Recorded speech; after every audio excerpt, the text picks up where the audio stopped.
It's like I can't walk on the ceiling.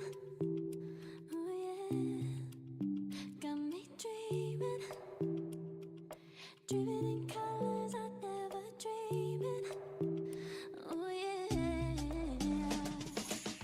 I let you in deeper than I let anyone else before. Fell in love with my broken pieces, took them all and made them yours. Didn't know what my heartbeat needed, skipping out, no I can't keep score. When I lose my breath, boy, you got me breathing. Oh, every little thing you do, every time you hold me, take me higher, higher. Every little thing you do, every time you hold me, take me higher, higher. Oh.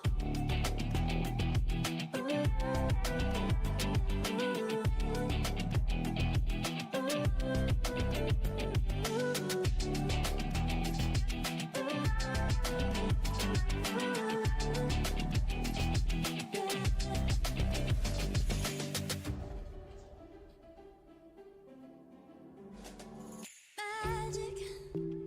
No, I'm never letting go. Now that I have it with you. When you kiss me, it's like the stars fall out the sky onto my heart to cover up what I don't wanna show.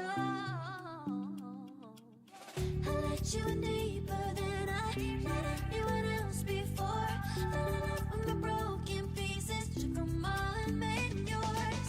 Didn't know what my heartbeat needed, skipping out, no I can't keep score. When I lose my breath, boy, you got me breathing. Oh, every little thing you do, every time you hold me, take me higher, higher. Every little thing you do, every time you hold me, take me higher, higher. Oh, you take me higher, you take me higher, baby, you take me higher, you take me higher, baby, you take me higher, you take me higher, baby, you take me higher, yeah, you take me higher, baby.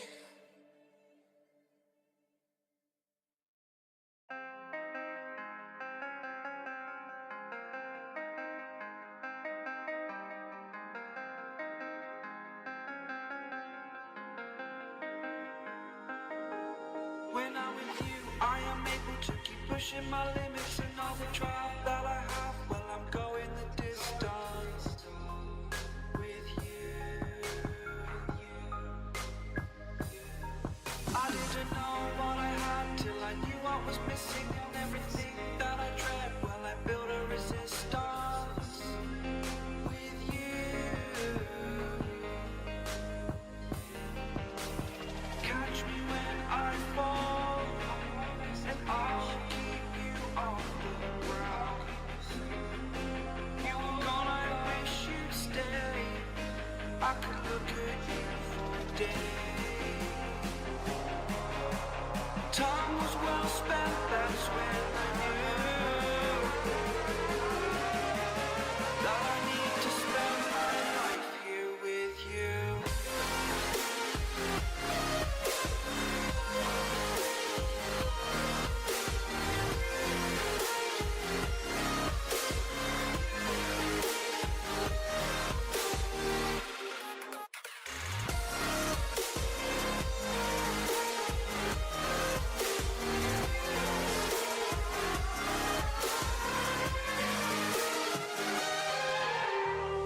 Take your time, not in the fast lane. I understand that you've been broken too many times, but I'll be waiting to mend your wounds from all you've taken. But if we listen to each other, admit our mistakes, then I can show you who I am, because I'm not the same. I'm better with you.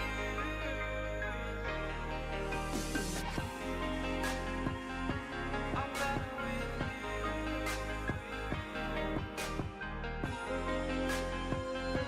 I'm better with you. Catch me when I fall.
My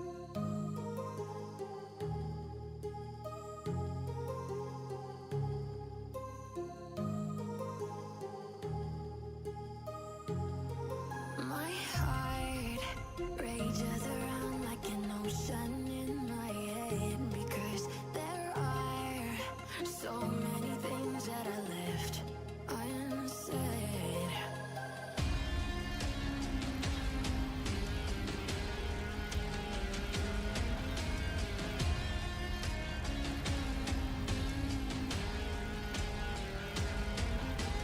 I can almost feel you walking in the distance, but I know that is not reality. If you are echoing around inside these parallel dimensions all alone, now I'll find you in my dreams.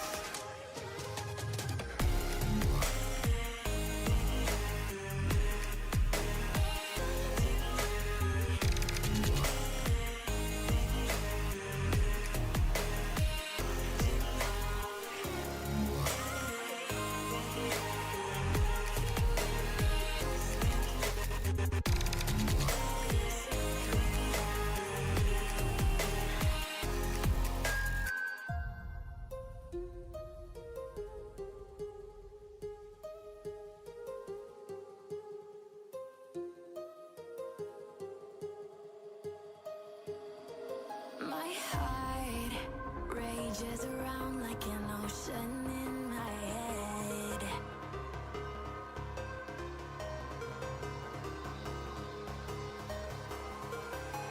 I can almost feel you walking in the distance, but I know that is not reality.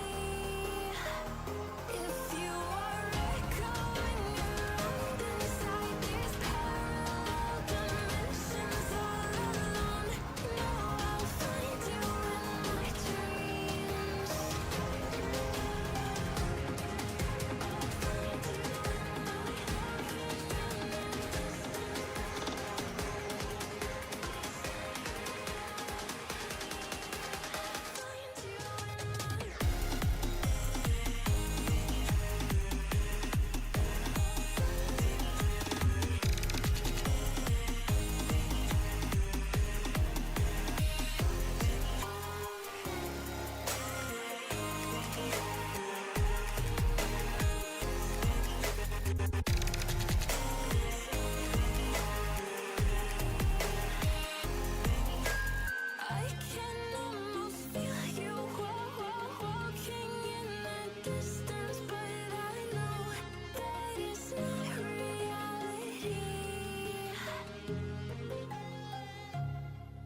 dreaming in colors I never dream in. Oh yeah, I let you in deeper than I let anyone else before. Fell in love with my broken pieces, took them all and made them yours. Didn't know what my heartbeat needed, skipping out, no I can't keep score. When I lose my breath, boy, you got me breathing. Oh, every little thing you do, every time you hold me, take me higher, higher. Every little thing you do, every time you hold me, take me higher, higher. Oh.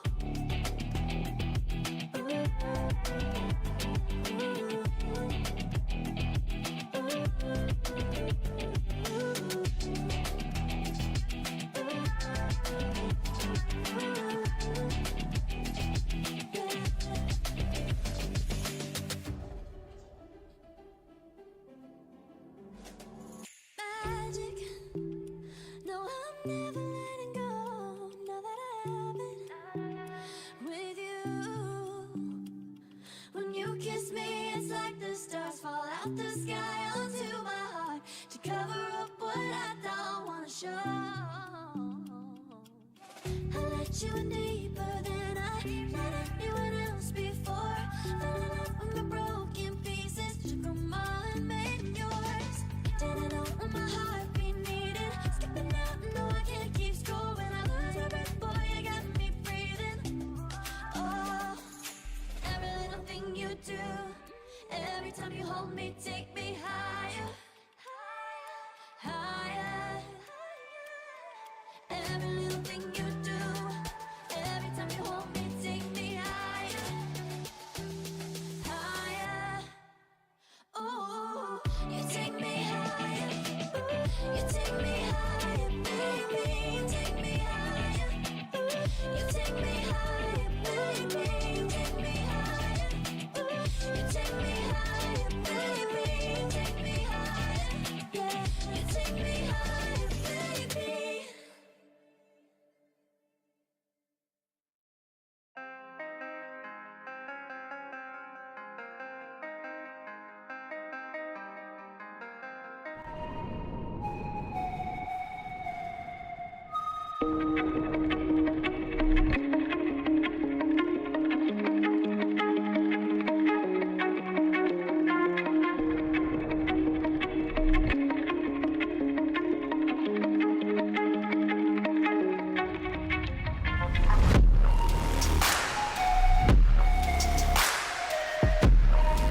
All right, hello everyone. Good afternoon, good morning, or good evening, wherever you're from, and welcome into Breakpoint MYSG Split 3. It's the very next day after we've had two very grueling best of threes, the knockout rounds where we had to say goodbye to two of our teams, but another two of our teams have pretty much pushed up and succeeded in surviving this very daunting bracket. My name is Lott Calliber. I'm joined here by Sir Cloud. We're going to be your commentators for the day once more. And yeah, before we do that, I want to give our little quick shout out to our sponsors, of course, over at Colorful Malaysia. You saw those graphics cards. You want a PC like that? Go ahead and get one of those. Make sure you check their website. Get all the deals you can, and you'll be playing Val just fine. Any other game for that matter. And of course, thank you to Berryfam for hosting all of this, and alongside with Soup for powering the streams. So, Cloud, what are we looking at for today? Today we will be looking at our upper bracket semifinals, featuring some of the teams that we saw yesterday, especially Ignite and Suicide Empire. And Ignite will be going up against Nobody in Golden, or NIC, and for Suicide Empire, they'll be up against What the Helly. Yeah, and these are such crazy teams as well. Like, look at the players in Nobody in Golden. Look at the players in Ignite. We saw the players in Ignite yesterday fight for their lives against Astral Esports, and they managed to bring it all the way all the way in their 3-map affair, and it was a close one. Nearly got themselves knocked out towards the end there, but they managed to hold on steadfast. And then over on the other side, Nobody in Colden, formerly the Nobody in Paris squad. Yeah, you have some familiar names here too. Fivum, Rixie, Akame 12, and Zami. I mean, it's gonna be insane. And I think one of the things I'm really excited about, looking at all these numbers as well, is gonna be that MVP head-to-head. Look at 12 with the 264 ACS on the average, Persona on the 246 ACS on the average. We're in for a ride, I think, for this first best of 3 already. Yeah, and for the record, between these two teams, they have met during the group stages. And during that time, Nobody in Colden won against Ignite. But that was played in Sunset, and it was a best of 1. So this time it's going to be a best of 3. I'm sure Ignite will want to seek revenge this time. Though whatever happens to any team, whatever the result is, there is still a lower bracket run for the team that loses. So it is not the end of the world yet for any of the losing party. But of course, because this is an arc that they have met during the group stages, I'm sure Ignite, they want to get their revenge. Yeah, for sure. A grudge match, if anything, right? And that's going to be entertaining on its own right. But yeah, whoever wins this, they'll be pushed up to their upper bracket finals. Whoever loses this, we push down into that lower bracket semifinals. So given another chance, given another way to strategize afterwards, if anything. But I'm so curious just to see how these two will perform, right? And yeah, a good call on the mention that they did fight each other in their groups, and Ignite did lose out to Nobody in Colden. I think that's enough fuel in the fire for them to want to tackle this team once more. I'm pretty sure they're very happy to be here just to play them again. Yeah, just to play them again, right? It's like, that's the matchup that we want. If it's anyone else, okay. Nope, not yet, okay? We want these guys here. And it was a tight match as well. If we were to look at the match before this, when they met in the group stages, where Ignite, they started off with a win, and then it was a big clawback by Nobody in Colden. Okay, it started off with Nobody in Colden with a win, and there was a big clawback by Ignite, and then Nobody in Colden just went all the way. Ignite, they tried to claw the points back, but to no avail at the end of the day. So this is expected to be a very tight match at the end of the day, and it's going to be a very exciting one. But the thing is that we got to see Ignite and how they played yesterday. So there is a decent amount of data that Nobody in Colden has in hand now.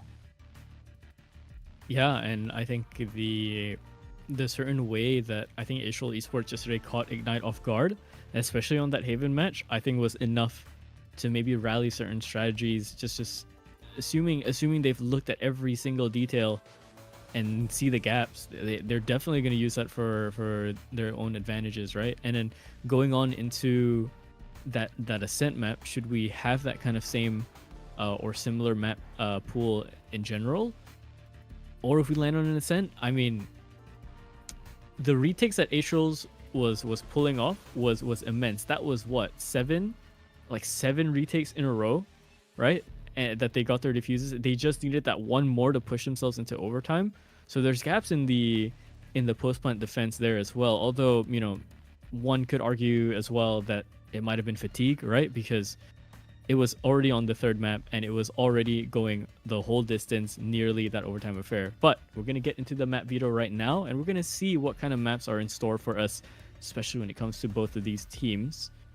I'm not expecting the very same map pools, but I'm expecting the very familiar suspects around, I'm expecting the Lotus to kind of be in here. I'm kind of expecting a possible Ascent to be a decider, but these are two teams that play to a higher degree in the inter-tournament, and I kind of want to see them flex around their map pool a bit more.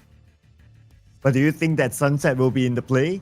Because if you kind of think about it, like Nobody in Colden, they won against Ignite in Sunset itself. So they might be confident to try to get Sunset for themselves.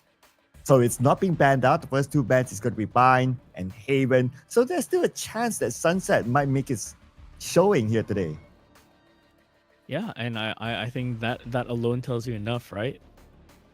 Apologies. The Haven was picked out as like a second map majority of yesterday, and seeing it banned straight off the bat by NIC here, yeah, I'm pretty sure we might be able to get a sunset. We might even get some sort of surprise map, you know, if they're really fighting for the map vetoes just in general, we might see them pull a surprise icebox or, you know, a surprise split. It would be very, very crazy, but definitely not out of this world when it comes to both of these teams trying to one up each other here, even already starting towards the map veto, right? They're already fighting here in that sense. Yeah, yesterday we saw those maps being banned out, especially Icebox is sometimes not a map that teams would like to play against or play within. So that was what happened yesterday. But of course, today is going to be a new storyline, and we are going to see the first pick soon, starting with Ignite. Now, Ignite, they do have a decent record in Haven, but Haven has been banned out. So I guess NIC, they kind of read that. It's like, okay, you guys like Haven, let's take it out and let's put you in your uncomfort zone. And what sort of map will you pick here? Well, yesterday we did see Lotus. There could be a chance that we might see a repeat again of a Lotus. Yeah, it is the pinnacle MYSG map, no? So I really wouldn't be surprised if we see a Lotus pretty much off the bat as their first map. The second map I feel should be something played towards NIC's strength here, unless of course, you know, we get Ignite maybe going for a bit of a surprise pick here, but nope. Yeah, it's what you expect. We're gonna see that Lotus first. We're gonna see the sunset come in for NIC, and now the decider. What do you think the decider is gonna be? Ooh, Essen. Let's go. We saw two Essens yesterday, so it's probably going to be an Essen again, and it's a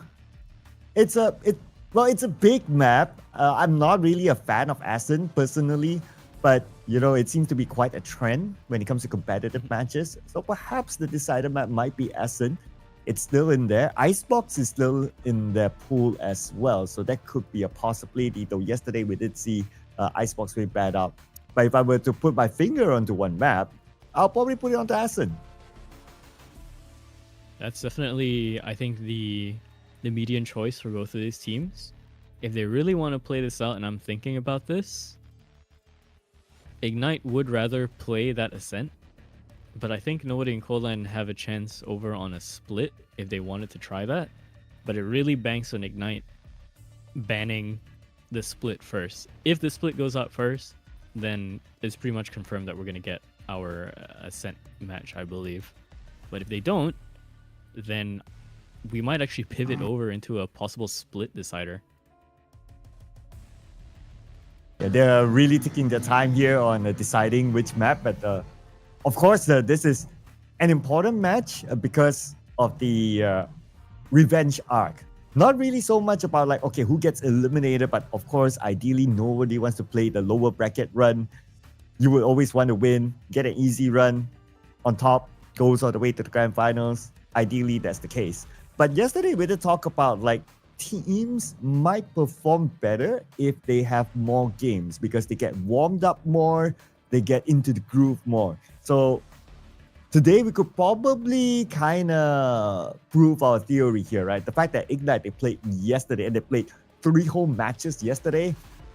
For them to get warmed up in the overall playoffs here, we'll be able to see whether they'll be able to carry that warm-up or that mojo into today's game against NIC. Yeah, and I think that really matters now, right? Because you're going to be in here for a longer time. You're definitely going to get studied a little bit more. And oh wow, okay, what do you know, we've pivoted off completely off the script here. Split was the ban coming in from Ignite. Ascent was the ban coming in from NIC, which makes sense, right? They don't want Ignite to be playing one of their better maps either. So we've landed on a neutral Icebox. Now NIC have not had a track record on Icebox, nor have Ignite. Should this go all the way, we'd be seeing possibly new things here for both of these teams.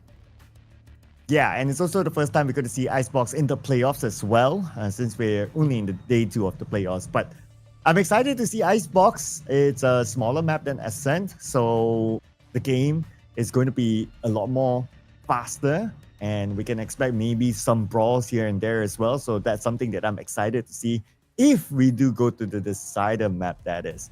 But since we're going to start off with Lotus, with Ignite and their preferred map, it's going to be kind of hard to tell. But at least for Ignite, they played Lotus yesterday, so they also had a good feel. Whereas in game number 2, Sunset, the choice of NIC, they had a record against Ignite, though it's only one game in the best of 1, and it's not like it's a storm.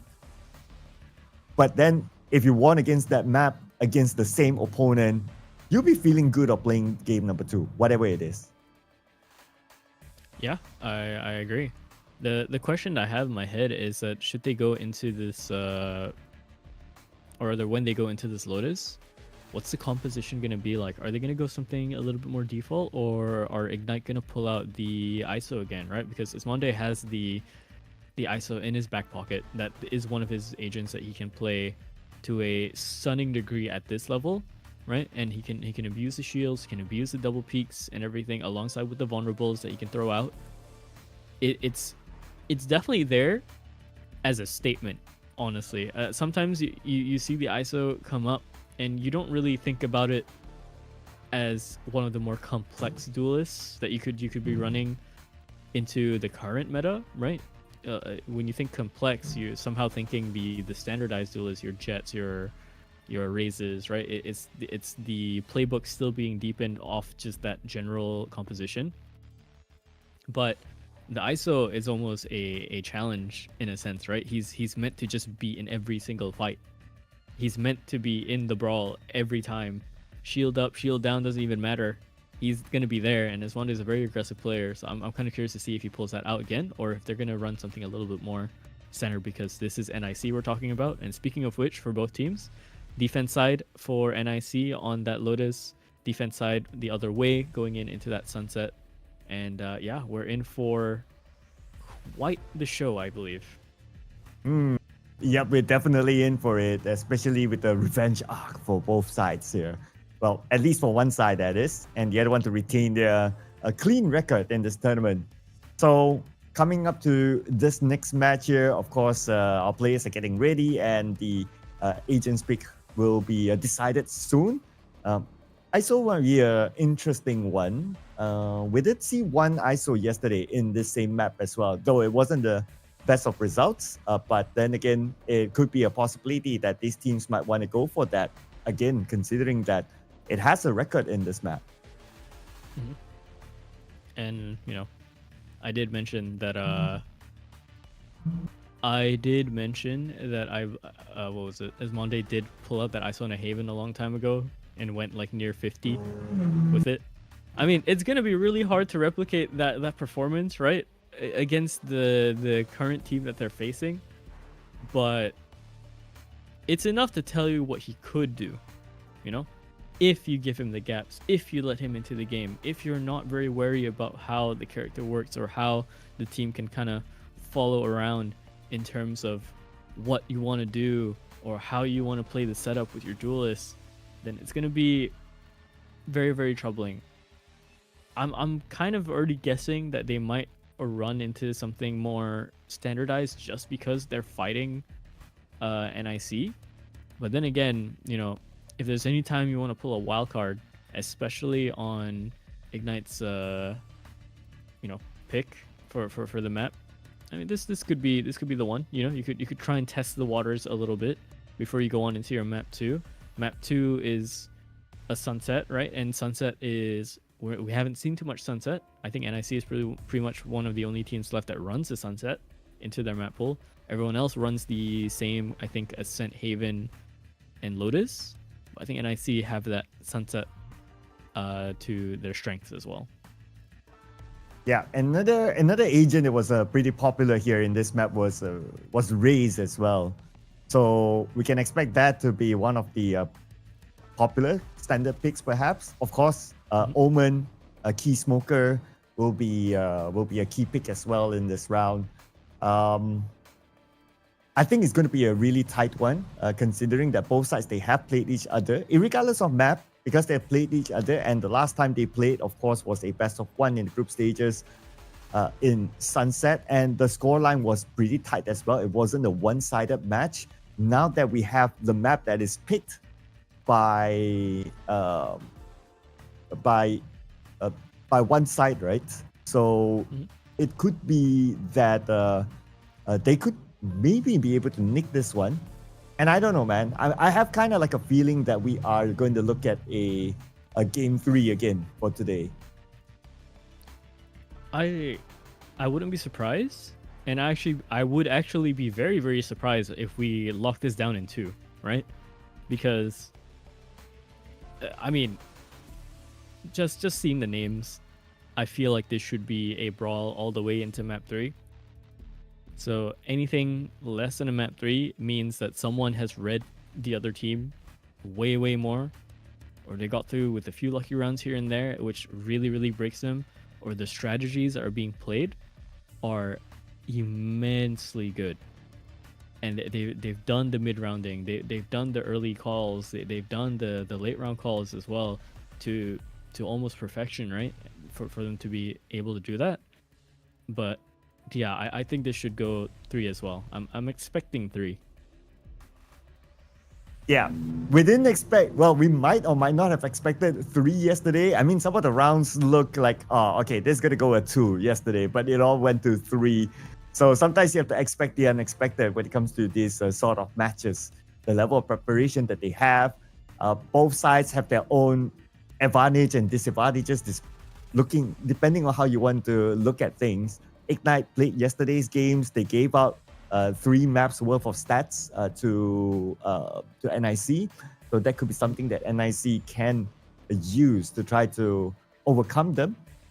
And NIC, well, if you kind of look at it on the other hand, they didn't play yesterday. Ignite, they played yesterday 3 amazing matches. So they're probably well warmed up here for the playoffs and the stakes of it as well. And yesterday's stakes was way higher as compared to today. Today, if a team gets eliminated, well, if a team loses, they don't get eliminated. They still fall to the lower bracket, so they will have a second chance. So coming out of a high stakes match, high pressure match, a team like Ignite, they must be feeling really good. And I'm sure they're stepping in here into the lobby, telling themselves that, hey, you know what? We came out of a high stakes match. It was a really tough match. We played 3 games towards the end. We should be able to do this one this time. So they must be telling themselves that so that they can feel themselves to get that revenge arc against NIC. Yeah, I mentally, I think you have to kind of be there, right? You have that in your mind that if you're playing this game, yes, you're playing it with the idea that this is a grudge match. You want to better your opponents, right? Ignite want this revenge up against NIC. They're the ones that want this a little bit more, if you're going with that narrative. But at the same time, there is that little sense of calm in the back of their heads where, yeah, okay, if we do lose, we know a little bit more about them, but we were not out of the tourney. We do have the lower brackets to kind of fall in for. We have that safety net. And even though that will be essentially the last chance, and if they fall there, they're out, it's still, for a team like Ignite, it's hard to call them quits so fast, even when they're there, right? Backs against the wall, Ignite will still perform. I think they will still have some sort of surprise ace up their sleeves, whether it be from mechanical performance, from one of the players to just pop off. You have people like Persona, you have people like Ismonde to come in, INF even. Reverie has shown some cases of brilliance as well, and then alongside with anyone else that decides to step into this roster, just in general, it's hard to say that they'll get outright blown out of the water, but you look on the other side, you have NIC, you have these seasoned players, right? And in NIC, the kind of prowess that they show as well to get to this point, also really, really scary, right? I think as we go on into Breakpoint, there's only really a few guesses of how I think the actual finals is going to turn out, right? And I think a lot of people are thinking relatively the same thing. We're thinking it has to be either Ignite in there. NIC is likely going to be up in that final for sure, right? I think the match that people really want to see is the NIC versus the What the Hell squad, right? I think that's going to be a banger of a match should that come to fruition. But if Ignite want to spoil the dinner plans for everyone on that very fateful day for July, they're going to have to play their absolute minds out, and it would have to start from here. If not, it would have to start from them sitting from the lower bracket, but hopefully that's not the case for them. Time will tell. Yeah. But if according to your theory, sometimes the lower bracket isn't that bad. Okay, you have to play more games. It's high stakes games. But if you make it through, like you carry that good vibes towards the grand finals. But of course, in reality, nobody wants to feel the pressure at the lower bracket. Everybody wants to okay, let's have a smooth ride at the top. We just chill at the very end while we get to watch all the other teams play and study them and prepare ourselves mentally, rather than every single day we have to play a lower bracket match and we have to prepare ourselves differently every single day. So yeah, that is in the realistic world of players. But of course, it is competition at the end of the day. If you have to go through the lower bracket, then you have to just change your mindset.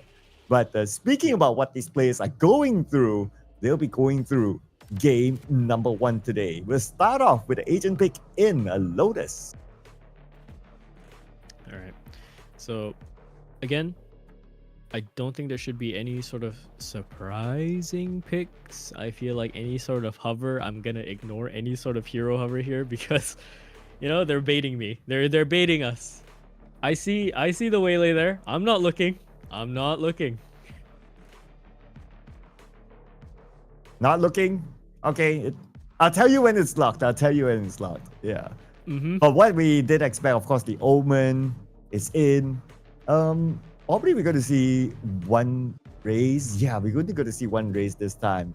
And looks like the Viper is going to be picked up on one side. So it's going to be only one raise. But of course, the Omen will be a key factor here, being a main smoker for both sides. So the Omen has to stay alive as long as possible, especially as long as he still has his abilities. Yeah, for sure. There was that really weird kind of game that we had on Ascent, essentially, where both teams were just knocking out each other's omens, right? Just round after round after round after round. This definitely won't happen on this kind of map, but you saw just the importance of having this one smoker here. And in comparison to the double smoke setup that we saw some teams run, this is going to be your only smoker here. This is going to be your only chance to kind of dissuade certain spaces, fight for certain pieces of territory on the map, and also, just have that cloud of cover to walk around, lurk around certain timings. On the other side, you do have the Viper to kind of help alleviate some things there, right? You could put the Viper orb on certain parts of the map to dissuade them from pushing in. Usually, if I see a Viper running on a Lotus, most of the time you're seeing them around the A side, right? And the wall is cutting through from B, is cutting through straight into the A defense to really hinder the process of them trying to take the site. Well, let's see who will be able to take whose side this time as we'll begin game number 1 between these two amazing teams, NIC and Ignite, as we start off with the pistol round as usual. And the pistol round, of course, is going to be a very important round to gain economy into round number 2. But then again, for the record, when they played against each other in Sunset, NIC, they won the first pistol round, but they lost round number 2. So, looks like these two teams know how to overcome each other. Got a bunch of fruit names here too, as well. We're gonna have a bit of fun on the broadcast of that one, huh? Oh yeah. First contact though. Oh, first contact is good. A lot of damage done, but no kill secured just yet. Persona gonna back away from this angle a little bit and take the deeper one towards the left side by the door. INF looking for this lurk now. hears the footsteps. Trying to be a little bit more wary. Doesn't want to get peeked off timing. Bring them Reverie, down. 15 HP. Confirms that one's pushed up onto rubble. And the slow walk comes in. Shadows traveling. Stealing sight. IMF gets the first blood in this round. Just to continue on. It looks like Castro will get his own as well. So it looks like a big advantage here for Ignite as they look for more. Nanashimume. Okay. Let's take it out. He gets one though, but then again, INF trades it back. So it's going to be a 3v1 in the pistol round. Should be pretty straightforward from here. Should be, but two players are very low. If he can get kills here and flick around the other way, he might be given a chance. There's no way. That's how you start your pistol round. What? I can't believe it. They had What? the cross setup, but they just couldn't lock him in. Clutch. There's no way. I can't believe you won that. That's Fivum. That is Fivum doing Fivum things. The Prodigy to come in, and yeah, keeping that narrative alive for himself. Dude, that shouldn't have happened. It was a 3v1 in a pistol round. What? That was three insane. That different was angles. insane. You know, like a couple of seconds before that, like I call it, like, okay, it's done. It's pretty straightforward. You know, it's 3v1. It's a pistol round. Come on, man. Then he came back with a clutch in round number 1. That's crazy. Might have been a bit of a Caster curse. Who knows? Who knows? Kestrel now sitting over on the other side of the wall. Xira sitting up top. Couldn't even get a shot off. There's an alert coming in from INF. A good shot from him as well. The Sheriffs are doing their work right now. They've equalized the front. Look at this. An aggressive stance instead. They're going to chase them down into the spawn and make sure they have all the space to work with. Attackers have become defenders. Defenders have become attackers. And here comes the lurk. 3v3. Gathering information. Okay, with the drone and not able to find his opponent there. planted. Can't see the race. Persona not spotted out. So they don't know that Persona is still here. Oh, There you go. And Ghost not going to do its work. Azami finds that pick onto Persona. Out into the open. That's the shot that he needed to land. INF now spotted. But has to be careful. One enemy remaining. The Sheriffs again one more time. Long range somehow, some way. Ignite, they find themselves back in this. Off a Thrifty.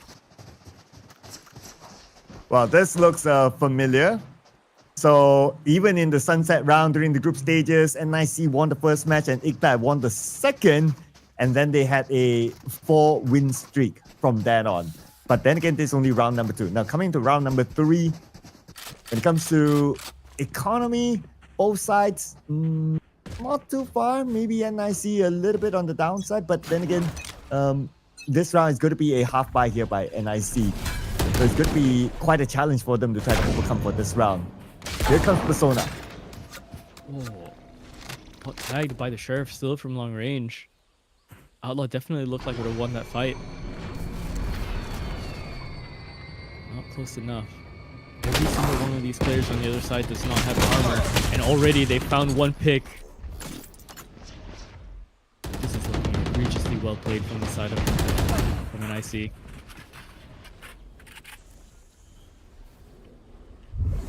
Here's INF at the corner.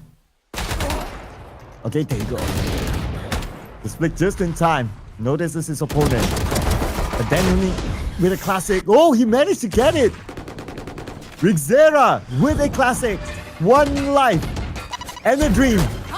But it's going to be kind of difficult for him. At the end of the day, Persona got him. One enemy So it's still a remaining. 3v2. Make that a 2v1. Okay, let's see here. Macha coming up with a clutch again, perhaps 1v1.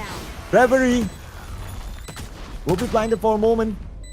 It's going to be pretty difficult for him to go for the defuse. That's to win this one. And it does. Reverie will not miss that shot. He's patient on the angle there, Fivum, for a second, thinking about it. But again, I think he's just waiting for the angle to come in. He's waiting for the player to peek him instead. Has the gun for it. Definitely a chance for him. Doesn't have the armor to survive the fight, though, if he were to do a little bit more of a skirmish towards the inside of the site. So, yeah, not too much, but a recovery nonetheless. That was still very, very valuable in terms of a eco round. They got 4 of those players I'm out of down. here. Economy's looking Oh, yeah, all heavy sorts of mess at the casualty. moment. Yeah. So at least now, both sides, they're equal. It's 50-50 right now when it comes to guns. It's down to really the ability for them to shoot. The gun power between the two will decide this round. And so far, both sides are slowing down the pace for this round, knowing that both sides, when it comes to economy, is still pretty close. My ultimate's ready. Okay. Bit of an attempt to try and slide out there. To get a little bit more. Fire in the hole! Be rewarded for it. Oh, the showstopper. Oh, whoa. If Esmonde didn't land that shot, I'm very sure that showstopper would have been dead on. Flick upwards for the shield back once more. Double tap has been refreshed. 1v5 for Rigzira Spike here. planted. Finds his counterpart in the form of Kestrel, but has been knocked down to 30 HP. I don't think he's going to go for this. I think it's a save from him, especially with 0 in the bank. Yeah, I mean, he only has like, what, 30 health? Unless an insane clutch can happen, just like how we saw in round number 1. But this time it's very, very unlikely. If he has 100 health, maybe we can argue that. But with 30 health, it's going to be very difficult. Anyway, the other members of Ignite, This look for is him and he will go down. That's it. That's going to be a cleanup there by Ignite. Taking round number 4 for themselves, 3-1 now. Yeah, good start so far. And NIC are struggling a little bit into this. Go, go. I have to wonder. Just off the clutch on the pistol round, that's pretty much the only bit of success that they've had so far. Some of these rounds are still keeping themselves competitive, but Ignite are on top of this. So, Satchel out. like, just in general, and how they're moving around the map, how they're taking these fights. The gaps are going to tighten even more as we get closer and closer to the deadline of the night. INF finds the lurking Neon. Wall tripped. There's another one here around the corner. He stays to fight it. Dies out to the utility from the breach instead. But does get his 2. Very active move here by NIC. They're currently inside of A, but they have to be careful of the flank. I'm sure they have the information though. Like here comes a Persona. Persona gets gunned down. It's going to be a double here for Nana Shimune as he gets taken out by Esmond. That's 2v2 inside of A with Spike Planet. Machar gets Castro. One more to go. And Esmond's on top. He will have a good view. And he gets one more. Oh. And he'll be able to come up with this win. Okay, here comes the 1v1. Let's go. Contract. Yeah, he always wins these kill contracts most of the time. Esmond gets that clutch just nicely. A 1v2 for him. Keeps Ignite alive. Absolutely no problems whatsoever. Should they slip up this one more round, right? Should they go up one more round? I think it's definitely time for the timeout to be called very, very soon here. Usually you see the 5 rounds being won in a row. You see that timeout coming quite fast. It's not as back and forth in terms of the numbers, right? But in the rounds itself, they're very, very close. Yeah, it's almost a similar story from when they met in the group stages, where Ignite won 5 games in a row after match number 2. So they're still on course with that. But of course, they want to just wrap things up and not make and not allow their opponents to have a turnaround. Now with Ignite, slowing down the pace a bit, they're going to switch their attention towards either C or B. Essentially C then. But C is well guarded though. 2 players there on C, including Banana here. It's something for them to consider, for them to gather information first. And so they might make that rotation towards the other side now with Esmond getting Banana. Big so far, a second one as well coming up from the Another alert kill found from INF. He stays his ground, doesn't turn around. Dives out towards Rigzira. Oh, finds close. another one as well on the turnaround. Now left in 2 on 2 on 2. But low HP. And Kestrel, I believe, heard this relay. One enemy Checking remaining. for it, shoulder spotted. And here's the other one, I believe. He's looking already there. 30 seconds The left. sonar pretty much gives the play Spike away. planted. Leads him right through One the wall, enemy goes for remaining. the fight, lands that headshot, and he waits. He waits for Reverie to peek this. Azami, what do you do? No, you can't do that much apparently. Reverie catches him when he's looking the other way, the other angle. Good timing for him, and Ignite, they continue on with their streak so far. 5 in a row. Well, it looks like they're not calling for a timeout yet. They want to just roll with it and see how things goes.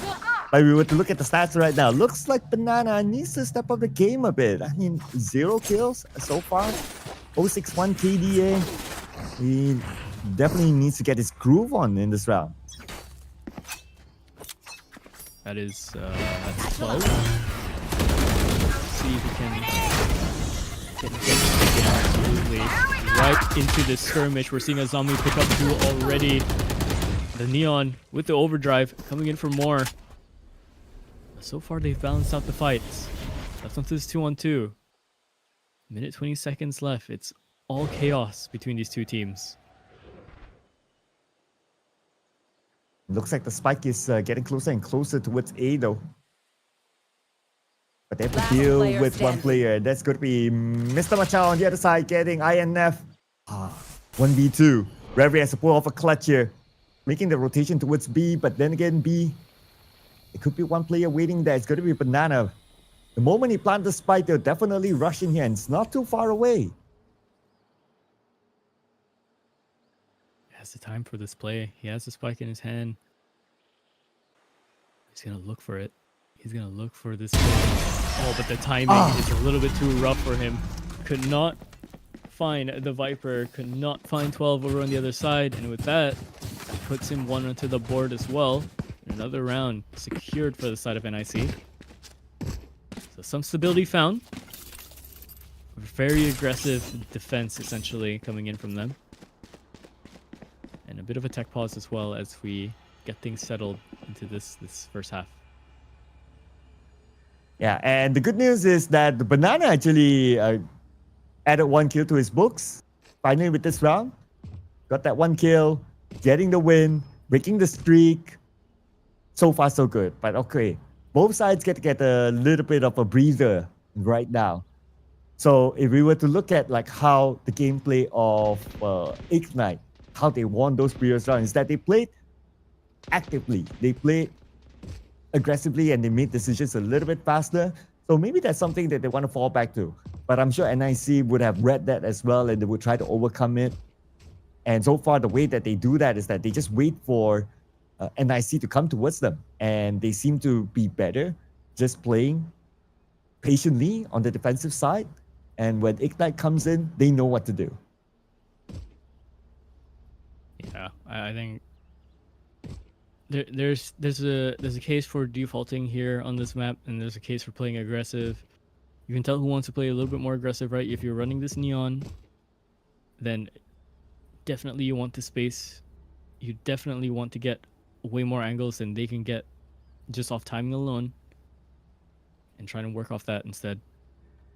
You do have the double smokes as well as your backup for your defense. Granted, one is the proper smokes and the other is the wall, right? The Viper walls. But complex enough in terms of their playbook for both of these teams. They're trying out 2 very, very different styles. Yeah, and they can still kind of experiment with different styles, especially with the economy kind of okay for both sides after this. But it's still looking like the similar storyline from the group stages. Like you have like 5 wins or a good streak. And then all of a sudden, okay, one side stops it and then it starts to flip. So a little bit worrying there based on what has happened before. But then again, this is an absolute new round. It's a new map.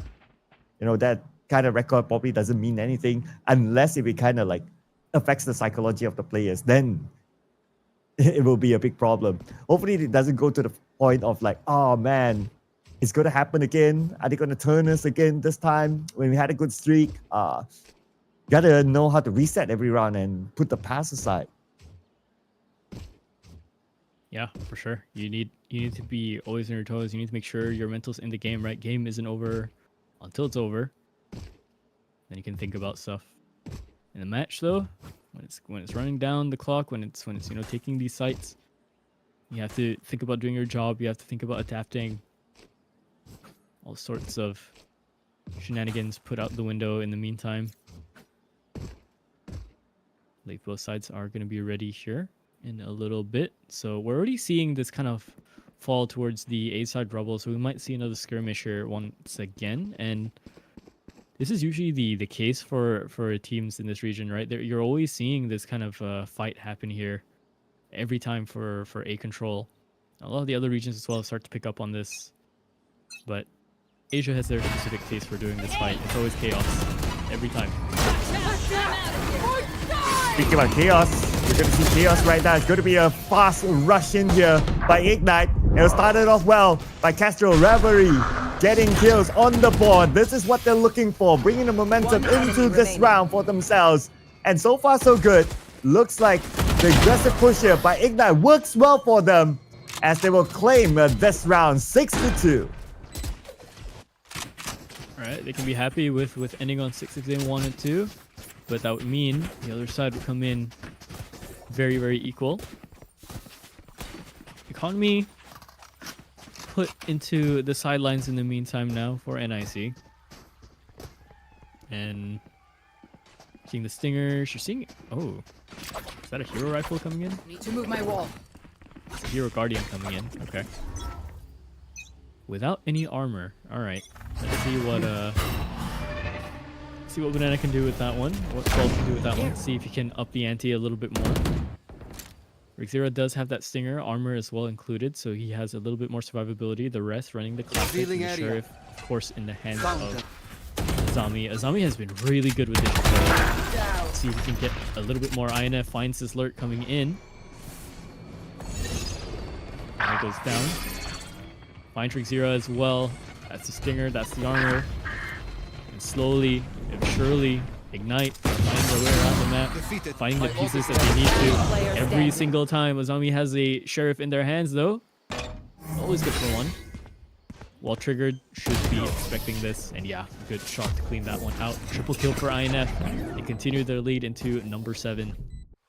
Economy reset though for them. Let's see what they have now. You know what's amazing this round? Only one INF took care of 3 lurkers. Man, that was something. That was something. It was crucial.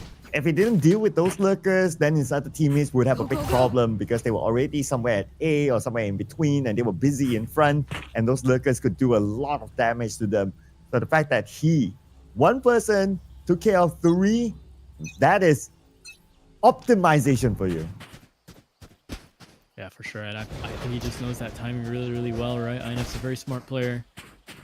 He knows when these kind of shenanigans are being put into play. My ult's ready. 3 ultimates available for both sides. Some aggressive, some as a fallback. Definitely worth for the execute here on the side of Ignite. Showstopper in hand. They have the kill contract on the ISO as well if they want to go for that kind of play. Nightfall is available to them. Playing around the smoke though. Vivum, this is a very, very dangerous game. Once this plumes, he's going to have to go for it. Oh. Swings out, but gets caught by Reverie instead. There, holding the angle is going to be 12, but he only gets the 1. Monday cleans up. Activates that double tap, and they hear the aggression coming through. You and me. And there's the kill contract as well. It catches the Sova mid-ult. He's waiting, and he has the advantage. Monday always wins those every single time you put him into that 1v1 ultimate. He's down to win it. INF Reverie, they clean up once more. 8th round for Ignite. They don't look like they don't want to stop. Oh, absolutely. They kind of know the formula by now. Play a little bit faster, be decisive on which side you want to go, and check your backs at the same time in case for any lurkers. And that's exactly what they did. So they had everything covered right now. So if you have that kind of formula that you have found and everything is covered, now here comes the question. What does it take for NIC to actually break this streak? And now coming into this round, we can see that Ignite, they're lining up for A, and they have the same strategy again. With INF at the back, taking care of any lurkers. do find that kill though. They find INF, so the one issue with them trying to lurk around the map, gone. 12 finds his pick over onto Esmond. It's a huge one to find too. He's been racking up the numbers lately. Both him and INF down. The top fraggers of the round. Reverie, Kestrel, Persona left to save it for themselves. A 3-on-5. Let's see if they can do this conversion. Face your fear! And with the fact that there were 4 people behind, it makes it even more difficult right now for them to defend this one. The retake is happening, but the fight continues on though. Here comes the showstopper. Will not connect to anyone. Persona, one person left, and he's doing the business, getting a double. Goes for a triple, but with only 1 health, it was pretty difficult. Nevertheless, it was a very close one. Look at the health of the Omen. Only 20 health left. It was that close. Shadows traveling. Yeah, he had the regen shield was kind of popped already, so he was Last just down round to his in the flesh and half. bones. Close range fight. The shotgun should have won that out, but he manages to swing just a little bit more past the crosshair, past the spread. It's enough to keep him alive, just barely. Go, go! So he can pat himself on the back for that one. One more and we end this at a 9-3, or one more and we end this at a very fabled 8-4 that we've seen prior. If that's the case, then Ignite have some numbers they really do like. We've seen tons of 8-4s here in this tournament, but the INF this time with an operator making sure that no lurker would come pass by. And the fact that they cleared out the front, they can go all the way in. Right now, they have breach onto C, and the plan would definitely happen soon. But hang on a second, the spike is still behind them. An issue, they're gonna have to go and play recovery, but they do have the numbers for it. Darwin's gonna run a zombie down. He's gonna try to gun them down back, try to go for the spray, but it's not enough. As is the only casualty there, and we end this half at a 9-3 deficit. It's gonna be so rough for NIC on their attacking side, but who knows? This might be playing into their favor, right? They do have that neon. They can rush into these sites a little bit faster. Maybe the game plan has changed. Maybe this is where they want to be. They're not looking at the numbers too much. For Ignite, though, very, very close to closing this map out. And there is a thing called the 9-3 curse. So with this swap, who knows? Who knows? Yeah, and you did point out about the neon. Let's see what kind of strats are they going to pull off here in round number 1. But probably round number 1 is going to be just a casual round. Wait till maybe if they win round 1, round 2, they're going to play a little bit more aggressive, rushing in. Round 3, it depends on what happens in round 2. But round 1 looks like they're just going to run at them. Here comes Mango. Yep. I mean, that's what you expect from the pacing of a neon right onto the site. You can just cause that much chaos because you can be in there the moment the barriers drop, essentially. And Akame takes his space for free. He can hold this link area for free, making sure his team has the space to work with onto this A site. And I see Spike down going into the 4-on-5. It's looking very good. A slow crawl to try and clear out these corners. Tag behind him, has to run away, but the tag is too lethal for him. INF catches him right before he could exit. Door opening once more. There might be a little bit of a skirmish coming in into the tree side. 12 finds his pick over into INF, close into the smoke. It's chaos once more. Azami finds their pick. Espen finds one more. It finds a second one as well. Persona cleans it up. Double digit secured for the side of Ignite. A beautiful pistol round played from them. Even though the swap looks like it did not work out for NIC for this round. So with the fact that they lost the pistol round, this round, huge economical advantage here for Ignite, as they'll be able to maybe secure another win. But the last time they won, a team at least won a pistol round, the following round they did not win. Same goes for the group stages, same stats. But this time it could be all very different because we can see that Ignite, they're really not turning back. Even though they are currently on the defensive side, but they still play aggressively. And with the fact that now they have the economy, surely they're going to do the same. Yeah, but speaking of doing the same things, look at Akame go. Just no fear whatsoever. Bucky in hand, just takes the space. Kestrel is still left onto the site, and they did hear his footsteps go in. They know that he's gonna hold this link area, but he has to try and crawl into the space, and somehow he gets it still. Oh, nearly pulls out the gun in time to catch Reverie. That would have been lethal. That would have been a mistake. And now the Viper Wall going up is going to shroud them off from the movements and everything. But the Outlaw can only get that one pick. And I see they picked this up. It's a thrifty for them. Just barely. It looks like Mango actually just running in, even though they're on a economical deficit, just threw Ignite off. Probably Ignite didn't expect that. They would have thought that, oh, okay, these guys, they don't have the weapons, okay? We have the money. We have the weapons. So they won't really push it. But it looks like they did, and they caught them off guard. So that gave them that win by playing in a way that they totally didn't expect that. Now, coming into this round, we're going to see like 4 Sheriffs onto Ignite.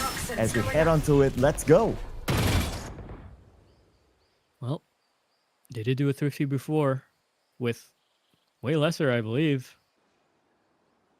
Definitely do it again. Playing on the defense side, they can be a little bit more decisive in how they want to do this. But already first pick found on the side of Kestrel, and INF, he just hits a banger of a shot that puts him to 20 frags right now in regulation. Could it be INF here, but he lost that one against a Vandal. That's all right. Because other teammates, so they're now all rotating towards C, and the spike will be planted for sure. Have to watch out a little bit. The smoke's not available for the spawn side. Coming to the defense, referee gonna pull along a little bit. Sees the head. That's a good tap. Trying to go for one more, but not enough on the reset. Oh, concussive pressure, blind coming in. The paranoia stops Monday in his tracks from advancing. Zero wants to go for the frag. He does with the flash and the help of his teammates. Sets them up into 5 for NIC. But now economy has been reset for the side of Ignite, and not too shabby as well. They got their few picks of slash rounds as well. And they have been preparing for this round in terms of economy as well, because they know, Ignite knows that they are only a handful of rounds away from winning this one. So they have to prepare themselves. They made the calculations. Okay, this round, we're going to do it, and we're just going to bring the momentum back to our side. It's also the first time that NIC actually got 2 wins in a row. Yeah, they finally broke that loss streak essentially. Wall is going to cut them out, but INF so not ready for the teleport to come in. That's such an aggressive move coming in from Rixera. I mean, it's not even desperation. It's bravery at this point. They want to make up the deficit. They're going to have to go for something a little bit more crazy. Stun coming in over on the other side. Double tap has been activated for Esmond, and he has that refresh. Reverie is there to help him out. And somehow they've lost so many bodies over onto this attack, over onto this post plant. 12, last one alive. He was bottom of the leaderboard, still is technically. Let's see if he can try and make up the difference and put himself a little bit higher. 2 different angles to look at. Esmond on his left, one more to his right. He finds that first one. Left with his one-on-one. Kestrel now maneuvering towards the right side around the pillar, but his head might be spotted here. He's not careful. He goes for the swing, goes for the peek instead. A clutch coming in from 12.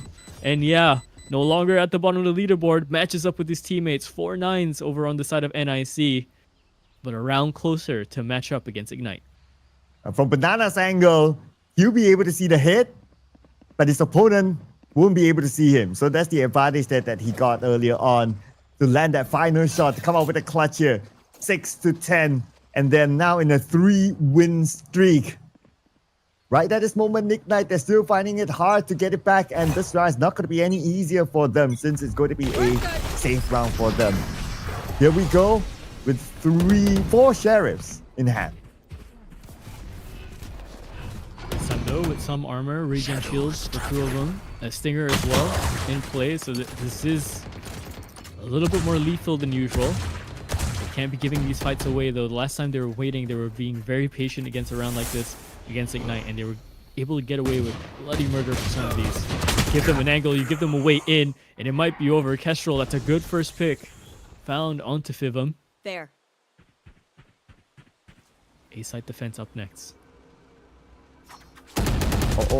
Persona. Okay, holstered his weapon. Very dangerous move early on, but lucky for him, he got away with murder from that one. Berry now at A top. Waiting for them to come in. Okay, here comes Mango. Managed to breach. He'll be able to flank from this side. Just needs the vision. Does do the silent draw. Spike planted. Double tap though is going to run out. He's not going to have it. Good little clip coming in from Persona. He's looking for one more. Can't land the spam just yet. That's this 1-on-3. INF, Sheriff in hand. One of them's low enough for him to do the body tap as well. This is still kind of doable for him, but time is of the essence. He has to try and run this down. If not, yeah, he's just going to get taken out over on the angle. So another round coming in from NIC. They're making this look like a livelier map all of a sudden. And yeah, it was just the half, right? Maybe this was their plan. Maybe this is where they wanted to start in the first place. This is their strength, their attacking side. Yeah, maybe they're just waiting for the swap to happen. 4 wins in the row right now for NIC. But this round, if they continue to win this round, it will be huge for them. Economy-wise, it's 50-50. So this is where Ignite, they have to find this clawback here for this round, and they're going to head towards B for NIC, and they're going to breach through in the middle with a TP coming in all the back. Some chaos already played both ways. 2 smokers lost in this. One of them's a Viper. But they do take out the Viper's pit for this round. So if they get onto the site, that's not going to be available for them. And for Kestrel, he can't do a fast rotate with a TP or enable himself for a clutch later on this one. So he's out of a find from both sides, but Rigzera finds that lurk kill over onto INF. He had an idea of what was happening and what he was losing, the kind of space that was being taken from him from behind. Now, all of a sudden, we're seeing a swap essentially. Attackers being defenders, defenders being attackers. Fivum with the first one, a second one right through the smoke, just spraying and praying, and he gets it. As Monday, not much you could do, just only one back. A triple for Fivum. He's going to be happy with that one.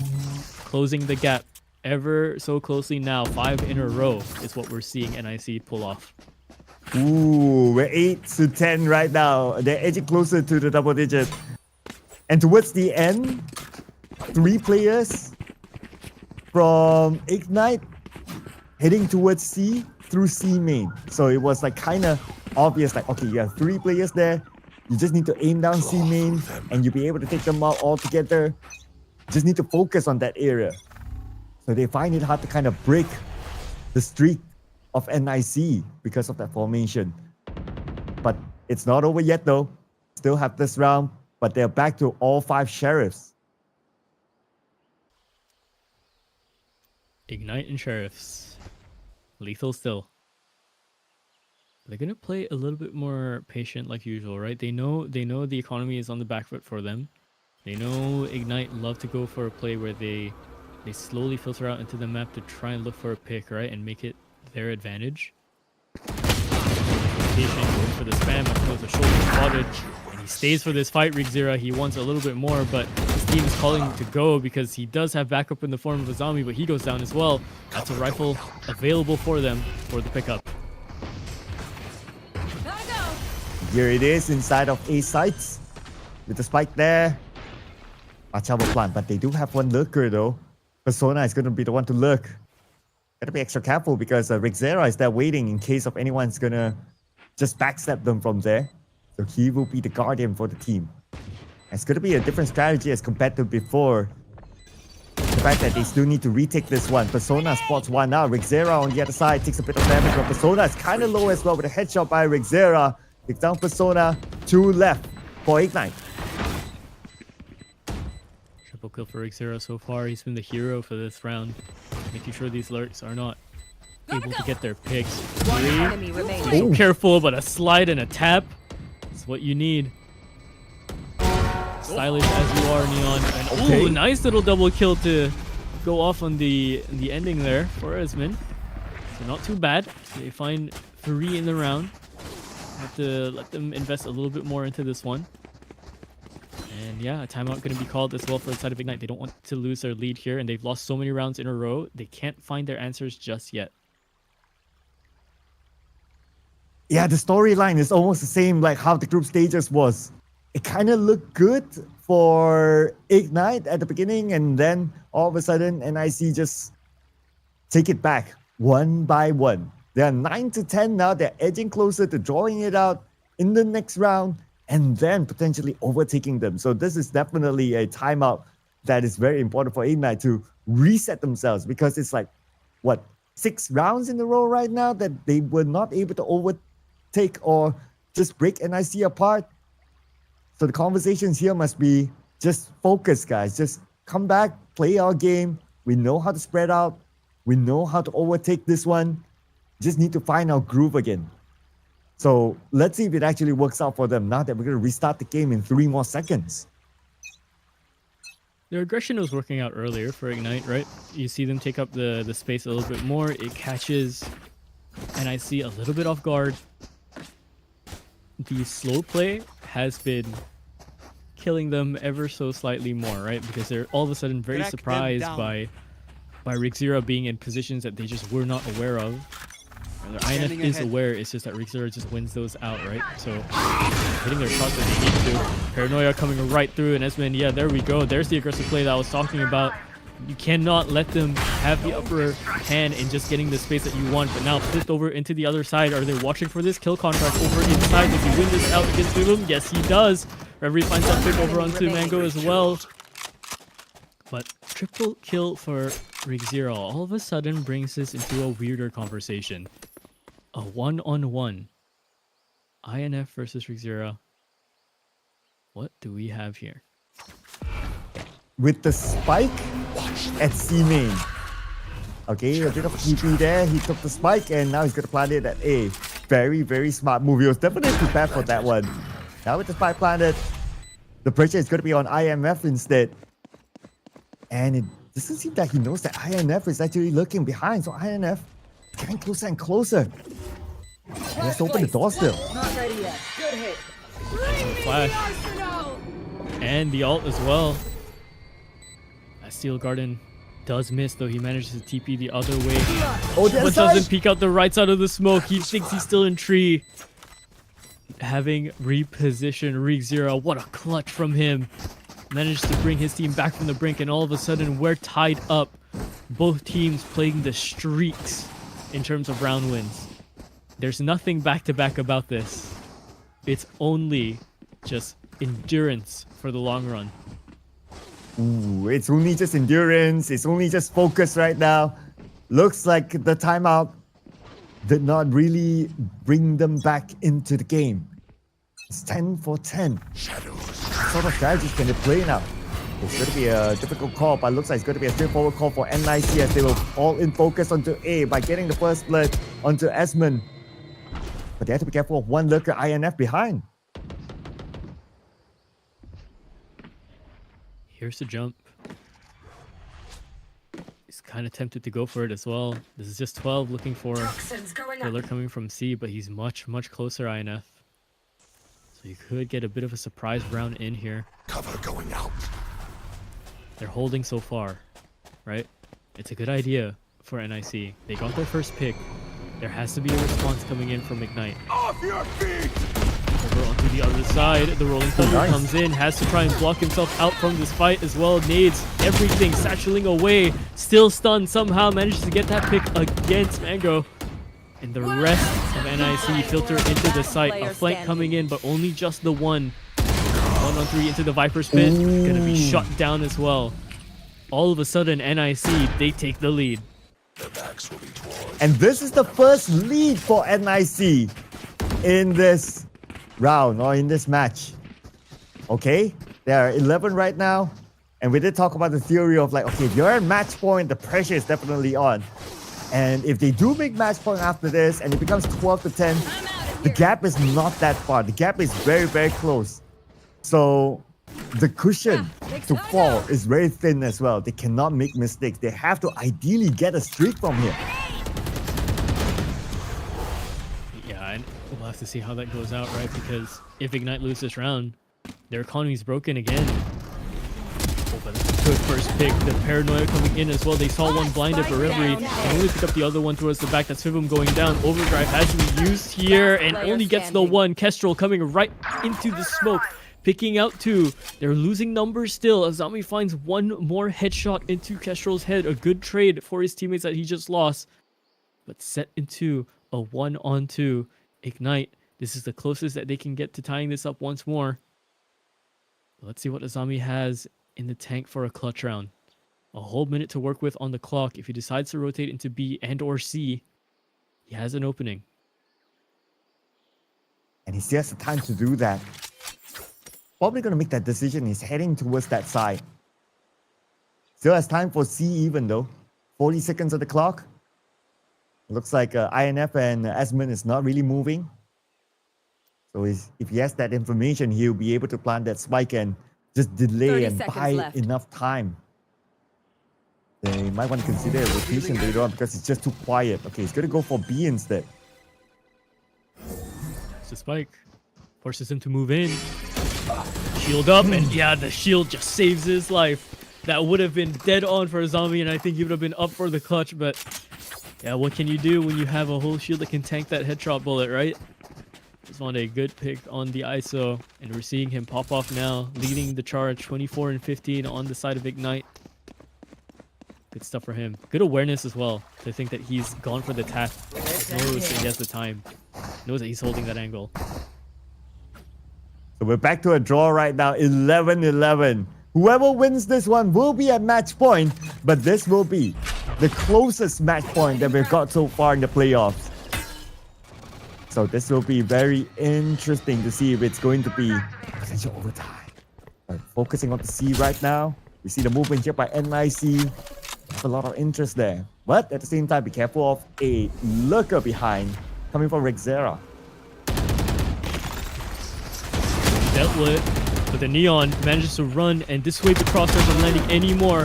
TP up top is not going to be successful. The spray behind him, neither as well. 2 on 4. Spike The defense planted. just crumbles just like that, just because they have the speed to just explode onto the site. The Neon makes things so hard to deal with. And the teammates are there as well to back this play up. Shona and Kestrel gonna call his teammates. They might have heard the gun being dropped and swapped over. Hearing this reload, they might take the space a little bit more. But the smoke timing is gonna plume out. And without anyone peeking their heads, they have to relent. They have to give this up. Yeah, because if they don't, the next round, they'll be really, really poor. So rather than risking it, just save your weapons and just look forward to the next round at this point. I mean, it's 2v4 with Spike planted. There's obviously not enough time by now. So at least they retain 2 Vandals. But for the rest of them, okay, this is Match potentially going to be the final round as we're in match point here.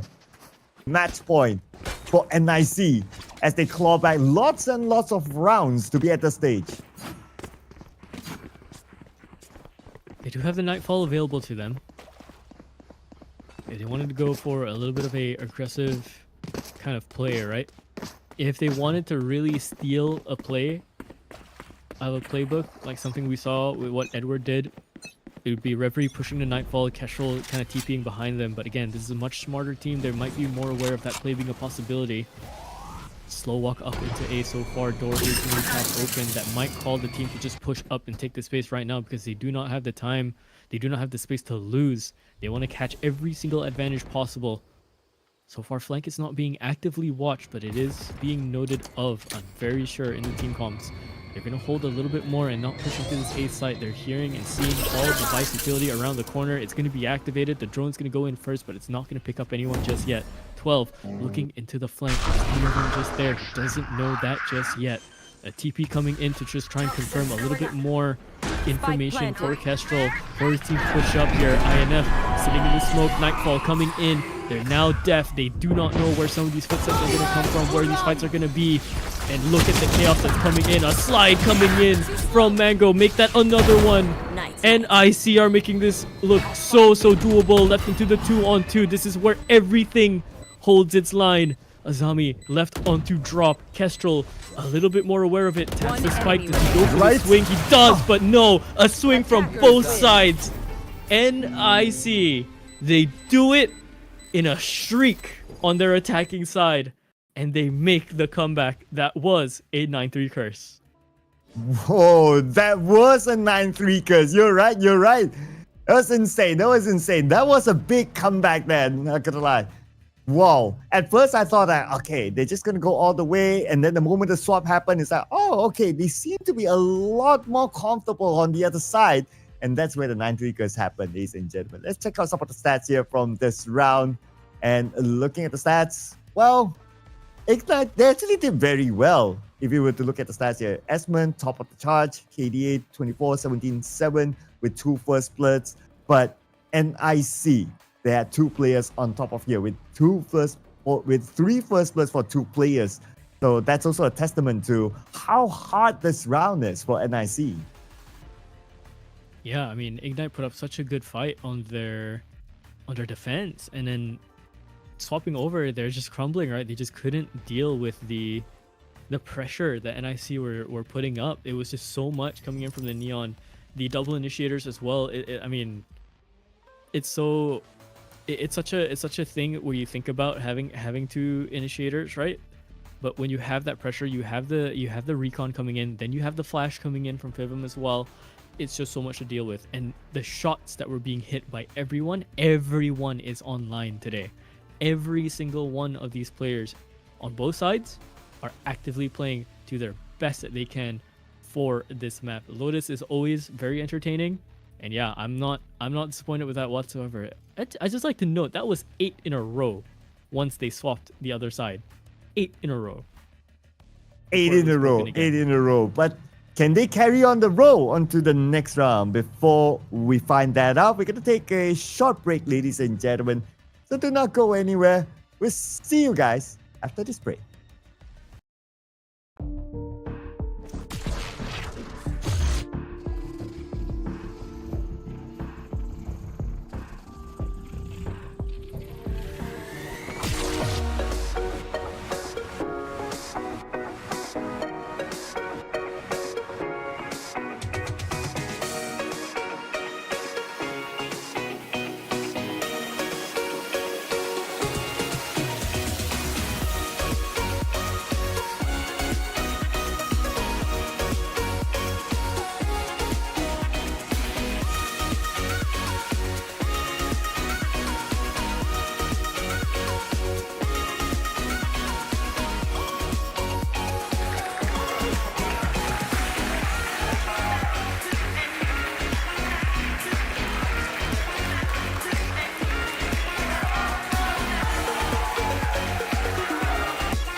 Shot up into the open as he slaps a trade. You're with the kill. Severine again with the fragment. Look at the sideline. Whips it up.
We are dreaming in the dark. We are nothing more than dust.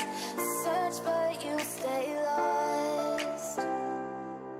We are reaching for the stars, but we're making this too hard.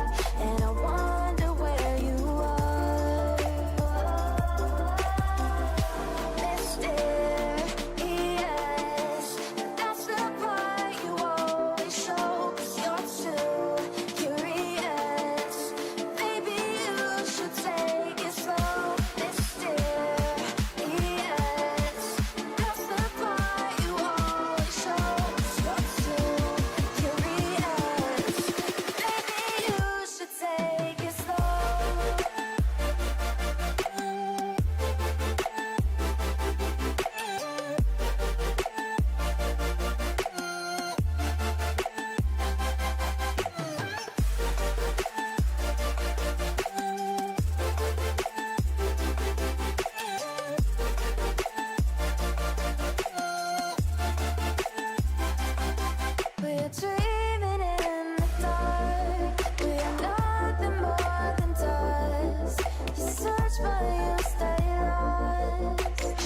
We're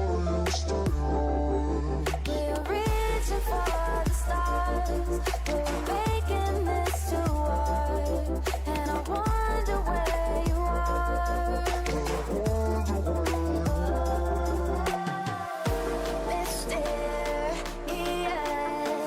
That's the part you always show. 'Cause you're too curious. Maybe you should take it slow. Mysterious. That's the part you always show. 'Cause you're too curious. Maybe you should take it slow.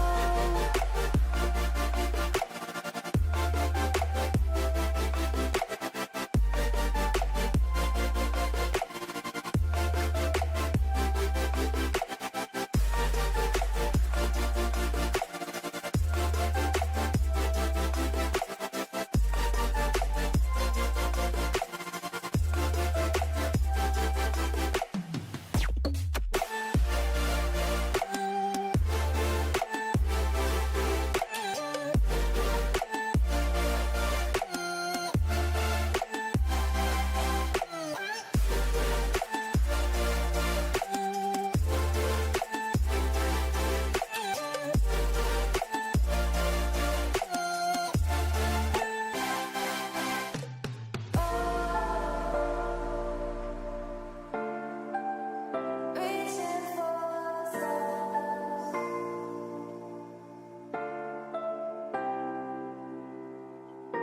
I wonder where you are.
Welcome back, ladies and gentlemen, to Breakpoint 2025 MYSG Split 3. We're still here with you as your storytellers. My name is Cloud, together with Lott, Calliber, and this tournament is organized by Berryfam and also powered by Soup and sponsored by the amazing Colorful Malaysia. And we're just done with round number 1 between our two amazing teams, NIC as well as Ignite. And NIC, what a huge comeback game for them against Ignite to take round 1.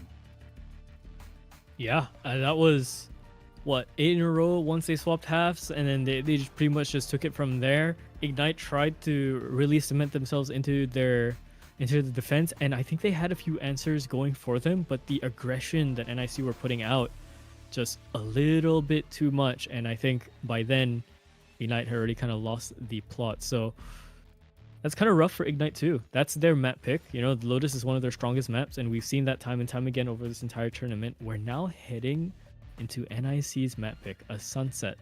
Not many teams play the Sunset, and I'm not too sure how Ignite can really cope on this Sunset either.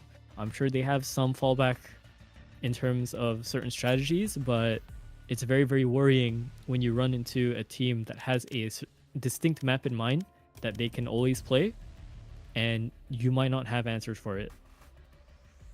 And for the record, NIC did win against Ignite during the group stages on this very map. So, I don't know, on paper, it's not looking good for Ignite, but who knows? Because of their loss during the group stages in this particular map, they would have learned something and they know how to overcome it.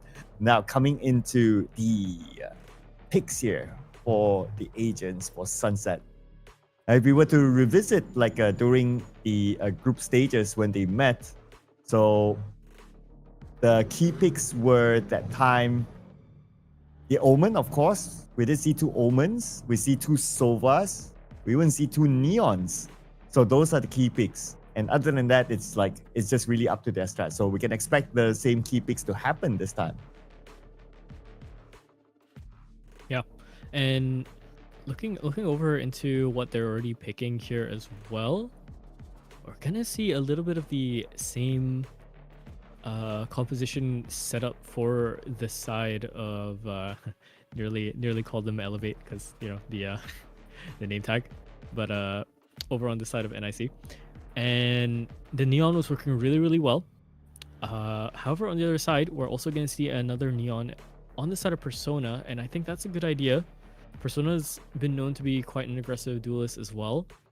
So him on the Neon, Esmonde on the ISO is going to really shake things up a little bit. I feel like I've seen glances, or I've seen certain glimpses of essentially some history here, right? The last time I've casted these very players on this map, they've kind of run this exact same hero lineup if they were not on different teams.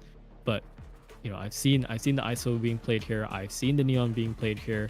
To match it up against NIC's Neon, I think it's going to be a really chaotic match, even more so than the Lotus. We're going to see these sights just start turning blue and flash all sorts of colors, Cloud.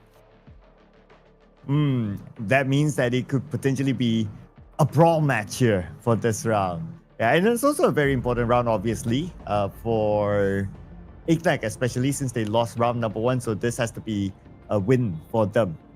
Now, let's not forget about the revenge arc as well for Ignite. The fact that they had a big lead in the first game, and just to fall that off, just to drop the ball after the swap, must be pretty heartbreaking for them.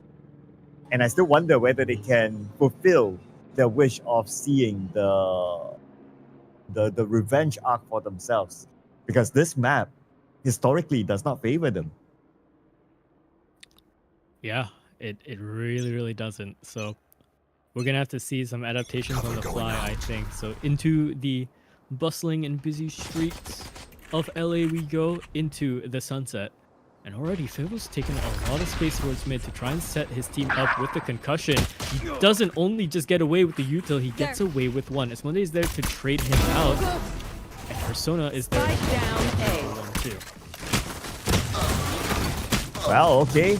Looks like it's looking good for Ignite. With only 1 player left. It's going to be Mango. 1 against the world, 1v3.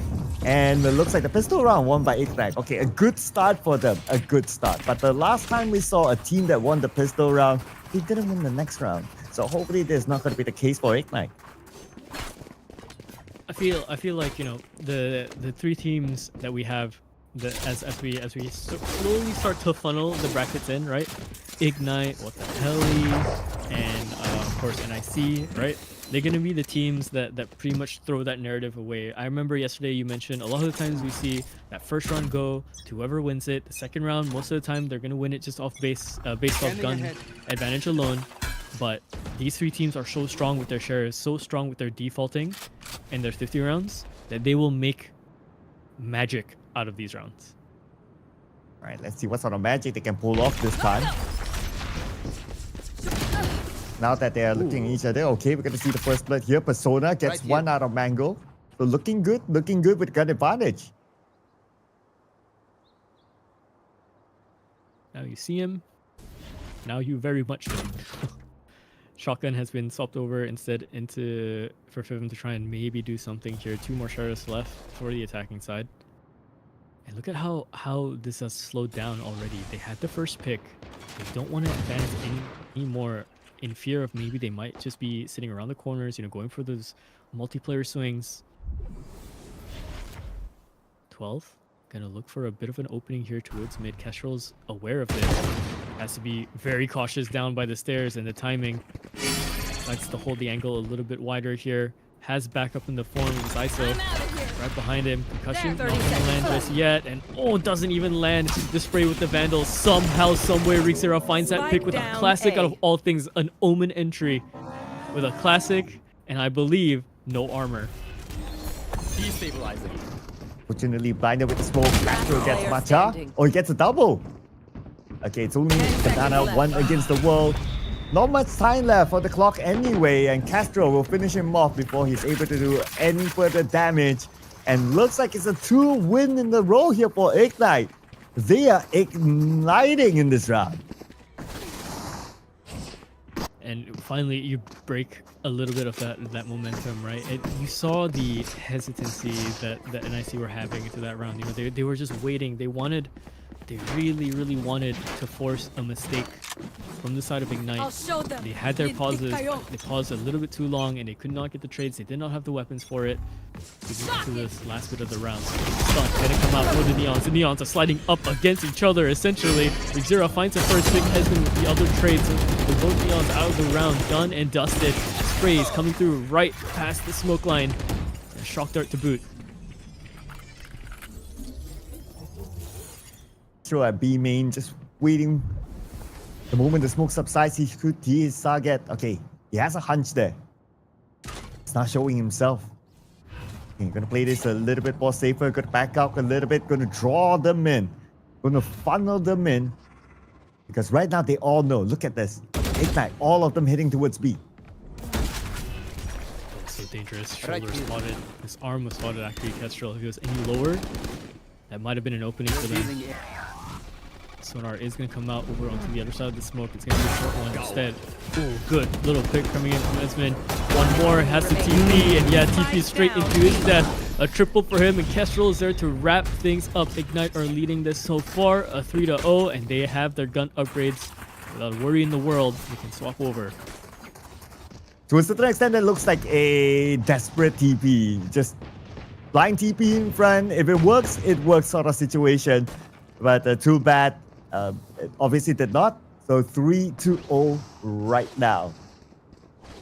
So far so good, holding it strong even after the second round. The third round they won when they have equal amount of economy. Now, by them winning round number 3, they will shatter the economy of NIC. And NIC now, with only 3 Sherrys and a Bucky. Shadows traveling. Yeah. I wonder if that was a bit of a mistake, TP coming from Rixira. Maybe he wanted to TP into the site cubby itself, but can't really tell. Sonar coming in, pressures the mid side as well, slides in, has to be careful around the corner, but Kestrel has that information, goes for the wallbang instead, stops the momentum, tracks, now left to just sheriffs into the round, but these can be very dangerous. 12 puts one in the head of Kestrel. Remaining. Long distance though, not going to be too favored in their hands. 4 rounds up for Ignite.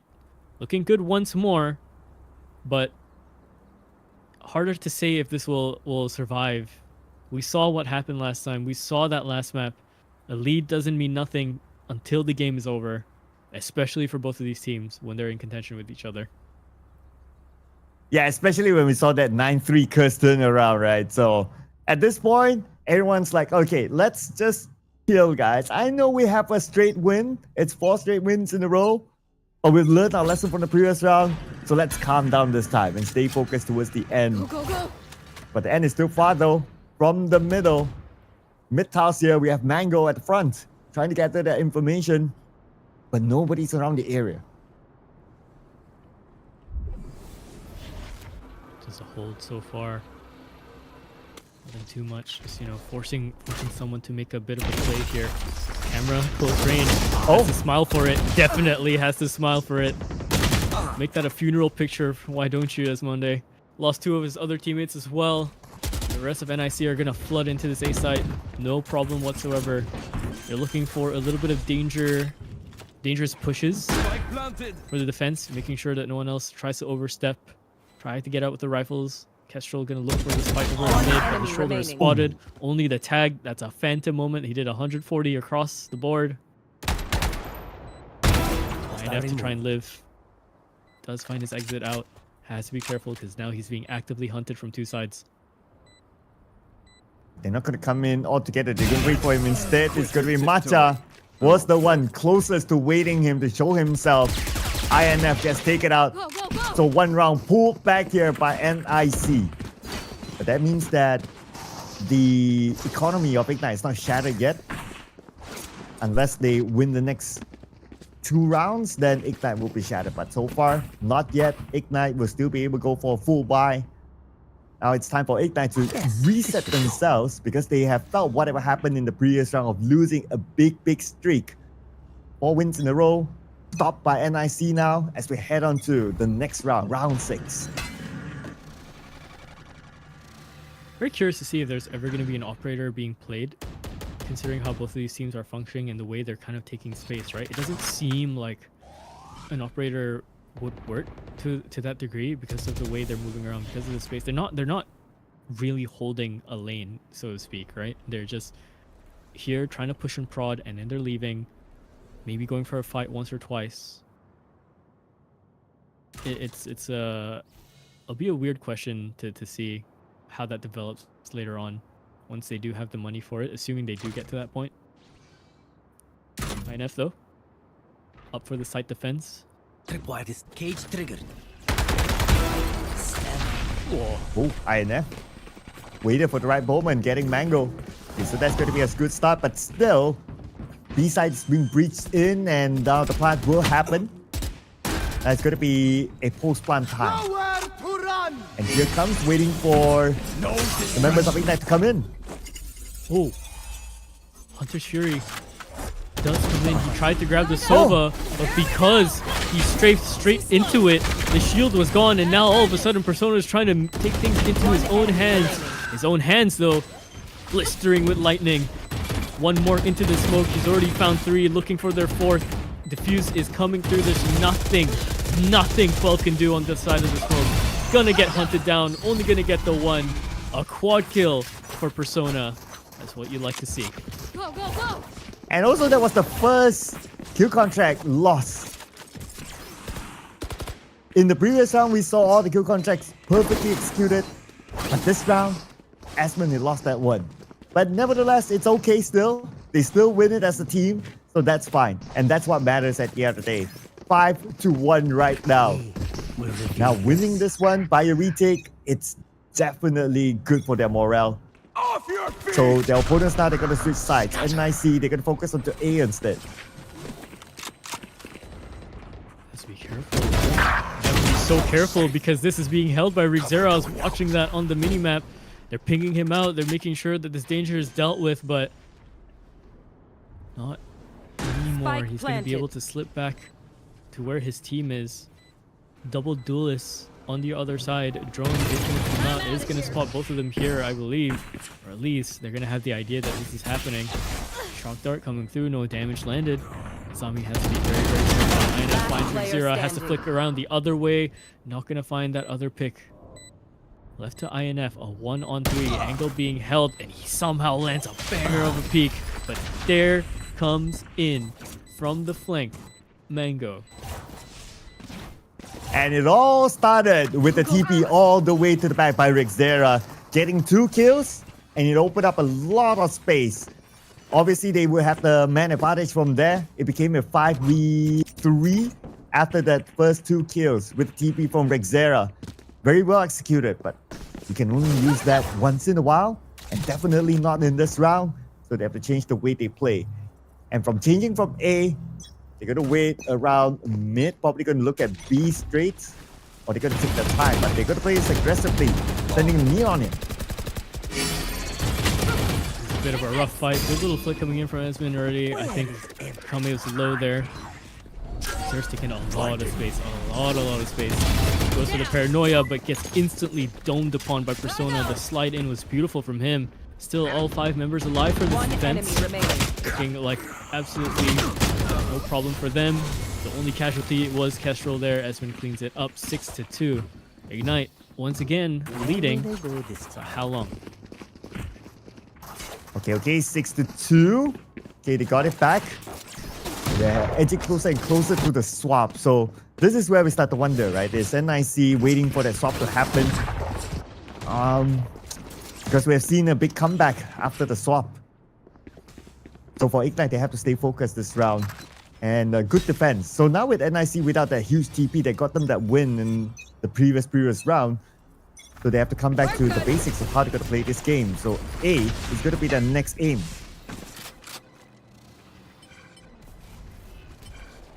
Bucky in hand for Akame once more. Looking for another explosive entry if he can make it so. Actually going for a little bit of spam here. They're right around the corner here. They have to be so careful. Utility is going to be used from both Sovas. Both different things though. Spike down Persona A. is going to get the upper hand and somehow found the spike around the corner. There's the shotgun coming in. Clears out Kestrel. Hard checked into the corner. They do not have their smokes anymore. Esmond is there to try and play a little bit of hero. Games has to be so careful. 8 bullets. The wall does not help him. That's his own wall that essentially greased that fight. Left into the 3-on-3. It's going to be a bit of a messy one. Stinger in hand for Azami, but he has to try and prod them out into coming of these angles. Has to force a mistake from them. They do not need this pressure extra still. Good pick One up enemy from remaining. Persona. A flank coming in from INF. Stinger in hand, not going to be enough to fight the wave that is Persona coming in. Okay. A little bit of a surprise there with that wall earlier on from Esmond, but again, the team won, and that's what matters at the end of the day. 7-2 right now. So this is them winning 2 in a row after their streak was broken earlier on. And we're heading closer and closer to that swap. But we are still on point for another potential 9-3. So I guess they want to try to avoid that 9-3 curse there. Let's see if they can continue this streak on. Nowhere to run. Very close fight. There. Hunter 3 coming out through. There we go. We might see Esmond here know use his kill exactly. contract up. Every time there's Hunter 3, he tries to go for it, but this time he tries to trade his teammate out.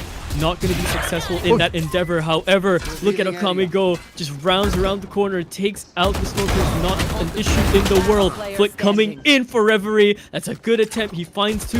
Leaves his teammate to try and go for that clutch, but not going to be enough. Does manage to get off that plant for a second. 7-3. Go, go, go. Around back once more. Gotta go. It was just too bad that INF was holstering his weapon earlier. If he had his Vandal up, then maybe he could have at least done something, or at least get 1, or maybe even 2, who knows. But with the fact that he was using his knife, then it gave him no chance when he faced off against the 2 players from NIC. So we're at 7-3 here right now, slowly crawling it back. But so far the record for NIC is that they have not broken a 1-win game. They're dead.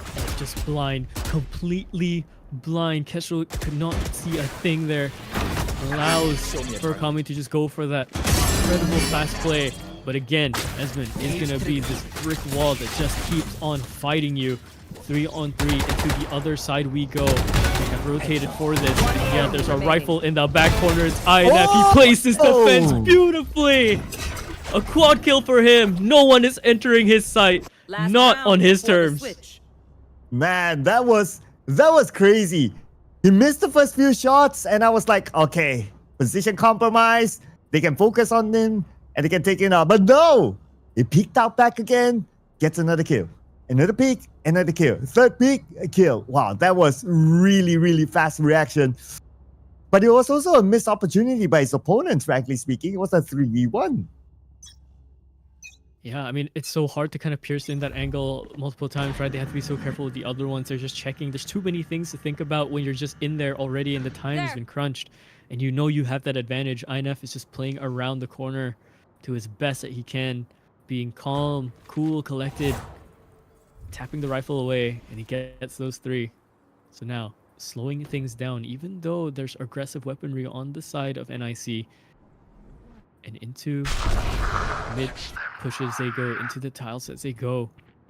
Cannot be too careful with this. There's an operator in play, and Fivum Spike walks down, right mid. into it, swaps over into the rifle, making sure that no one crawls up upon them.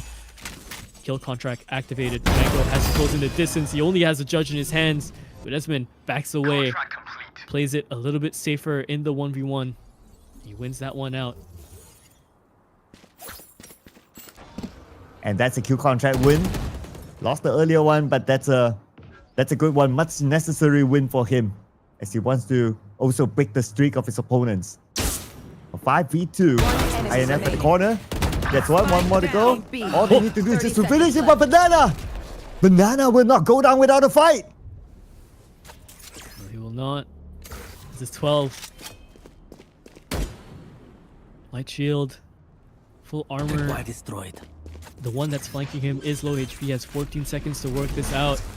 Paranoia is going to come in, the rush is going to come in as well. Unless he can get that spray down, there's just no way. There's just no way. So, as the defuse comes in, once again, 9-3 on the swap. Switching sides. Oh man, this is a scary number. Scary scoreline. The last time we saw a swap, it was a big comeback here for NIC. But this time NIC, they're going to be on the defensive side.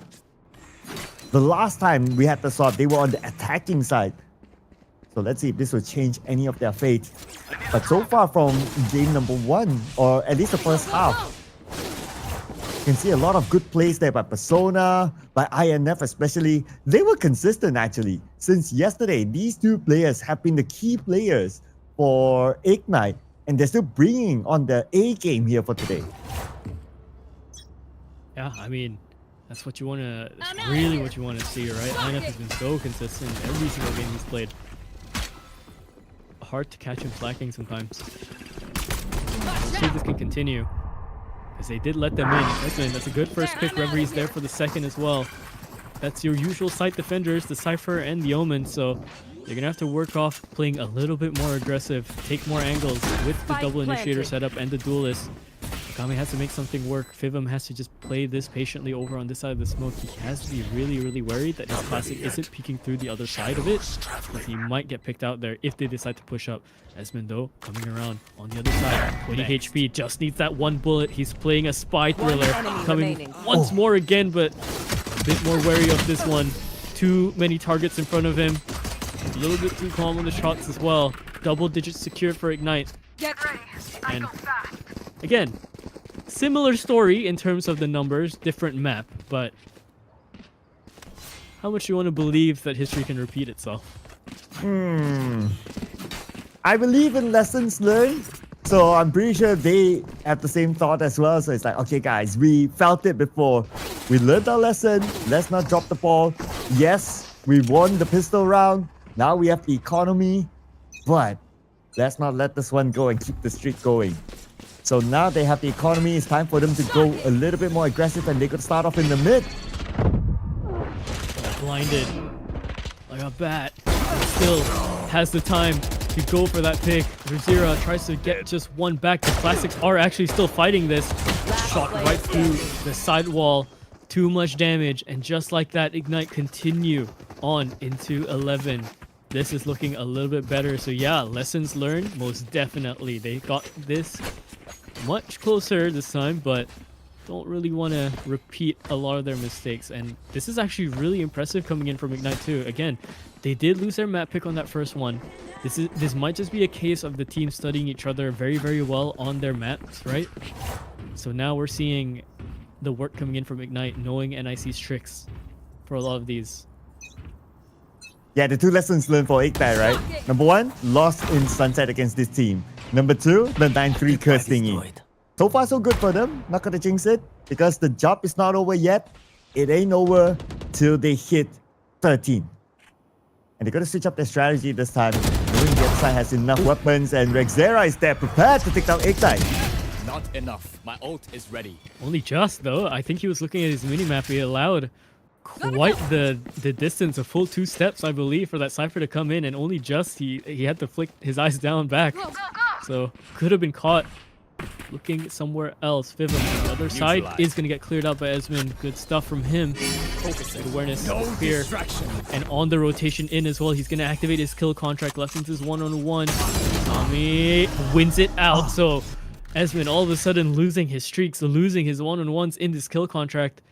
He's looking like he can bleed. 3-on-3. Now the spike very close to B. We can expect it to be planted real soon. And now with the noise made, 30 here comes the seconds rotation by NIC. They're going to commit all onto B, but they're going to spread themselves out. Not yet. At Boba, okay, they're going to spread out a bit. Banana sent to markets. Okay, they're going to try to flank this one here. They're going to try to catch them off guard. And they're all focused on the Boba on the other side. Yeah, but they have to turn around Drone. They heard Okay. all of this. What is that? Whoa. 2 coming in from Rigzira, a triple total. And Azami just wipes out one of the last players there as well. In the blink of an eye, they lost 3. Revealing area. Just like that. And I was just looking at the rotation. It's like, okay, they want to go from Poba in. Nope. They made the turn. And they caught their opponents off guard. And for the boys of NIC, they thought that, okay, everyone's going to be at Boba. They're going to line themselves up. Let's just go there and let's just spray them all down. But no, they got outplayed there in terms of rotation. Great call there by NIC to pull this round back.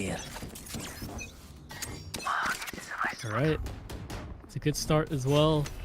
NIC are endurance players, if anything. They're not too worried about the scoreline. They're more worried about making the rounds work ever so slowly. Being a bit more diligent on this check, Kestrel. Making sure that no one's playing up top, making sure that there's no possible danger. But oh, just as he leaves the smoke, another threat enters it in the form of Rigzira. Slowly but surely, they're clearing out mid, and I think there's an idea to throw pressure out into market, but with the Sova drone there, tagging all of them, essentially seeing all of them, giving that info, I don't think they are able to advance up. Esmond is going to play off kilter here to try and take space, but no, caught out by Azami instead.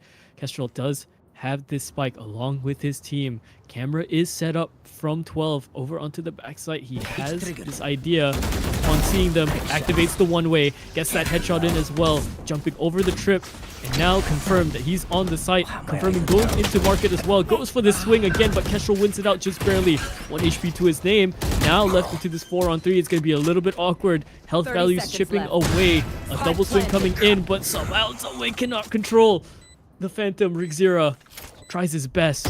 1 enemy remaining. Has to pick up this Guardian. They do find one more left into this 1-on-3. Persona, if you want to play the hero, this is your time, but it's not going to be it. Fivum is a little bit more diligently long range. They do get this retake. Another retake. 2 retakes in a row now. Okay, 11-5. We've seen this storyline before. I don't know, man. I don't know. I'm kind of 50-50 right now. And the players are feeling the 50-50. That's why the timeout is being called by Ignite. Again, it's probably going to be the same conversation.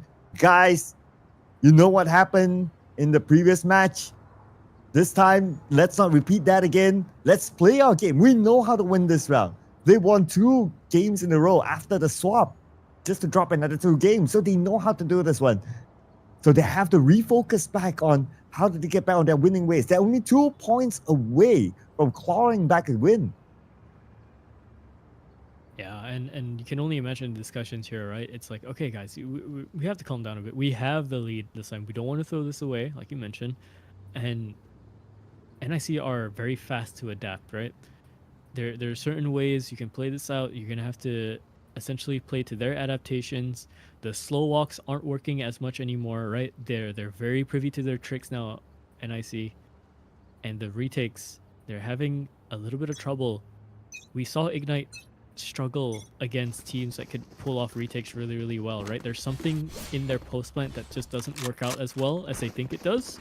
And that's where they're getting caught off guard. Maybe that's what NIC are playing off of. We have no idea, unless we were a fly on the wall in their scrims or in their in their talks. But that is a pattern you could pull. That is something that could be the theory. We'll have to see. Round is live. One more for Ignite to hit match point. We'll see if they can nab this one. And this time, looks like NIC is going to play a different strategy. They're going to leave the spike behind instead. So instead of focusing onto one side, they're just going to open up the space. They're going to play for time a bit. It's going to try to draw them out. But of course, for Ignite, full on discipline. Bit of a breach here by Esmond, and Rigzira read that out. Trying to do that slow crawl every single time. Good little flick to take out Akame though on the slide in INF. Every time, very sharp with the Sheriff, but is going to get flooded. I'm out of his socket. Going for a very, very aggressive fight, but the long range with the Stinger is not going to do too well. Silverdrone confirms the presence of more up close.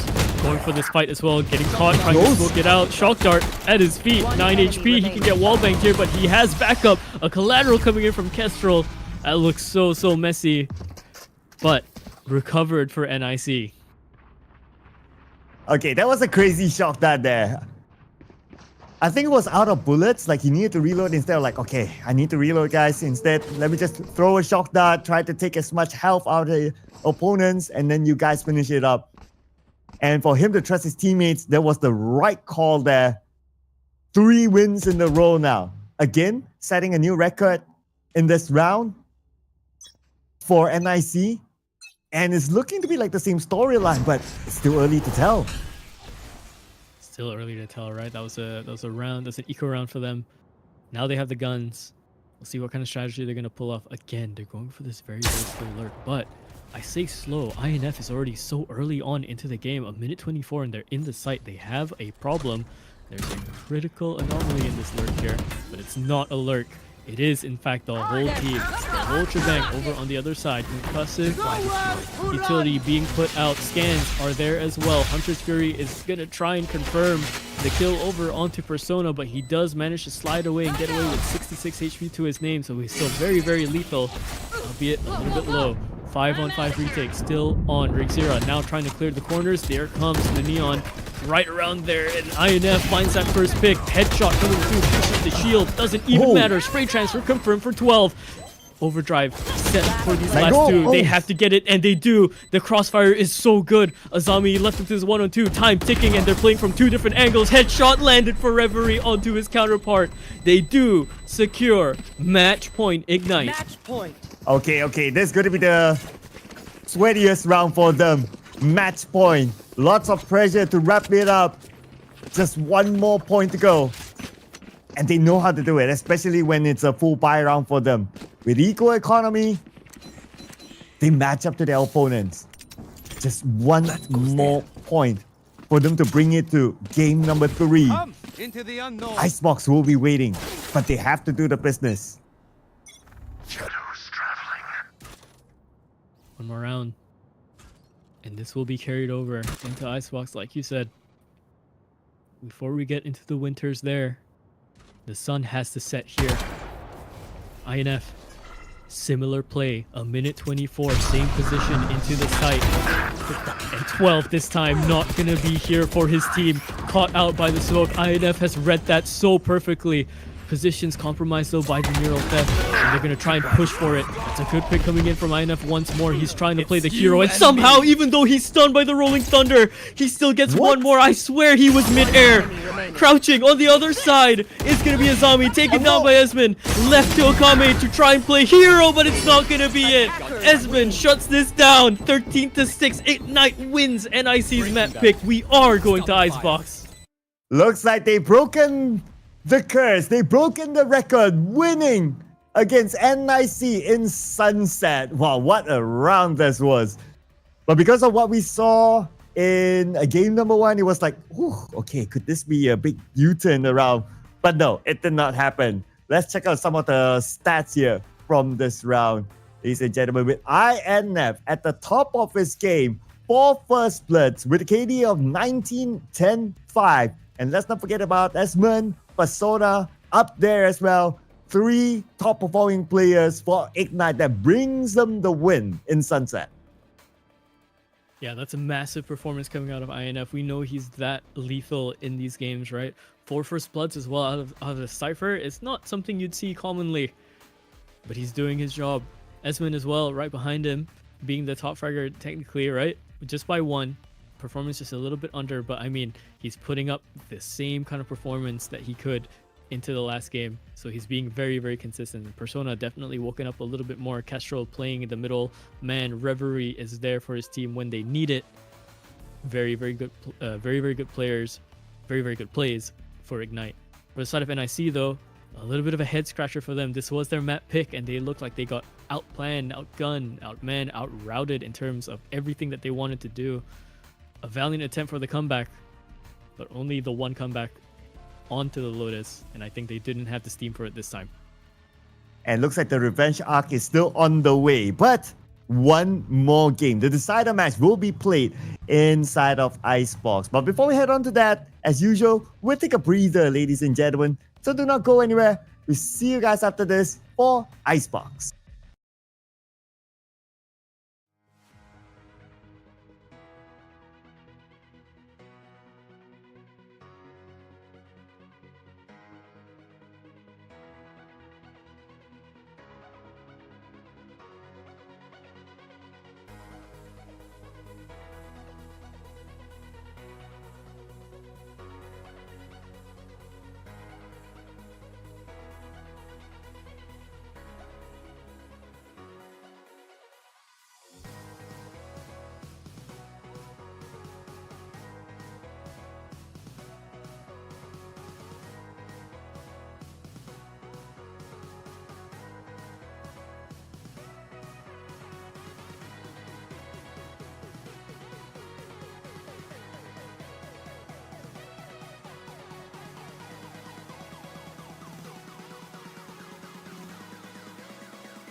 All right, hello everyone, and welcome back to Breakpoint Malaysia Singapore Split 3, powered over by our friends at Soup, hosted by our friends over at Berryfam, and of course sponsored by our friends once more at Colorful Malaysia. You want to get some of those GPUs that you saw in the ad break? Do check those out. However, we have just gone through a very grueling map of Sunset. The series is still live because we have now headed to a map 3 between an Ignite and between a Nobody Can Call Them that are just veining for the champion spot for this split. My name is Lott Calliber. I'm joined with Sir Cloud. Let's run it through and see what happened, Cloud. Yeah, the revenge arc is still on the way though. So we'll see. This will be the decider match between the two of them. The team that wins will move to the next round. But the team that loses will still have a lower bracket run. So it's still not the end of the world for whichever team it could be after this. But what the Sunset round that we witnessed earlier on, historically during the group stages, NIC, they won against Ignite in Sunset. But the storyline is reversed earlier on as Ignite, they learned from their lesson during the group stages. They know how to play Sunset against NIC, and they won it at the map of their choice. But now with Icebox, it's all open for the two of them. Yeah, and Icebox is going to be very interesting because looking over into kind of their match history here, again, none of them have played Icebox this split. However, if we want to go into their history as players, I've definitely seen INF on the Icebox before. I've seen how much of a danger he can be there, and I've seen the players of Ignite play the Icebox before to their own certain degrees. The question is always just going to be, when you don't have the data for the current kind of meta, the current kind of split or current tournament that's going on, right? Is always just, what do you think they've changed? What do you think they're going to run, right? Is there going to be a Viper? Is there not going to be a Viper? Is one of the teams going to run a Sage instead? Because we've seen a Sage work on Icebox, but we've seen it also kind of fail as well in previous splits and previous VCTs, right? So it's going to be a question that I'm hoping will be very interesting. And we're going to go into the agent select straight away. I'm going to get this answer straight up. Yeah, and to answer some of your questions, looks like we're surely going to see a Viper, very likely on both sides. But for the Sage, well, they're not hovering on the Sage yet, but as long as they haven't locked it in, so there's always a chance that that might happen. But Viper is always an obvious choice when it comes to Icebox, right? Like, you open the Viper's pit, and those small side corners all blocked out. Like, it's very difficult. It's almost like a sure win if you're able to plant it, or maybe if you're diffusing during that time. Yeah, I mean, it's so important to have that Viper around, especially, right? It makes the sightlines for Icebox so much easier to deal with, so much easier to defend as well, or even, you know, attack for some of them. We're seeing quite the interesting picks here. So on the side of, again, every time I look over to them, I just want to say Elevate because I keep seeing Elevate there in their name tag. But for the side of NIC, they are gonna run this Gecko, and I have not seen this Gecko on this Icebox for a very long time. Triple Initiator? Wait, is this what we're going for? Do you see this?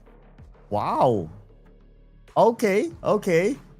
Well, like what you said, right? Because we have not seen them play in Icebox for between the both of them in this tournament. So we don't know what's the latest strategies that they have cooked up, what they have changed. And I guess this could be one of them. Definitely one of the more confusing and or interesting lineups we've seen, right? Triple initiator, a Gecko, a KO, and a Teo. They all rhyme. So they're playing a rhyming game, if anything. Good point out. The Teo, okay. Teo has been a very interesting pick, I think, towards this half of the year, right? We saw how extremely prudent it was and how oppressive it was as a character just in general, right? Because KO came after the fact that Riot had pretty much pulled out the pings, so you couldn't ping in the smoke, you couldn't do your post plant pings, you couldn't do your wallbang pings, right? You have to do it in very specific ways, like with an omen, because that would go through the walls as usual. But you didn't have the ability to do the post plant setup pings, and you have to remember your setups. And Teo pretty much just countered out the fact by having rockets that you could just put. Well, let's see who will win the first round, the pistol round, as the round starts to run here. And looks like both sides still pretty equal. Free sight though. Don't-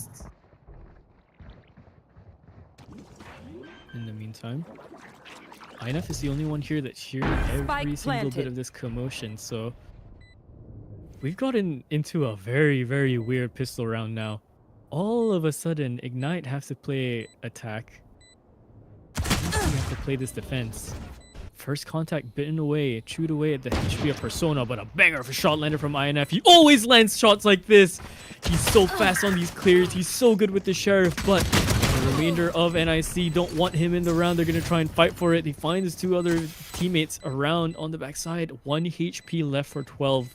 He's going to have to hit this first shot. If not, he's going to go down for the time. Time is running very One low, enemy and the remaining. Teo, like I mentioned in the Whoa. post plant, is so lethal. Oh man, and look at the Banana. He only has like what?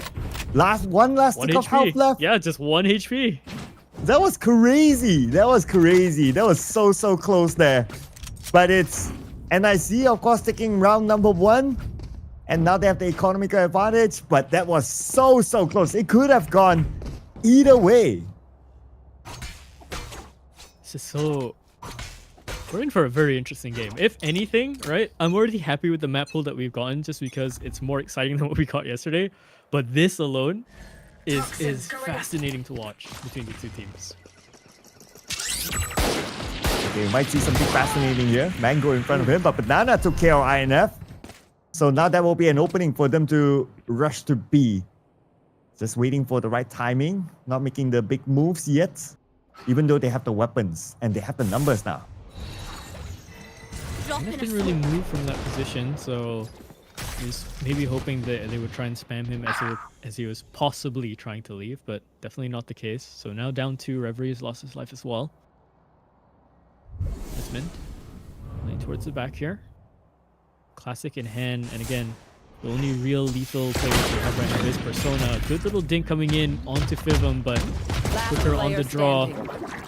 Same with 12. Persona, last one alive with the Sheriff. Also watch out for the flash. Lands a double. Okay. Gets a collateral instead. There's a way in for him here. He can take out the KO. He can take out Fivum here because he is one shot to the body dead. But he's going to push the initiative a little bit more. Flash coming right through, and it's not going to land that shot. Instead, having to look away. So, good stuff coming out from the side of NIC. Well maintained. Going to keep this lead. But Ignite having the mechanics to answer, if anything. And we're past the pistol round, or the post-pistol round. So now it's equal between the two in terms of weaponry. And this will be the round that Ignite will be looking to make a comeback here. But for NIC, they're going to switch up the strategy. They're no longer interested in B. They're going to go for A instead. If they're able to breach right through in, it will bring them this big advantage. But INF waiting all alone as usual. Have the pot set up, just waiting for them to show themselves. Banana make some noise, so now they know that Banana is around the side spawn. Kestrel is going to play aggressive here. And Persona is going to just wait out for the 12 to go for that peek again. Coming through, but it does land Spike straight down onto A. INF. Has to give up the space, doesn't want to get picked out over on the top of the screens, but in the meantime though, Ignite, they are finding their picks, they are finding their way back into the site. Drop is going to be heard, and INF was there to try and take that kill away, but Rigzera managed to sidestep it a little bit. Does manage to defend with his life, and now all of a sudden brought into the even keel. Spotted one over on the top rafters. They hear the zip being pulled on, and Rigzera just go for that beat. Alarm bot activated, and he uses that to his advantage. Rigzera is a monster in this round. It doesn't matter if they have the guns for it. A bulldog is all he needs. His utility played off perfectly. A 4K for him keeps his team in the lead. And with a quad kill there for Rigzera, putting in a performance that stopped the potential comeback here of Ignite. So now because of that, Ignite, again, the economic shattered. We got 5 sheriffs here for the side of Ignite. So again, this is going to be a round that gives the advantage towards NIC. And NIC, this time no longer interested in A. They're going to switch up the strategies again. Going to play from the mid.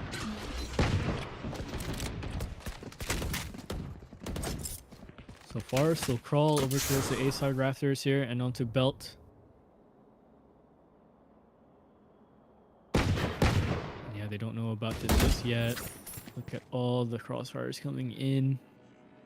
And a slow advance, a very, very slow advance coming right through.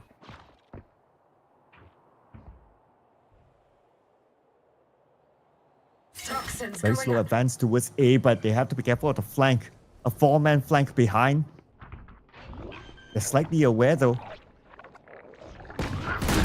Castro at the top. Banana's Relo, only 5 health. But they managed to take out 2, take out 3. One enemy And Castro remaining. finally gets Banana. So now it's a 4v1. INF against the world.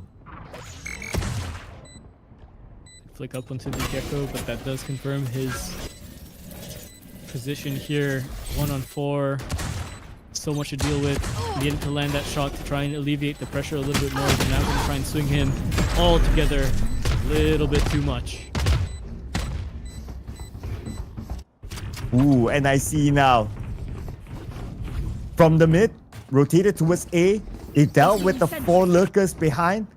So if you kind of think about it for Ignite, they've been trying different strats here. Okay, they've been trying playing for the front. They've been trying to lurk, sending a 4-man lurk. But it didn't work for them. But to be fair, it was a sheriff round for them. So if they were to try that strat again in this round with a full buy, then it will be a good measurement. But it looks like they might not be doing that yet. Or maybe they might from the mid in. Crossmap Knife is there to check over onto yellow to see if there's anyone playing the aggressive spot, but so far no one's there. And again, another lurk coming in for Rigzera. Persona's played up top into the nest. Playing a little bit more aggressive. He's making sure that that space isn't going to be taken. Oh, good shot for Persona. Absolutely handled that really, really well, even though tagged down a little bit low. But with the lurk done and dealt with, they can rotate all the way back into B.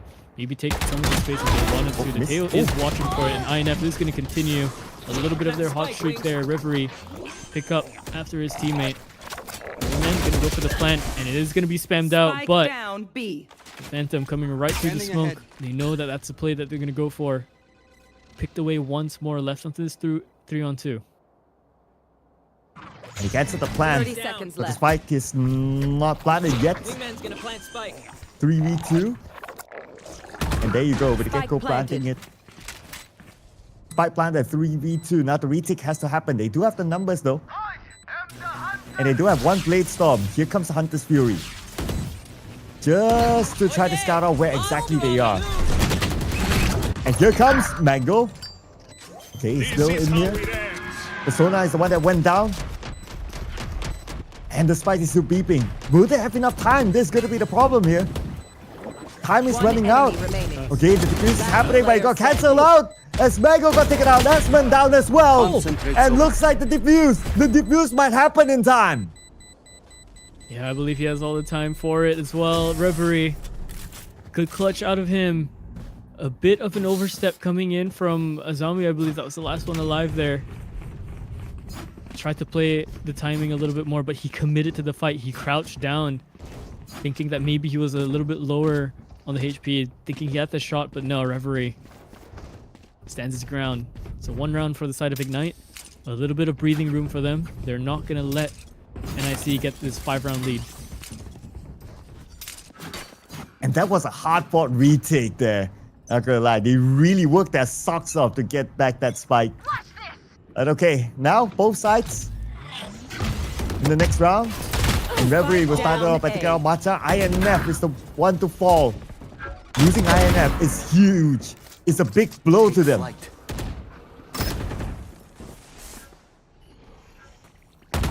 You should run. Surely they'll try and get this through. Lockdown is going to be put down. Allow them to essentially just leave the site here. Let them take the space, because there's not much you could do here unless you went for a very crazy aggressive play, but you don't want to dwindle down the numbers too much. Don't want to play a disadvantage here into this retake. Ignite, they struggle with their retakes usually. And they're struggling now. So many losses. What can you do, NIC? Forget that they lost that last round. They still put themselves up on 5. 5-1. And the round that they lost, it was a hard-fought round. So it was not like an easy loss. So they know that, okay, we're still able to put out a fight. And they still carry that momentum into this round. And the timeout's being called here by Ignite. They need this timeout to reset again. It seems like every time they lose, or for the most part of their losses, was that they lost to A side. So it's something they need to recalibrate on how they're going to win back A. B side, yes, was the round that they won through a hard fight previously. But A side right now is their kryptonite. Yeah, and I wonder if it's because they're just so thrown off by the amount of utility that NIC have, right? I mean, they have a Gecko Flash to clear their corners. They have how many different variations of a Molly, right? I'm pretty sure every single character on that roster has some form of area denial, right? The Gecko has the little Gecko Molly. KO has one. The Snake Bites as well. There's just so much. There's just so much utility. They can clear their corners without even challenging them. Placing alarm bomb. Yeah, and A side is such a funnel, right? So if you have that much utility, then it gives you the advantage. And probably because of they learned that, they're probably going to go for A again, but before that, they try to bait it out mid, or just try to check out any potential lurkers. Persona is going to be one of them. Persona takes a lot of damage, down to only 9 health now. Yeah, not the best place to be. 4 sheriffs, 2 of these players have armor I'm trying to work with. The mid-cross is being watched for. Didn't see the player come out. There was a chance there, but no. Spam back hits Kestrel just as he's trying to leave. Espen spots his peek out as well onto Belt.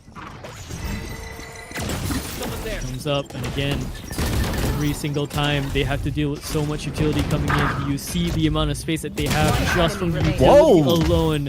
NIC are making this look like child's play. The sights are just theirs every single time. Rocket coming out over on the other side. Confirmation spotted. Has to hit that body shot. Hits the body shot on the wingman as he leaves too. But a little bit more tanky little guy.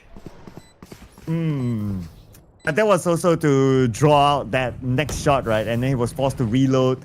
And then they know that, okay, he's reloading right now. Let's just run at him. 2 players were more than good enough. And that's how they won that round. 1-6. Again, looks like the record continues. A is the best side with their current composition. Expect them to maybe switch to B for like 1 round just to try to throw off Ignite. And then they will go majority A after this. This could be one of those rounds that they try to tease B.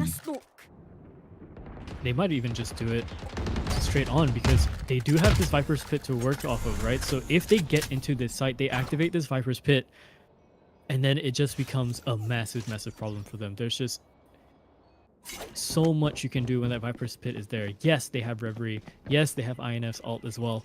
But they're going to have to invest something back. And with such a round deficit, with such a lead coming in from NISC, they have to play this properly. They do not want to let this slip. Persona, here's the footsteps coming out right below him. Is going to find Fivum as well. So he tries to go for an aggressive play while his team is going over on the other side. And because there's no one else here, I think that confirms it. Rotation now coming in, but it's going to be a little bit late. They are still kind of caught by the yellow side. Wingman is going to go for that plant. They're going to try and spam it a little bit too high on the crosshair. Kestrel might have landed that one. Maybe they would have had a problem. And there's the Viper's Pit that I mentioned. Oh yeah, this Viper's Pit will give them a big opportunity to plant the spike and to hold it.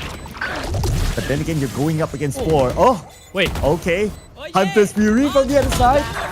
Wait, the defuse! Okay. Wait. What? I need to process that round a little bit. Hang on. Okay. So Reverie has the Hunter's Fury to try and void them off into the Viper's Pit.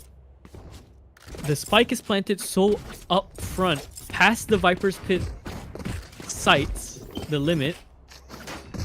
Reverie kills his teammate. Kestrel goes out of the round. They still managed to get some trades in because they did get the spike halfway. Scanning ahead. And still win it out. Oh, something to do with the comms there. Something to do with the comms there. I can't use Oh man, gotta put that behind them right now because the round still continues on. And looks like so far so good for Ignite.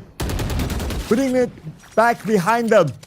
3v2 right now, but the business is not over yet. As long as they're still in the game. Banana responds back, taking out Castro. Equalizing the numbers. Hopefully no boo-boos after this with the Hunter's Fury again. Yeah, hopefully not. Man, goes down for it, but he does have a way to come back into it. Spots him out over onto the other side. Azami has to deal with 2 angles, not going to be able to do so. INF grabs his defuse and Ignite are up onto 3. 3 more and they equalize this into 6-6 before they swap, and that's kind of what they're banking for. They're finding a little bit of their mojo into this. And I see looking still a little bit flustered after that last round. Oh man. Lucky for them, they managed to make a quick comeback here in the following round. But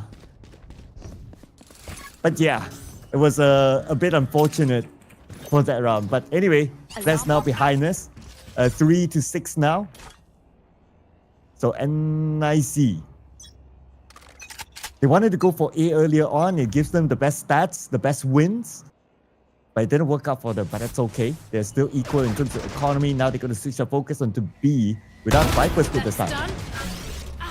Okay, good shot coming from INF, but he doesn't get away scot-free with that one. Put down to 6 HP. He wants to play close. Okay. Oh, he plays close right in front of a very, very deadly radiant hunting robot. Now, to the back foot. 3 on 4 for the close plant defense. This is doable for them. They do not have any ults to work off of this, so it's just gonna be the usual suspects, just gonna be the usual fights. Sono finds it on the flank alongside with Reverie, leaving just the one. 12 alone! Somehow, someway, he's found 3 in an instant. Playing this off yellow, 70 HP, only 3 bullets to his name! He gets the 1 tap! Unbelievable stuff from 12! 7 in the hole for them! All of a sudden, that's shaken the ground that Ignite stand on. And that I was see. Crazy. Yeah, that's insane. Man, I had to process that one. That was crazy. That was insane. That was a solo heroic play that won them that round.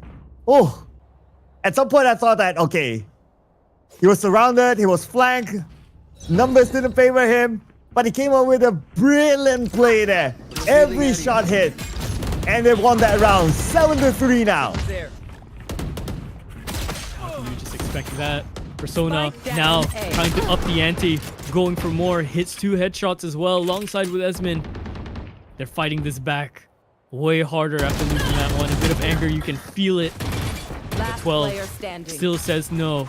He pulled this off last time. Can he pull it off again? 1v4'd many different angles. They're farming the orb. First headshot landed. Esmond trying to crawl up on him, not looking the right way, but giving him the chance because he's missed that shot. 1 minute and 3 seconds left. This is very doable, but the spike caught out in the middle of the site into the halfway point up onto Belt. He has to try and go for an aggressive play. Spotted out by the recon bolt. Not what he would have wanted. And with the smoke put down, added danger to this element for his potential clutch. No spike, position compromise. It's going to be pretty hard. But it's okay. It's okay. They're still in the lead now. 7-4. A thrifty for Ignite. Don't waste your firepower. As this will be the last round before the swap. Placing sentry. I mean, he didn't have the numbers. No Viper Spit. But even if he had the Viper Spit, like he didn't have the spike was dropped out in front. So it was very difficult for him anyway. Unless if he had the spike, then it's going to be a different story. There could be a lot more things they can do. He can rotate to B, but that wasn't the case for him. But that's okay. They're still in the lead. They're still keeping up. One more round to make this look a little bit more competitive on the side of IG. And oh, that's just not the way you want it. They've known INF has been playing that position so many times. Second time in a row he's been caught out just like that. Staying his position, trying to get the one. They do not have the KJ utility anymore. And if INF had landed a shot there was a chance for him to come back with the lockdown. But now his teammates have to try and play for the defense. Hunter Fury is good. Cross map takes out Fivum.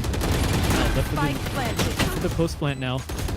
They got this in. Viper's hit is up as well alongside with the lockdown. It is going to activate in the next few seconds with the one player detained. This is a bit of an odd one. They're seeing a flank coming in now from Reverie. They did this the last time, but they got absolutely gobsmacked by the Viper. They got gobsmacked by himself. Now, tapping into the spike. There's the ultimate as well. The Armageddon coming right through. Headshot landed, but no gun not out for it. One more down, left into the clutch once again, close range with the shorty instead. 12 does it again and again and again. Switching sides. What does it take to stop this guy? Banana, Mr. Clutch Man, not the moment. Second huge clutch by Banana, and this time with a shorty into the face. And that was a beautiful jump shot. You don't get to see that all the time. Yeah, I mean, he's already low HP, right? The shorty is the right play. You could go for the rightful duel, but the danger of having the one-shot headshot potential coming through the other way, it's too much. Just play around the movement, play around the absolute advantage that you have. They have limited sights. They have their health just ticking down into that Viper's pit. The shorty will do the job even at long range as long as they're inside it. Pistol round underway. Ignite. This is not the scoreline that they want to see. This 8-4 haunts them so many times. Let's see what NIC can pull out of their bag of tricks now. We've seen tons of 8-4s here in the playoffs. In Persona, they're going towards A again. But this time they're aware of a potential lurker. Alright.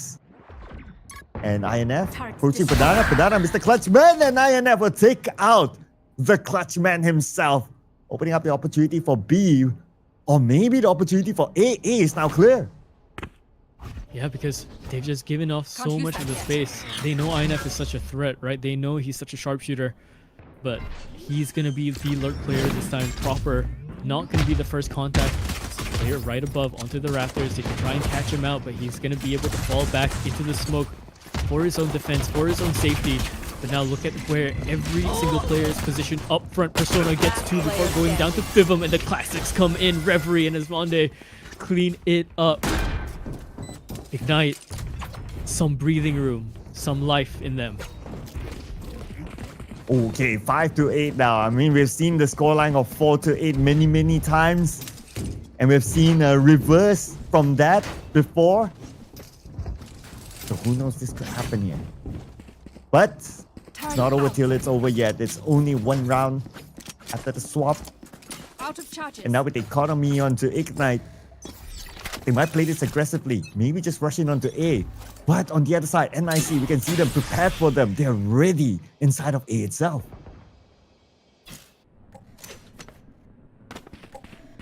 hold a little bit more here. An early rotation coming in from NIC. They don't trust it just yet. They're not going to play deep into the site. They're going to actually just rotate out and play the retake instead. Nope, never mind. Filtering back in. NIC, what are you doing? They're a bit confused here on the play. The timing is freaking them out a little bit, I think, because they're expecting them to just kind of hard hit this site. But not just yet, and they want to try and catch them off surprise. Oh, but good little bit of movement coming in from Esmond. On the jump up onto pipes, he finds one. Oh, INF, too blinded, way too blinded, could not find his way back down from the belt. Kestrel, though, on the other side of the map, he's taking some space alongside with Persona. They're going to call this rotation in, but he cannot die like that. It's the Banana Man himself. Peels one out. Kestrel goes down. Persona left to go and watch middle. Everyone coming in from kitchen. Footsteps is available to him. Jumping around on his head. Somehow Fivum has to turn around. Reverie trying to play the hero. Left into the one-on-one. This is an insane round just unfolded in front of our eyes. What is that again? He peels them every time. 12. Banana Man himself. Thrifty. Every single time, he will not slip up, even though after the peel. Man, that is crazy. That is crazy. Banana at the top of his game. Just look at his KDA now, way ahead of anyone else on the board. 20 kills through his name. This guy's playing out his mind. Dude, I want to ask what he ate for breakfast or dinner, but I think I know my answer, man. Lots of potassium. Oh, yeah, lots of potassium, bro. Those are shots that you can only hit if you have the right amount in your body. Man, this guy, he's up for one. He was so quiet at the start of this series. Now showing what he's capable of. Playing for more. Kestrel pushing up past the smoke, trying to go for an aggressive play, but it's not going to work out for him. His teammate tries to help him out as well, but they're going to die out too. Azami there in the kitchen, trying anything they could do. And again, the closer, 12, Banana himself. It's a flawless round. They put themselves up into double digits. This is uh-oh territory for Ignite. Oh, uh-oh territory. I like that. I like that term. I like that term. And so far, whether you put them on the attacking side or on the defender side, they know how to play this map. They're very comfortable with it. So far, they have not been truly overthrown. Maybe at the start, but or maybe somewhere in the middle. But for Ignite, they have not got past like 2 wins in a row against their opponents from NIC. So NIC now in the driver's seat. Again, got to focus on the A. Aggressive play for NIC. They're feeling it, you can tell. They're disrespecting the space. But Ignite are trying to set for themselves to defend even just to get into this site. And I mean, you have so many forms of utility coverage, right? The triple initiator comp is working its wonders. Now 3-0 there. What is that coming in from him? Tries to find one more, looking up, but he doesn't land it just yet. It's a good double for him to try and start things off. Left into this 2-on-2. Health values are low for 2 of these players, but the other 2 are still relatively healthy. Regen shield for INF, but 1 shot would do it. The wingman's down. So low as Matt go from the back. Get Desmond. 1 player against 2 with only very little health. Not going to be enough for him to tank even a single shot. And that's going to be another win here for NIC, edging closer and closer to moving to the next round. This is not how you'd have expected this third map to unfold. And yeah, timeout called once more for the side of Ignite. They look so strong coming into this. And all of a sudden, absolutely ripped apart at the seams by NIC. I mean, what would you even talk about here? How do you even play a regular game here against such an oddity of a comp? I guess that answers your question, right? During the composition setup. It's like, oh, okay. They got like what? 3 initiators, but it's all part of the plan. Like every one of them can sort of flash. So far it's working out for them. This sort of comp, it looks almost unbreachable.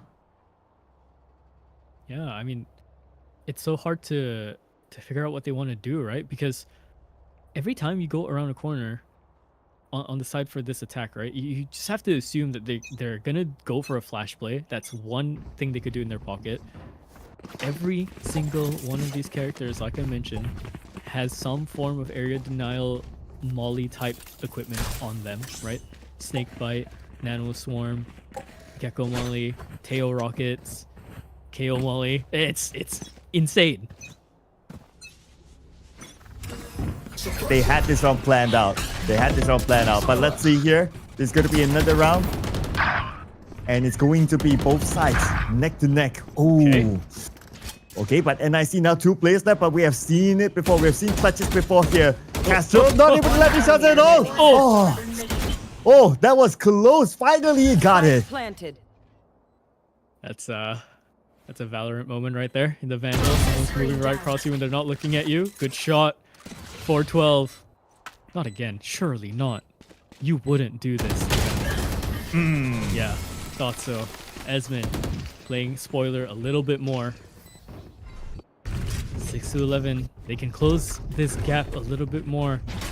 One more round, 2 more rounds. Maybe they would need to win to try and maybe break the economy. But look at how rich Azami is. He's just 1,000 off from hitting max credits. Oh, yeah. Okay, but he has not bought this round yet. Okay.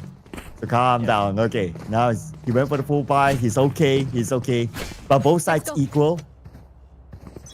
But they're going to go full in focus onto A.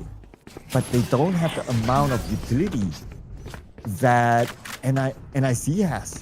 It's going to be a very different gameplay for them. And here comes. Going to enter straight. It's going to be a fast movement by them. Sona spots out Mango together with Matcha. And so far the defense is not working out. I'll take it. 380's Yep. live. There's Azami as well to stop the Persona streak, but caught with the utility in hand. Esmond goes for that peak, so Persona's efforts to take out both Mango and Matcha to make a little cocktail Spike for himself. planted. Good job so far. Mango Matcha. I've tried a little bit of that and it is yummy. But here's a yummy shot by INF. They lined up for him. And they take this win for themselves. 7-11. Slowly but surely. And so far the record in this match is that they have not gone beyond 2 wins. Looking to break that to make it at least a 3. And take it on further forward to try to draw it up. You know what I see? I see 9 different characters that have the word ready next to them on this scoreboard. Ultimates galore. Might be spammed out here.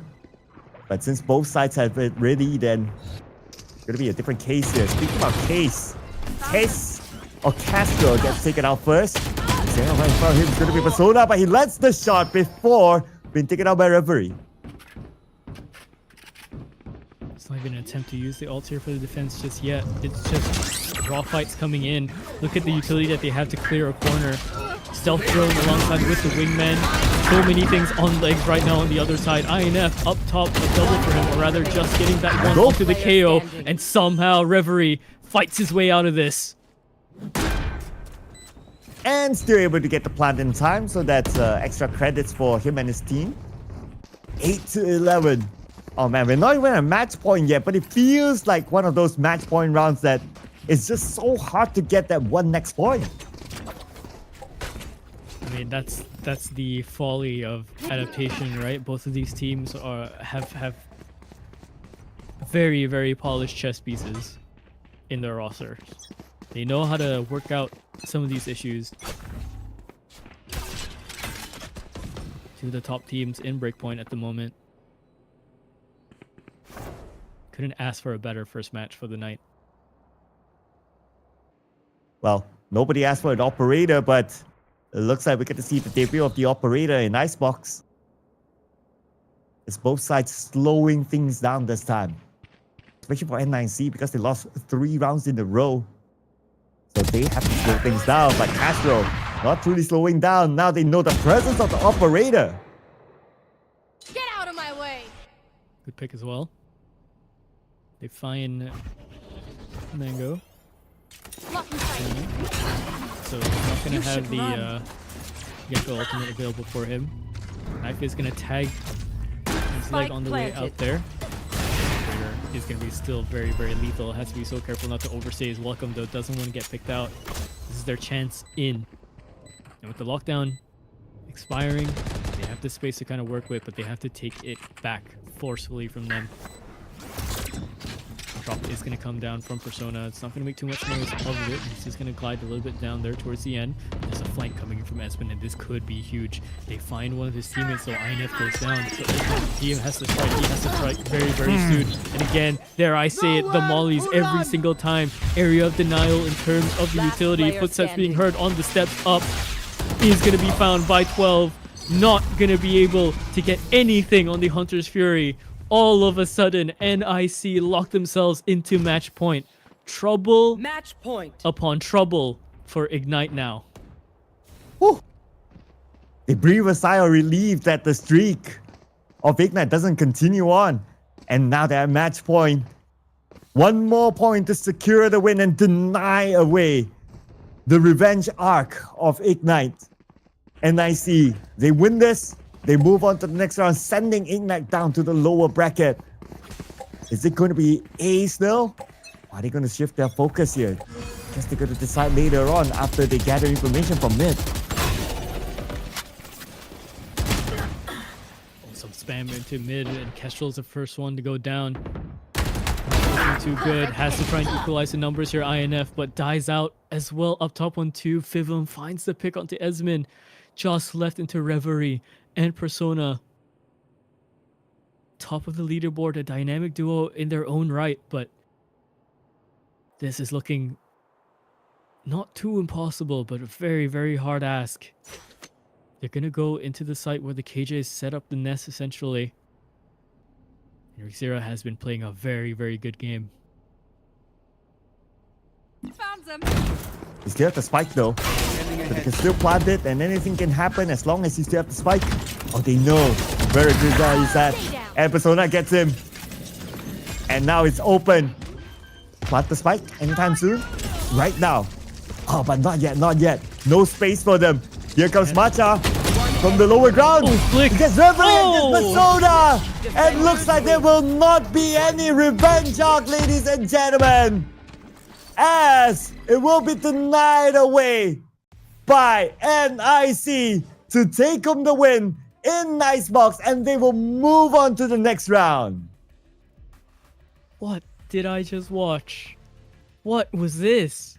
All of a sudden, NIC just wakes up to a whole different level. I mean, just straight into the scoreboard, right? We have to talk about 12. We have to talk about Banana here. 24 and 13 multiple clutch rounds under his belt. Such diligent work coming from him. Persona was the only contesting player that could have been it for this performance, but no, even then falls short. 7 first bloods, yeah, but you're quite the amount of rounds behind. A 13-8 scoreline. Everyone on NIC played their minds out. Rixira as well. You saw the shots he was hitting, the defense he was putting up. Mango, Akame, essentially, and alongside with Azami, both just steadfast in their roles, right? This triple initiator comp has thrown Ignite for a loop, has thrown them down into the lower bracket. Yeah, they probably didn't expect that, but whatever it is still not the end of the road for Ignite. Like what you said, they still have a lower bracket run to go after this, so they're still in the tournament. But we're done with NIC versus Ignite, and NIC will move on to the upper bracket finals. But who will be waiting for them? We'll find out today, ladies and gentlemen, because up next is going to be What the Helly versus Suicide Empire, who played yesterday. So let's see if they can come out with a win against What the Helly and continue on their streak. But before we find out more of that, we're going to take a short break, ladies and gentlemen, for the teams to come into the lobby. We'll see you guys after this break. In a field of ice and snow, holding out your hand for me to go. wasn't scared to see you, always knew it in my bones that something here was bound to take me home. You said you don't know me well, but I'm your angel in white. I'll be close if you come, I'll be just behind you. You're not on the list, but I can get you inside. Use your mind, listen to my voices, I'll guide you. You give yourself over, yeah, you don't wanna fight. If you do, I'm gonna bid you a hard cold goodnight. Baby, hang on to your ticket, you to win alright. And if you don't trust it, hold it up to the light.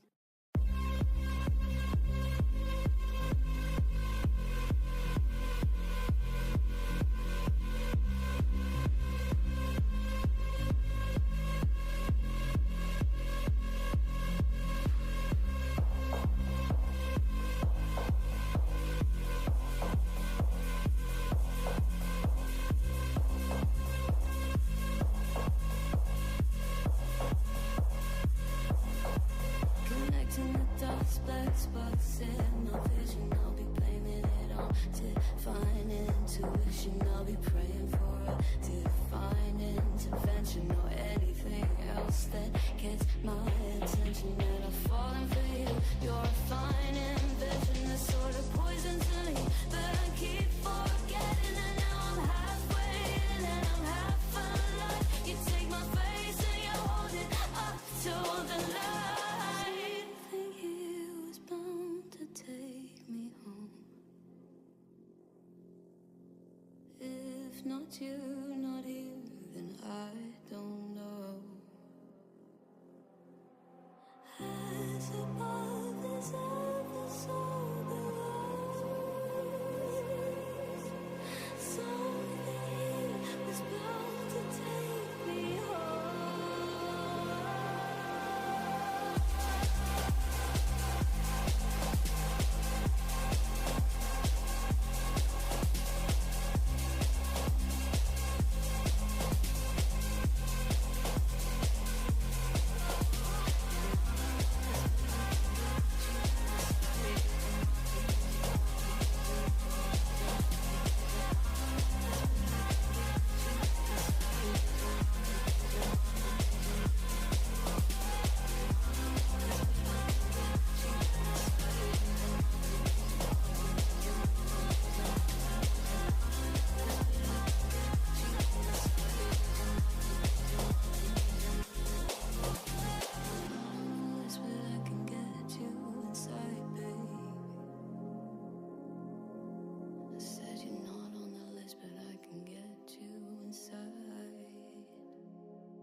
Hi, that footage was shot with the Calliber 5080. Amazing, right?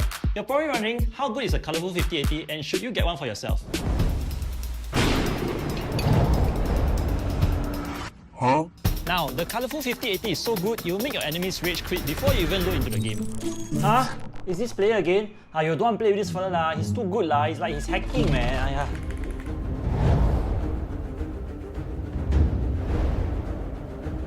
But seriously, it's got 240 FPS. You can sip coffee while playing it because it's so smooth. Ray tracing. You wear sunglasses because the graphics are too bright. Cool temperatures. It's so cooling you can even use it as an aircon. Ever since I got the 5080, my KD ratio has skyrocketed. Sorry, I can't hear you over my ultra graphics setting. I installed the 5080 yesterday and now my PC runs so fast I can see the future. Wait, that doesn't make any sense. Yeah, you're right. It doesn't make sense. Who wrote this script? So, should you get one? Bro, you're watching a gaming tournament. You already know the answer. Get the colourful 5080 or else. Or else what? Or else they won't get a super KD ratio. Last warning, are you? Don't simply do advertising, Sorry, boss. Don't tell people their KD will go up. Your own KD also so bad. Every time people will carry you. Boss, I'm a professional gamer lah. This video, you don't say so loud lah. People can hear leh. I don't care. You faster finish your video and go and wash toilet. Boss, I'm a professional gamer. Don't ask me wash toilet lah. Boss, where you going? Hey, no face eh, boss. The colourful 5080, available now at licensed dealers near you.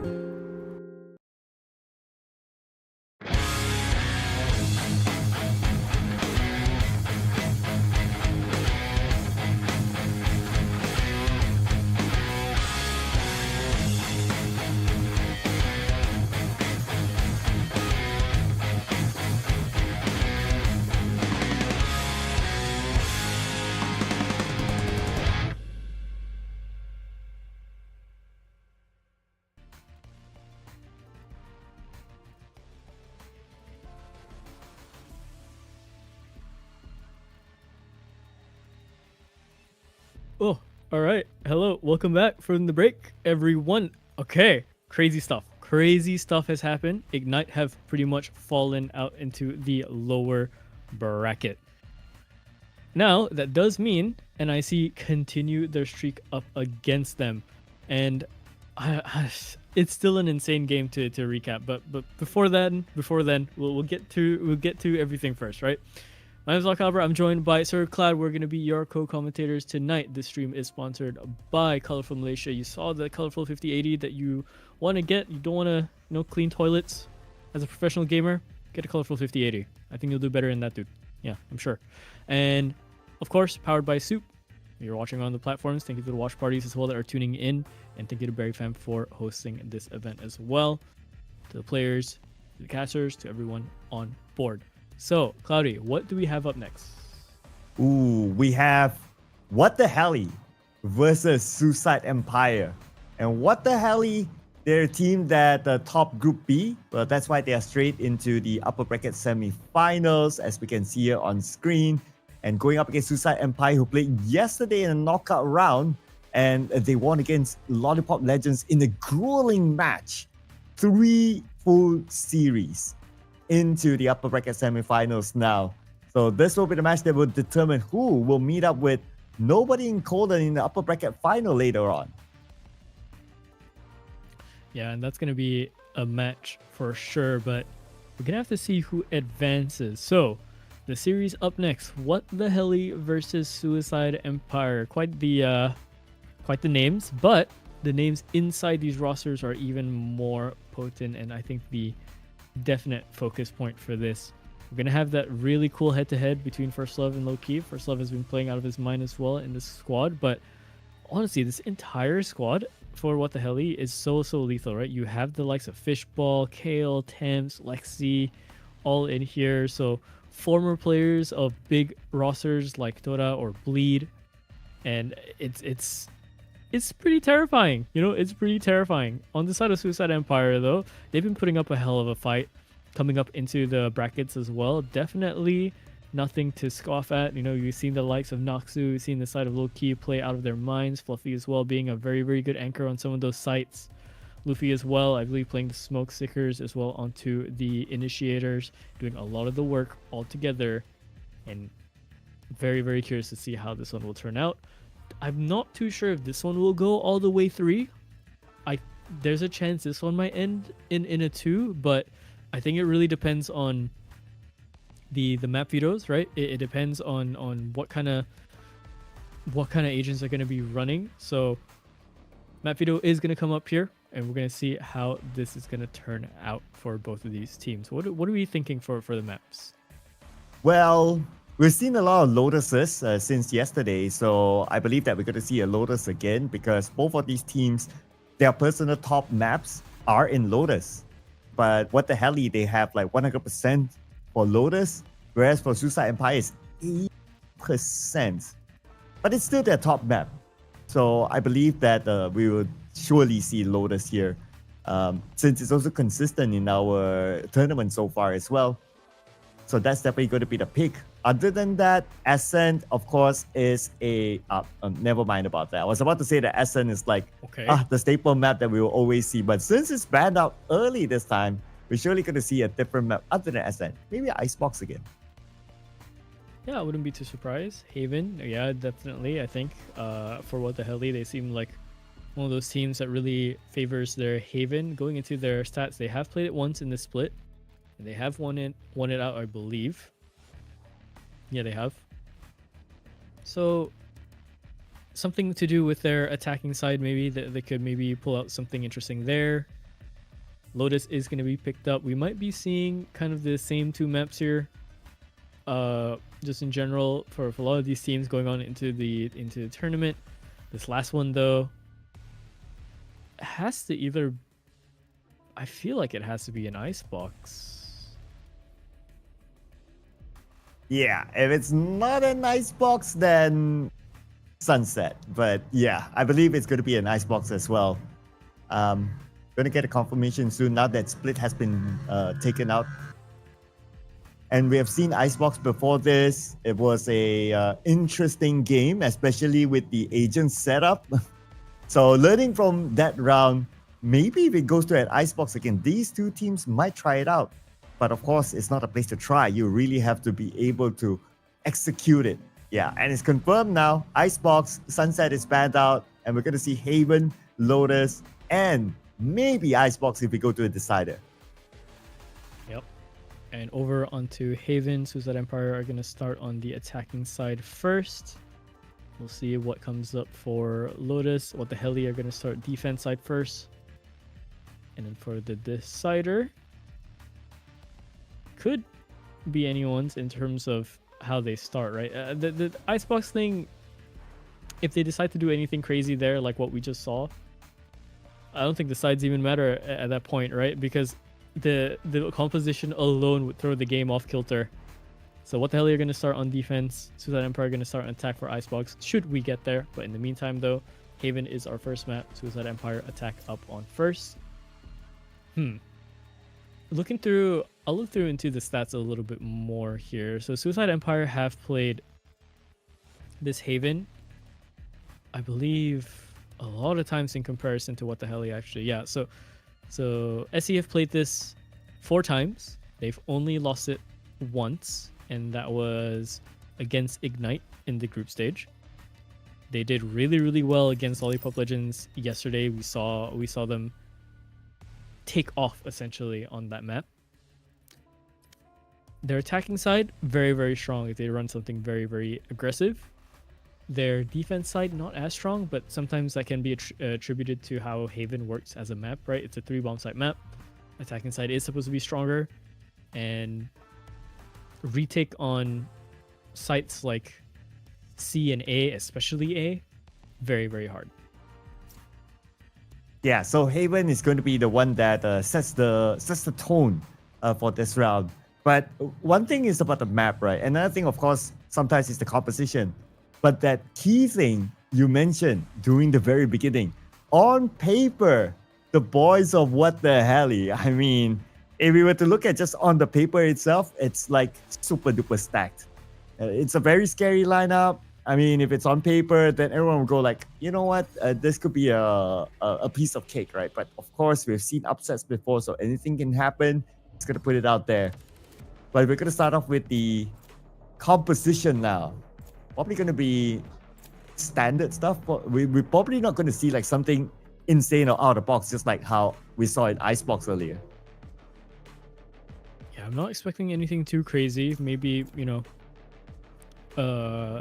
the usual kind of odd picks. We're seeing the Deadlock being hovered now in favor for Brim. That might be the case. Clove might be in there as well.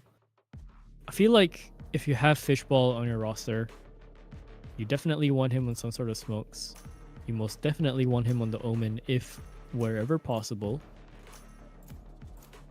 And then over on the other side, the usual suspects. It's a very standard kind of Haven setup. The only difference is that, you know, they're running the double duelist with the Neon, and Neon has been very, very strong, of course, even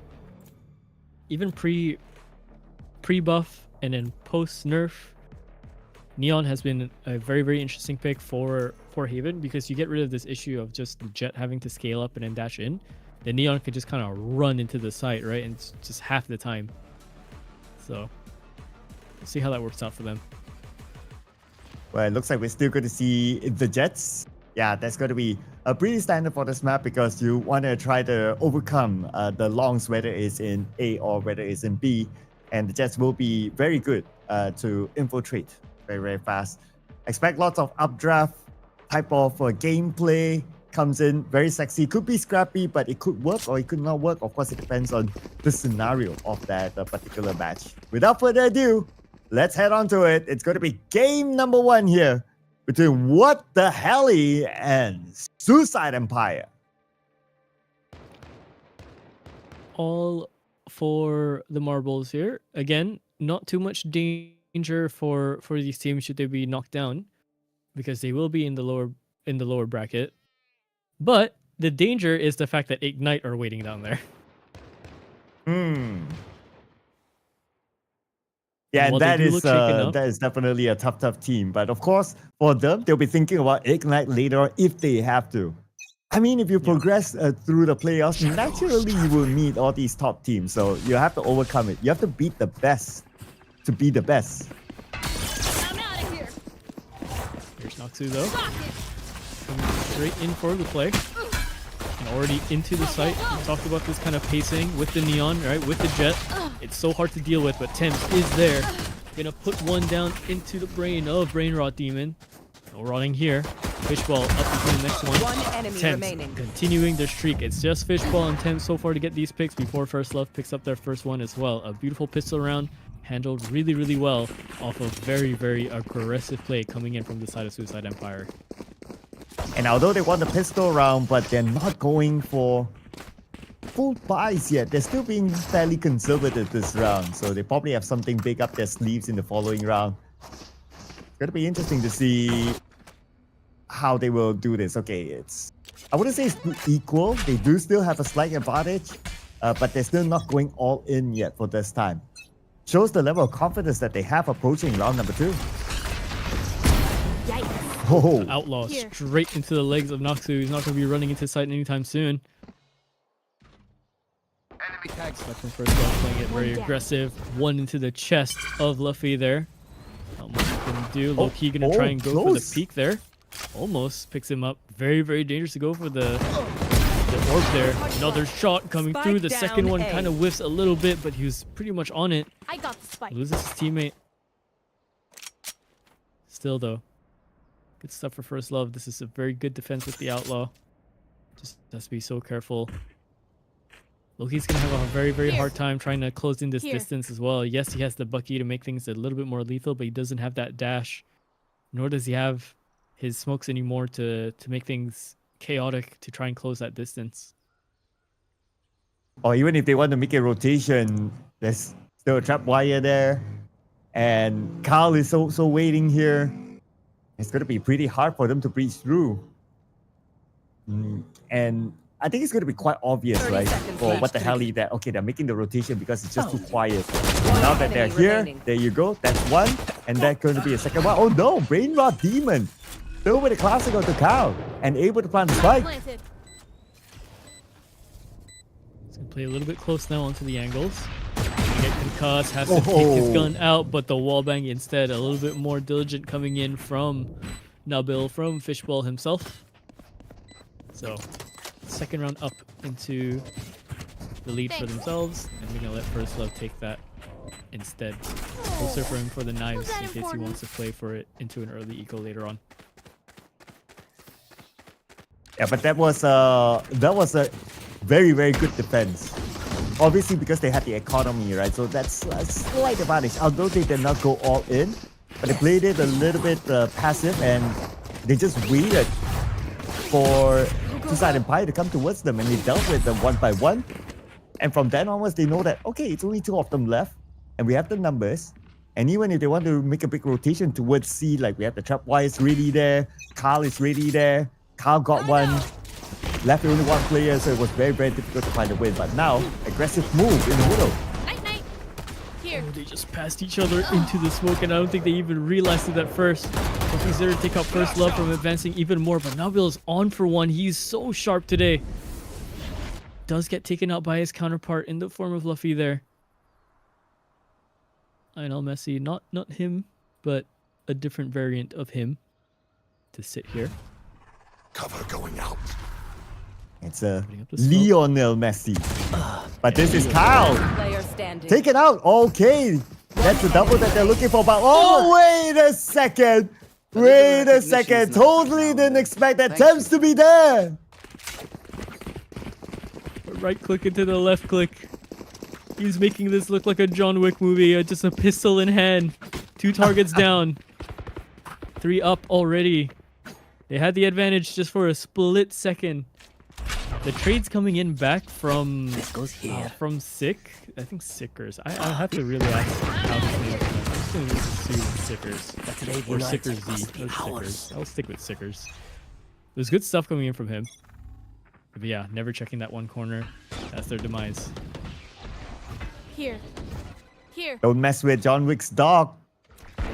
Don't want to know the outcome. A Brain Rot Demon.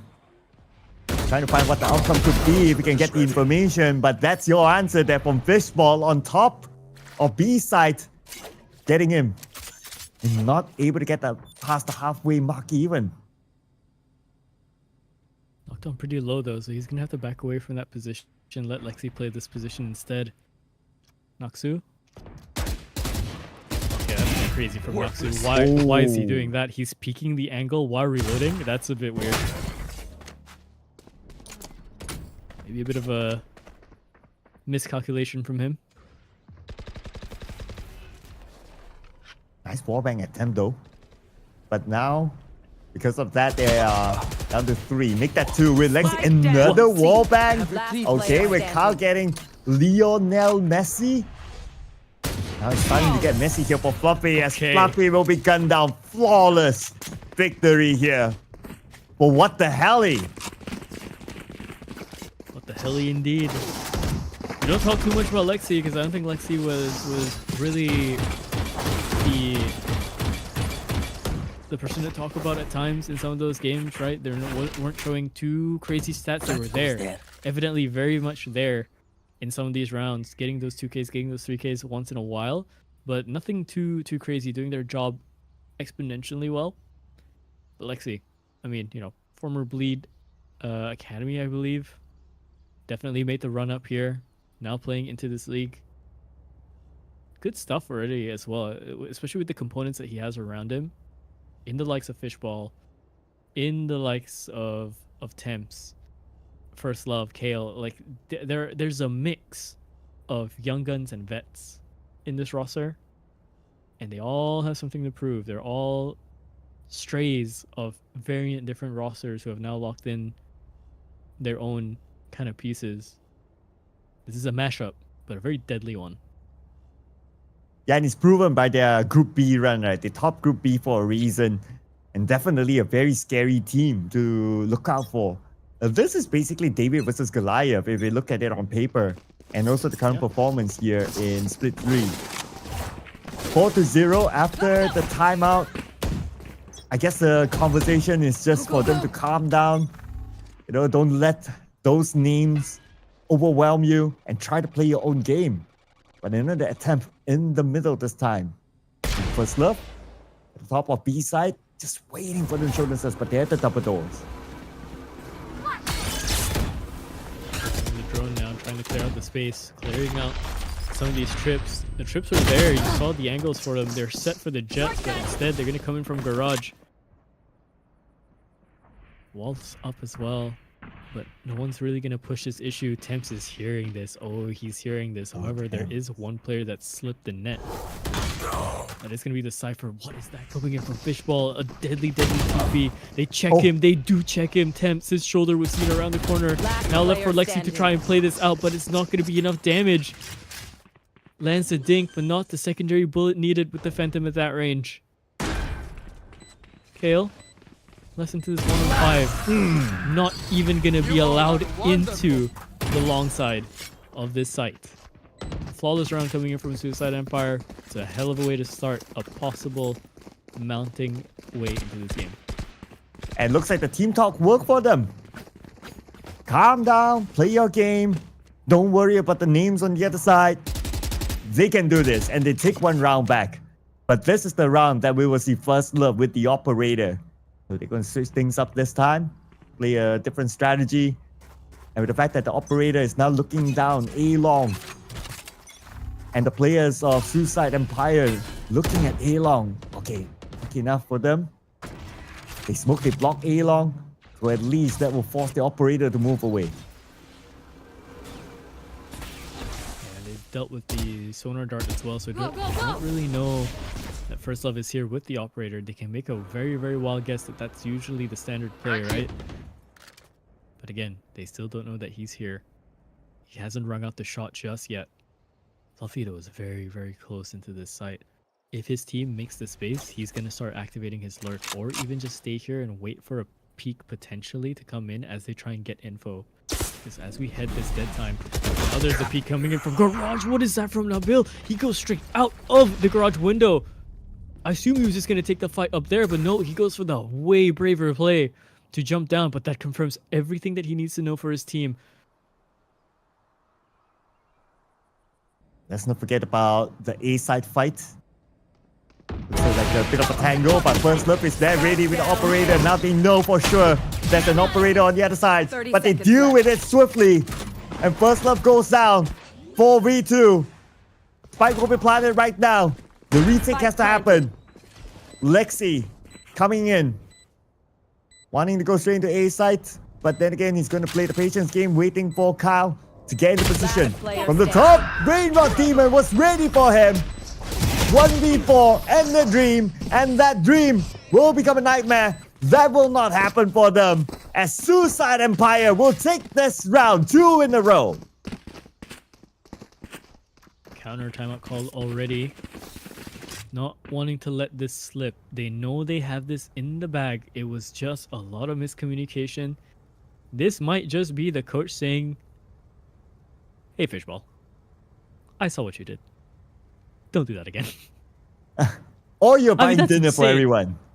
I mean, that's insane, no? Right? Because, like, yes, he has the paranoia. He can set himself up for that play, but he jumps down for it into 3. No one is there to trade him. It's a crazy play, and he's the smokes player. If this is the initiator player, if this is the breach going for it, sure, I understand, right? You can set yourself up with the blind a little bit more. You have the concussion to kind of work with. But smokes are so important, especially on a map like Haven. You need that for your retakes. You need the utility to stop them from doing some of their weirder rotations that's possible. It's an egregious play. I'm not too sure if I like it or not just yet, but it's one of those where if it worked out, yeah, I mean, sure, I'm gonna like it. If it doesn't work out, it looks like a throw. Yeah, so it's a very risky play, right? But it could be a highlight play, a sexy play. But obviously it didn't work out, but that's okay, that's okay. They're still leading 4-2, so they have a little bit of room, but they're gonna continue to make those kind of moves. But now, a little bit more confidence on the side of Suicide Empire. They know they can take them down. They know that they are vulnerable. They know that they can bleed. No pun intended. No pun intended, yeah. Speaking of bleed, though, ex-bleed member onto the site of B here for the defense. We'll see how much blood he can spill. Does find the one. It's the Omen. Smokes are out. He goes for a repeat, but Kale finds 2, finds 3 somehow.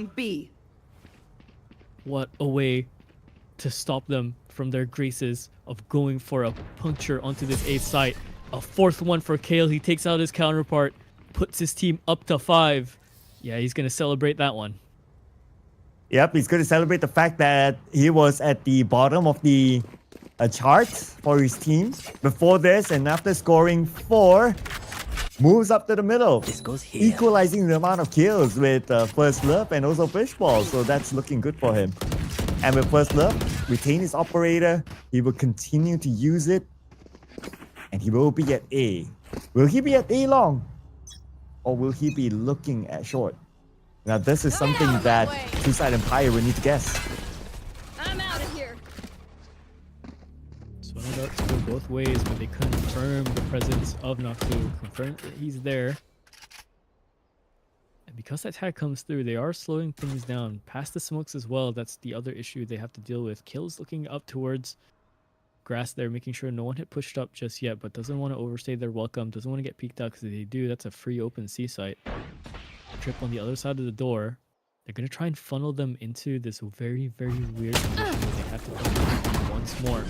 Lexi's not here to do this defense again. Paranoia comes through. Hunter's Fury is there as well. Low-key has to just run away, make sure nothing happens here, but Temps finds that pick onto Fluffy instead. Operator in hand for First Love. He's there to catch the rotation. Shoots one down straight into Low-key as well. Make that a double. Swaps to the shotgun. A little bit worried about this Neon coming in. Guns blazing right in front of him. Not going to happen yet, though. They have halted this push. There's a flank coming in. Kale getting the first one, not the second just yet, but down to 30 HP. Noxu does get that first shot. Okay. On for the clutch. High-low setup. Way too much pressure. And he only had like 30 health against the high-low setup. It was almost impossible for him to be able to come up with a big one there. Because number one, he needs to take out the first player. that he sees, and he needs to tank a decent amount of damage before taking out the second player. So with 30 health, it was pretty difficult.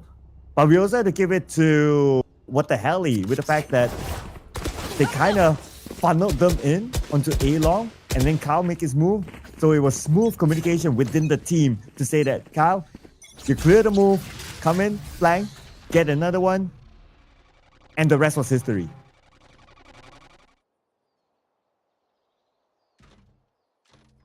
Pushing now up forward. Gotta go. Again, they really like to push up into this B side. They think this is their answer, and they're going to keep doing it until it rewards them so. But Lexi there takes out Livy, and there, what can you do? Temps in the smoke, shotgun in hand, takes out the rat in there. Fishball and Thames continue on, take out the remaining 2 pieces for this. Just left to the one singular Sova in the form of Sickers, but not sick enough to try and tempt that clutch. 7-2 lead so far for What the Helly. Looking very strong in this Haven. Yeah, it looks like What the Helly, they are back to business. Now with 3 wins in a row, 7-2, looking very strong.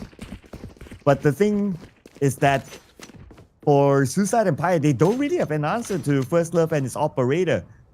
Like, even though they're like, okay, they don't get taken out by him, but because of his operator, they find it very hard to breach through A. So they must be telling themselves that, you know what, guys, we can't go to A anymore. The operator is going to be there. Let's go to somewhere else. But little do they know, the operator moved to the garage. Still there. Still there, and it picks up 1. As their smoke's down, so this is going to be even harder for them to punch through into the site. They don't have the smokes to delay the retake. So it's all up to Noxu and Loki to try and just pure pressure them off these angles. But he's going to go and activate the lurk very early on. It's a bit of a panic situation here because they have to remain into the map, take the space. There's the Hunter Fury coming in, a crouch streak coming in from Noxu. He wasn't ready for the off angle coming in from Temps here. Now Loki to try and pick up the pace, try and pick up the slack from where his teammate just fell, but he's going to hold into the angle first. Activate that look once again, taking out the tripwire, but First Love hunts down his demon in the garage. Well, Fluffy is in A side though, but the spike is not there yet. Okay, will arrive soon, but they don't have the manpower though. And Kale on top A tower, he sees his opponent, he has the information, spike will be planted. Now it's time for the retake. They do have 5 players though, so coming in shouldn't be a problem since they have the numbers. Oh, but that's a good start. They take out the Heaven players, so now they all just have to focus into the cross, but it's a very messy fight. First Love swapped over the operator the other way, only just the 1 shot landed onto Fishball, but Temps is going to go on and clear that up. 8-2.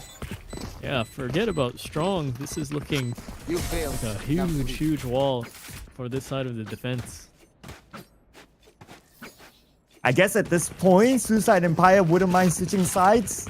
Yeah, at least try something different because just that 1 operator by First Love, even though if it like, okay, he stays at A long or he swaps over to garage, it doesn't matter. He can hold it. And now he swaps over to C and he's going to look down C long. And guess who might go to C? Maybe through garage, maybe through C long. But there's a possibility that Suicide Empire will explore C long, but with the operator there, it's going to be hard. First Love? Yeah, down straight into the Cypher. Caught by the trip. Noxu couldn't really pressure this play. Now, Loki has to clear around the smoke. I think this is Herd. I think they know Kale has to try and get this kill, but he doesn't. He lets it slip. Left into this 3-on-2. This is very doable for them. There's a way back into this, but they have to play together. Smoke moves out the other way. The platform kill doesn't go that way either. So, Fishball holds on to the platform position. 9-2. 1 more to activate the curse for the side of SE. 1 more to continue the lead for the other side of What the Helly. I'm sure by now they wouldn't mind switching sides. Practically speaking, nothing has been working for them. They want to go to A, they want to go to B, they want to go to C. It doesn't work for them because of that operator. And the operator doesn't stay put. It doesn't just like, okay, I'm only at A long. No. Switches to garage, switches to C. And now it's at B side. It's crazy. It's so hard to guess where the operator is. Yeah, and that's what you want for a sniper just in general, right? You want them to take that shot and then just move around. Even staying there is a bit of a danger because once that site gets pressured, the operator goes down, you more or less can guess that they're going to take that site or take a lot more space that the op just isn't holding anymore. Speaking of angles being held, Temps going to play with a little bit of danger, but does land that little bit of a dink and tries to go with the follow-up with the shock dart. But this has done monumental amounts of damage towards low-key. Left with 10 HP, so he has to play his one and done corner. Steps out. Yeah, there we go. And there's Fury to come in. He had nowhere else to run. So a trade for trade. Ultimates are down. Temps droning out now into the site. Does spot one over towards the far back. Does spot the other one towards the back part of the site as well. Doesn't know that one is close down on Cal. So if he decides to do a drop down, it's going to be very deadly for him. Okay, they scan out. They got the information, but the defense is happening. And looks like it's going to be a 9-3. Okay.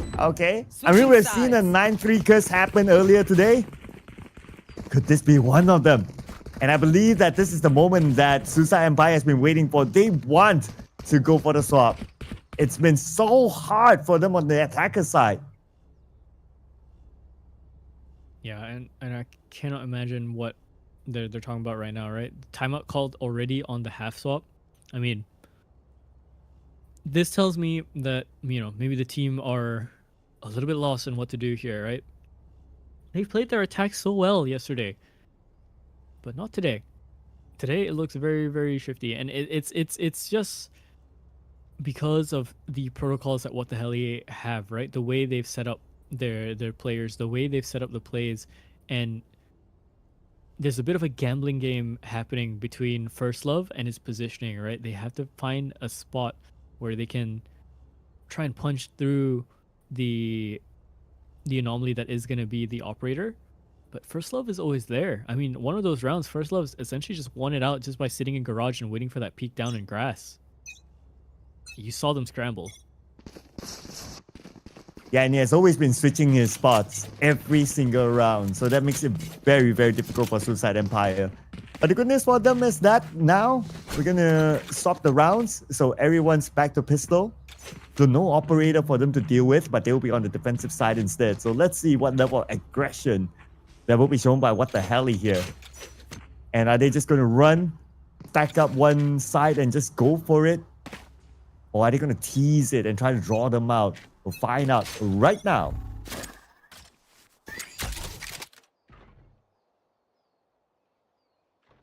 Silence befalls upon the map in this pistol round. Statues on the other side in terms of the defense not moving just yet, keeping to their positions. A is not pressured down until long, and there's a chance that they might have figured this out. Look at the pings coming in onto the map. If you pull your eyes in, you're seeing the pings come down. It's too long. They're planning something out for this play. Kale's gonna go and try and take a bit of space here to maybe sell a bit of a fake or just put some pressure over the side of the map as they come into B. But that pick alone and the second one is so good that I think they just have free reign on where they want to go now. Now they can make this attempt to go into C, but two of the players are here and they're thinking about it now. They thought about, okay, if we pick the ones down into B, likely the C defense is still very much there. Kale's already made his way halfway into A. We might as well just play with that instead. Yep, and they're going to commit to it with 30 more seconds on the clock, so not much time to rotate elsewhere. So go for it, and they do have the numbers, so have to be a little bit more confident here. Lexi will be the one planning. And here comes the retake mission. Time ticking. First Love spots that contact. Blind comes through, and they're gonna have to dash their way back into safety instead, which allows them to just push up into these angles and play a little bit more dangerously. Headshot landed onto Loki once more. Not gonna run away this time. A second one coming out from Kale. His lurk has worked wonders from the start of the round. A flawless for the side of What the Helly. They're making very, very quick work of SE. And that took a while from Kale, but anyway, he is not worried because his other teammates are behind him. Whatever it is, the follow-up can happen. And that was a solid round, another solid round here for them. So with the matter of fact, What the Hell he won that round. Of course, this round is going to be a good economical round for them. They do have a Vandal, so that's going to be huge. Going up against 4 Classics and 1 Sheriff. First Love, first contact. See if he lands that shot or not. Both of the duelists are just stuck around the door here, and they hear the camera being activated looking their way, so they can't really pressure this just as much. But final second, that camera gets tagged, and it's tagged onto Natsu. They don't know that Loki has pushed up here alongside with his Sova. Spawn is compromised, but the shot is even better from Kale. Repositions around to the other side. He's going to keep this angle the most dangerous contested part of the map because they cannot lose space here. Not when First Love is already pushed in so far into this A site. And here comes First Love onto Lionel Messi. Kale is still here. No! I totally didn't expect that. Oh, Kale with a double! Make that a total of triple so far for Kale. What a run so far. Can he make it a quad? And he will make it, giving his team a flawless win this round. Dude, he's like a spy in the backline, the silence pistol. He's making a run for a Bond film, man. He's playing GoldenEye back here. Good stuff coming in from Kale. Dude, you just revealed your age with that. Oh yeah, no, I mean, I love GoldenEye. Don't worry about it. I'm cultured. I know that. 23 is not that old. I like it. I like it. Man of culture. But so far, What the Hell? They're liking it so far. And now they're going to play a little bit more aggressive, running down C long, straight onto C sites. Now they've breached it. Only one player there earlier on. So now it has to be the retake here for Suicide Empire. Still with 5 players, anything can happen. The retake now, guns are up. Shotgun in the hands of Kale though, so definitely has to close in the distance. Ooh, feeling it now a little bit in terms of the pressure, right? And the timing, playing around it is good. Defense with the Sheriff as well, alongside with the utility. Kale on the other side of the smoke, flicks around with the shotgun. He gets 1 and 2. Set themselves onto a match point. Out of every single game we've seen so far, this has been the most convincing one in the playoff stage. But of course, game is not over until it is over. Yeah, I mean, we've seen upsets before. We've seen comebacks before. So let's not jinx it for the team. But of course, for Suicide Empire, they're hoping for the jinx to happen. Now this is going to be a decider match here. They lose this one, they're down by 1 game into the next round. And so far, it has been a solid run here. Kill from behind, coming in now at the top of the leaderboard. With Fishball opening it up, taking out Natsu.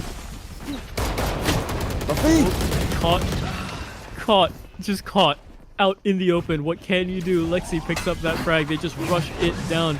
Loki has to smoke, has to dash away, but the sound cues is all that they need to know that he's down here. Contested. Good shot forward.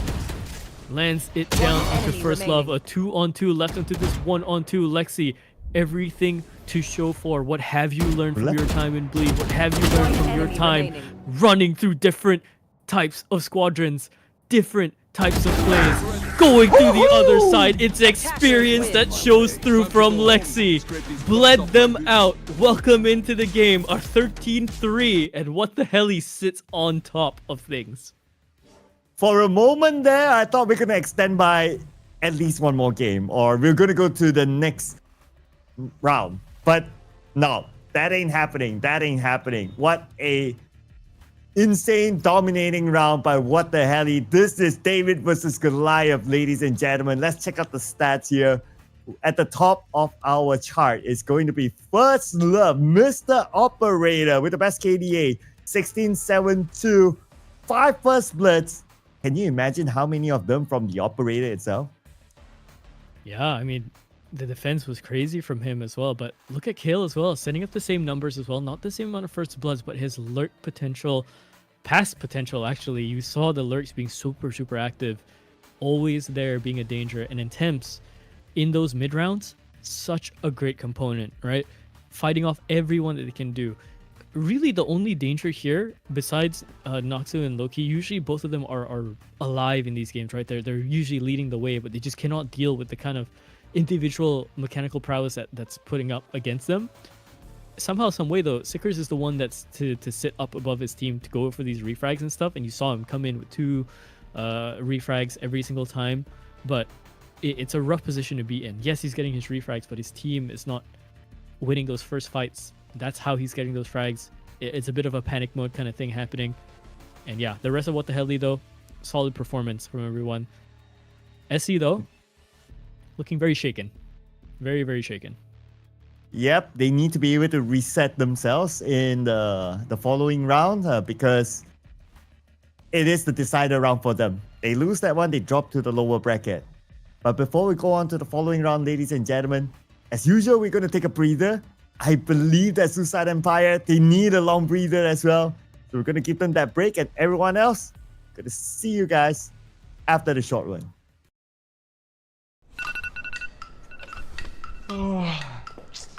睡飽咯 time for some Valorant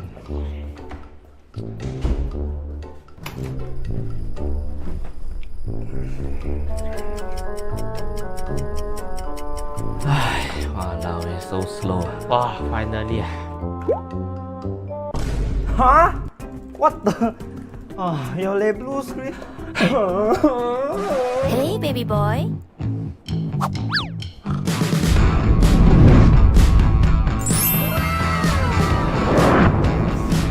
Mommy? Ayo, what happened?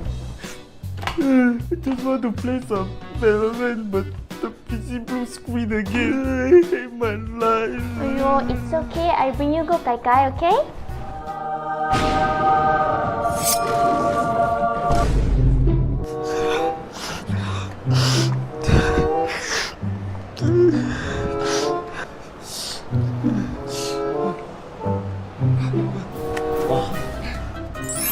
So pretty. You like it? Yeah. Then buy it. But I no money. How much you currently have? I don't even have money to buy a wallet.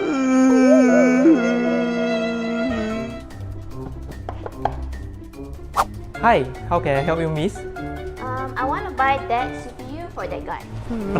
Oh, that one. What a good choice, miss. Actually, that PC is powered by Colorful Gaming Z790, D5 Gaming Pro, and also Colorful GeForce RTX 4080 Super Vulcan.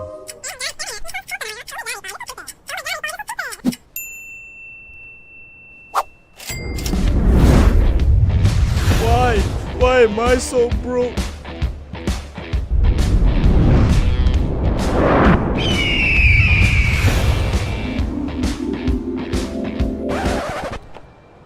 Do you buy for me? Yes, don't cry, okay?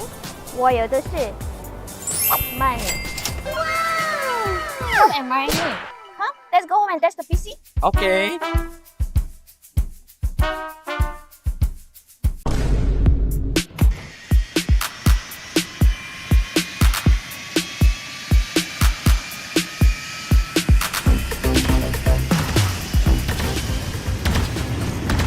How's your new PC, baby boy? so smooth so nice and so pretty Speaking of that, 换钱. Looking to upgrade your CPU with the most appealing hardware and colorful aesthetic appearance? Colorful is your best bet. what hardware they have They have GPU, motherboard, SSD, RAMs, and they even have mini PC and laptops. Oh yeah, just now we test the PC. The performance is amazing and it also looks great. Speaking of that, 换钱. Oh shit.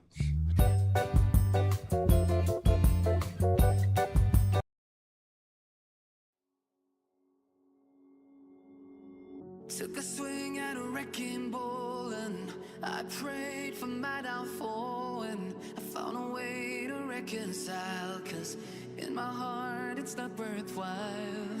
It's a bloody battlefield where some go down, others heal. In the end it's all the same. All you can do is play the game. Oh, do we say goodbye? Refuse to question why. I'm sad to say I'm sorry, so lie. Pretend that you're okay. Swear that you will stay. Keep trying for one day. I'm sick of all these lies. Don't care if I capsize. There's nothing left for me to hide. Don't wanna live a lie. Too many lows, too many highs. Too many things to criticize. And so I leave it all behind. Don't wanna live a lie.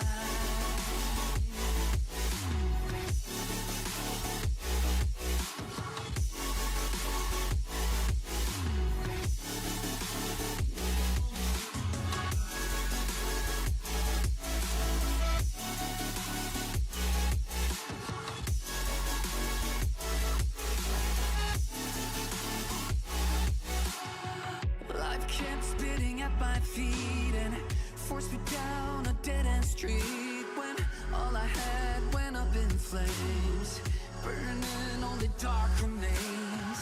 I cover up every part of my skin, oh, 'cause I don't like the person within, oh. I know I'm the one to blame. All I can do is take the shame. Oh, do we say goodbye? Refuse to question why. I'm too sad to say I'm sorry, so lie and pretend that you're okay. Swear that you will stay. Keep trying for one day. Whoa, I'm sick of all these lies. Don't care if I capsize. There's nothing left for me to hide. Don't wanna live a lie. Too many lows, too many highs. Too many things to criticize. So I leave it all behind.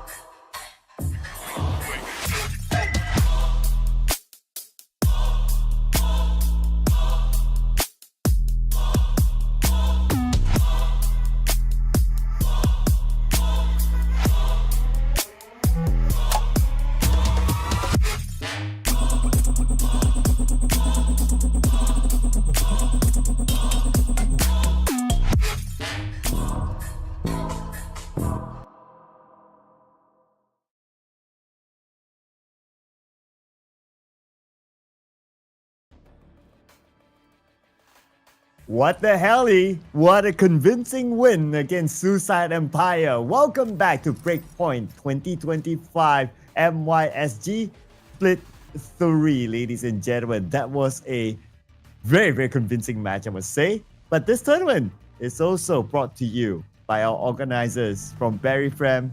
And also thank you so much to Soup for powering this tournament. And this tournament is also sponsored by Colorful Malaysia. We're still here with you as your storytellers. My name is Sir Cloud, together with Lott, Calliber. What a game that was. What do you make of it? Dominance. Absolute dominance coming from the side of What the Helly, and lost. Just lost from the other side from SE. I mean, we saw such a convincing map from SE yesterday, right? They pulled off the Haven game really, really well, but then all of a sudden kind of lost. I believe it was a Haven game. Was it yesterday? Maybe I'm mixing things up. I saw a Haven game yesterday. I've forgotten things. Either way, SE, they are known to still play some of these rounds out a little bit better, and this time it was just not convincing enough. And ever since they had the lead for What the Helly, they just kind of took it off by storm. They just had the whole thing in the bag, no issue whatsoever. Yeah, and coming on to the next map is going to be Lotus. And based on the stats, what the hell, they have better stats as compared to Suicide Empire when it comes to this map. So on paper, it's still looking good for them. But who knows, right? It is the David versus Goliath arc here in this round. If they can pull this one back, then we will go into game number 3, the decider match that will be played in Icebox again. But they, of course, they have to do the business first. They have to overcome whatever thoughts that they have from the previous round. Before we head on to Lotus, as usual, we got to check out what sort of agent composition are they going for. Should be very, very standard, I feel. The Fade, the Raze, the Vice, the Omens, right? We've seen these 4 every single time. It's just that 5th slot. That 5th slot is usually either occupied by a secondary initiator or another duelist, or even another smoke, right? But if you're running double smokes, you're running a Viper, and you're running an Omen or maybe even a Clove, I still prefer the Omen. If you're running initiators, double initiators, you're letting go of the Fade in favor of the Sova Breach lineup.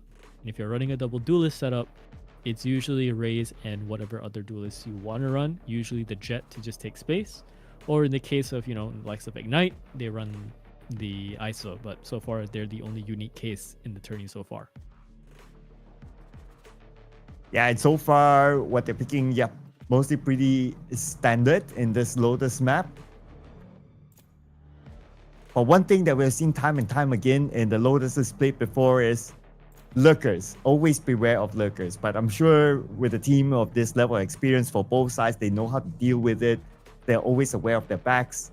So that's something that we'll be observing later on when we get into the game. Now, every series that we've seen so far in the playoffs, we have seen a Lotus. There's no round without a Lotus. So it's a very familiar map, not only to us as viewers, as casters, but also to the players themselves. Coming into this Lotus, stats again do favor What the Helly. So it's a big challenger. It's a big challenger for Suicide Empire to overcome. Yeah, absolutely. And I think this is a bit more of a stable map for them. They might actually have some stuff that they could test out and run. I'm very, very, very sure any team that's been scrimming lately has been scrimming this Lotus probably just by default, right? It's the pinnacle MYSG map that we have so far, and it's been the map that has showed its face a lot in every single series so far, even back in the previous splits for Breakpoint.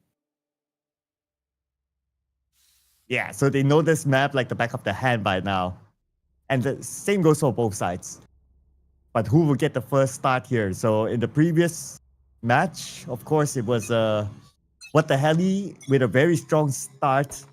Let's see if things will be different this time, because What the Helly, they are still on the defensive side at the very beginning. Obviously, we don't have the operator. The operator was a big nuisance to Suicide Empire thanks to First Love. Let's see if he's able to farm that operator up, as looks like their opponents are going to play this a little bit more active, pushing to the front now. Yeah, that's already a good first pick coming in from Noxu. Trying to push into the site a little bit more, but they're warded off by the breach utility, as they saw there. There's a chance that they might actually want to slow things down and maybe just go for B instead as they're rotating in, or make the long round into A, but they're going to run into the Vice setup here. I think they were kind of expecting the Vice setup to be here, but instead, dink around on the other side of the mound. Fishball loses their life as well.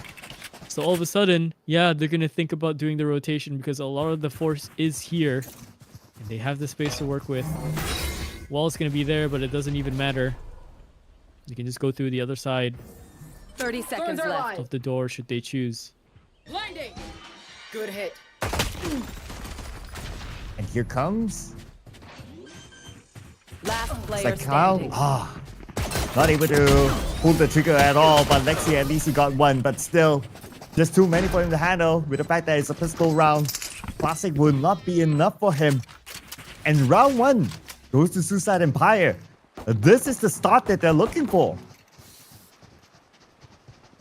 Already a hard investment. Look at the guns that they're running already straight up. Bulldogs, Vandals, You're seeing the Guardian as well. Just a Ghost for Fluffy, but I think that's all that's needed if he's gonna start playing the Lurk, right?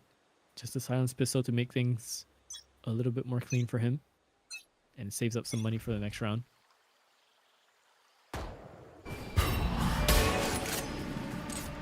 Here comes Thames on the other side. Thames was the first one to fall earlier. Doesn't want to give away the first blood this time. One Demon just spamming across the smoke. But we do see a flank here. From the side, potentially we might see a surprise. But they sense something, so they won't move forward. But there will also be potential lurkers if they do. So they got that one in check, and they will move forward towards A. They're not finding it either. Choose to just back away and play the retake instead, and that's already a deadly mistake coming in. The Classics are winning this out ever so slightly. The utility, they're a bit more useful down around in the close corners, but the guns, they're winning out, but somehow we're left in this 1-on-1. The reload has been hurt, and Lexi's gonna round around the right side. Meanwhile, though, Sickers is thinking about this angle, and yeah, he lands that headshot, but he was very close to winning out that clutch, Lexi. 47 HP down into his HP mark there for the clutcher himself, but not enough. If only there was a weapon on the other side there and he picked that one up, the result might be different because it came super duper close. But anyway, it's still Suicide Empire winning this one. Gotta give credit where it's due. 2 wins in a row, but then now we're gonna start to see the economy start to even out.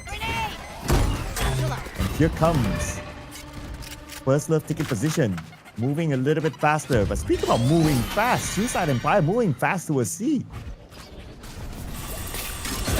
Fast Rebel take, but faster C take instead. Look at all the utility coming in, Prowlers, blinds, everything to try and ward this off for their defense. Oh, first shot landed, second one even better for Kale. There's more coming around the corner. Can he land it? Yes, he can. A triple for him. He might continue his tear. His teammates are here to set him up for it, but I don't think it matters. He's just going to let his team do the work for him. He's already done so much. Headshot landed onto Fluffy as well. Temps is on for 1. Fishball rounds it up. That's their first round in a very convincing defense. Well, you even up the economy, and this is what they can do. Flawless victory here. For what the hell, not losing a single player at all. Though on a KD, I know it's only like round 4, but First Love, no kills on the board yet. But pretty sure as a race, he'll be able to get that up on the board very soon. But still, not lost for hope yet for Suicide Empire. They still have the weapons, they still have the economy, so they can still match up to what the hell in this round. See what else they can do here. Again, very well played from Kaler there. Oh, they're seeing First Love do this cross. And because they can't get out, they can't contest Rubble either, so they're gonna have to spin off the other way into the maximum stronghold that is Vice's site, Kale's site. They lost this before because Kale was putting out bangers. We'll have to see if he can do the same thing again. Noxu, though, thinking about maybe taking B instead. Spotted onto the strafe jump to activate the wall. And the smoke is just fishball there still. The Fluffy's not advancing. No information, not confident, and his teammates are moving the other side, so might as well follow through. But First Love is there, getting his first kill in this match. Getting down Natsu. Spike is still there though. 45 more seconds on the clock. They have to decide on where they want to go. Having a new mag, but that sound might be heard. They know his position's here. He sees 1 and 2 more. Playing it very safely in the sense for First Love. He doesn't want to give this position up because if he does, they're able to wrap around the corner and fight his team a little bit more. Do not want to give up that advantage. Now rushing all the way into B. They know about this. Lexi is here to try and tempt things away from any sort of danger, but they actually have so much space to work with here. Sickers is all the way in, and they don't catch him pushing into the spawn. This might be trouble. First Love is approaching, is trying to find those angles. Okay, they're waiting to execute. You can see the utility being set up. Here comes Brainrot Demon, first love kill. Ready. One more to go, 42 health. Should be a simple spray and they will do the job. And the defuse will come in. The retake happened here for What the Heli, winning their second round in a row. I love explosions. I think that bullet hit the very, very side of the wall for Sickers there, the fade, right? Because I saw the dink come through onto First Love's head there, but it didn't even do that much damage. It looked like it was dead on. It looked like it didn't touch or graze the wall. So if he had landed that, maybe he could have transferred over, put himself into a 1-on-1. Then you're on for one. But even then, it's a whole different fabled story. Timeout call though for the side of SE. Very early on. What do you think? What do you think they're talking about? I think they sense that whatever happened earlier is starting to repeat itself. Well, to a certain extent.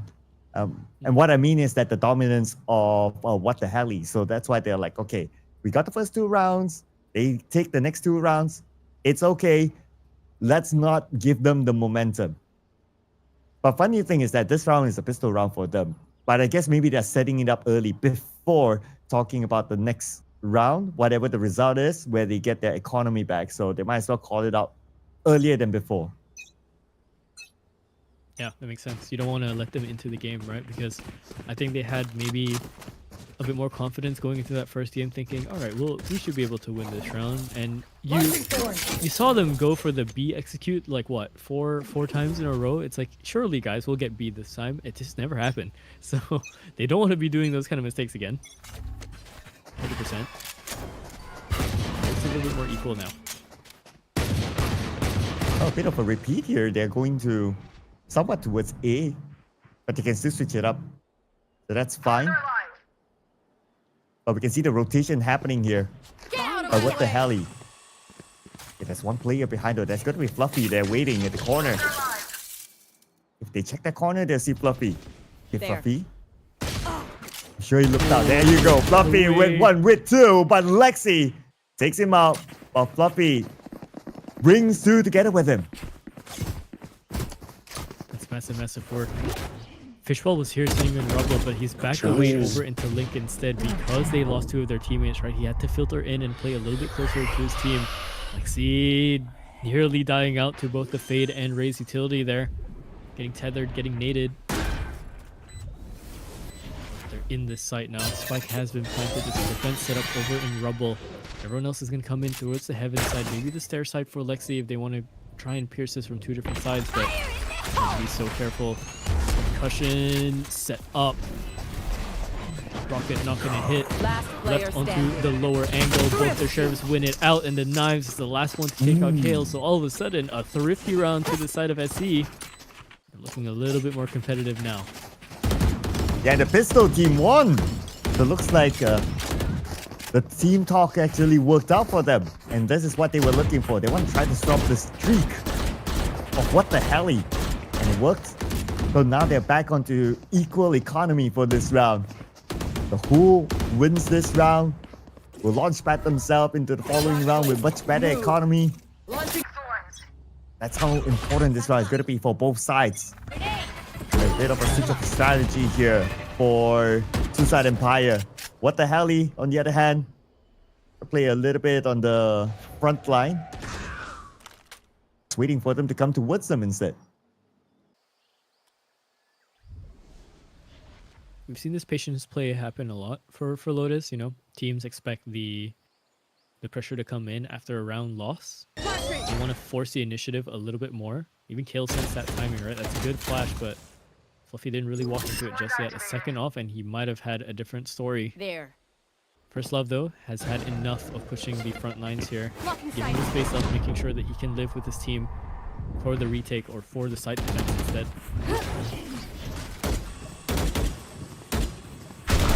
Time is ticking on the clock now. 50 seconds left. Face your fear! And here comes everything. All the util out. First Love gets the first kill onto Lionel Messi. Brainrot Demon goes down as well. Looks like What the Heli. Winning this one so far, but the trade back and forth. Lexi down. It's going to be a 1v1 right now. Naksu versus Kyle. Both players at the top of their respective leaderboard. 1v1. Very Naksu here with the Vandal. Kyle towards the side. Kyle is ready, and Kyle will be the one to land the winning shot onto Naksu. Yeah, knife out. Naksu thought he had him baited with the door, right? Maybe he was going for the rotation up towards heaven instead. Decided to go for the walk through. If Naksu played that out a little bit more, check the link, maybe there's a chance he wins Kyle, right? With Peeker's advantage, possibly, even with the lowest of ping values, but you can still get it. Still could surprise him. I'll show you. But no. 3-3, we've tied things up. Too obvious. He's been doing exceptional work this round. Or this game, rather. 3 Sheriffs, 2 Vandals. Heading towards A, but look at the setup at A, the crossfire here. One wrong step. He could face the wrath of what the hell. First look now. Shows up. Naksu will get the double here. But it's a messy one. It's a brawl right now. And Naksu now left all alone. Calling for backup, calling for his teammates. They need the spike here. I have the spike. They catch Fluffy. Naksu's going to be put into another 1-on-2. Same kind of characters again before the chess pieces fall all together. Should be hearing this door activate. Should be hearing the footsteps come in. Lexi should be calling this as well over. And his teammate over to the side of the map. And they should be playing the 2.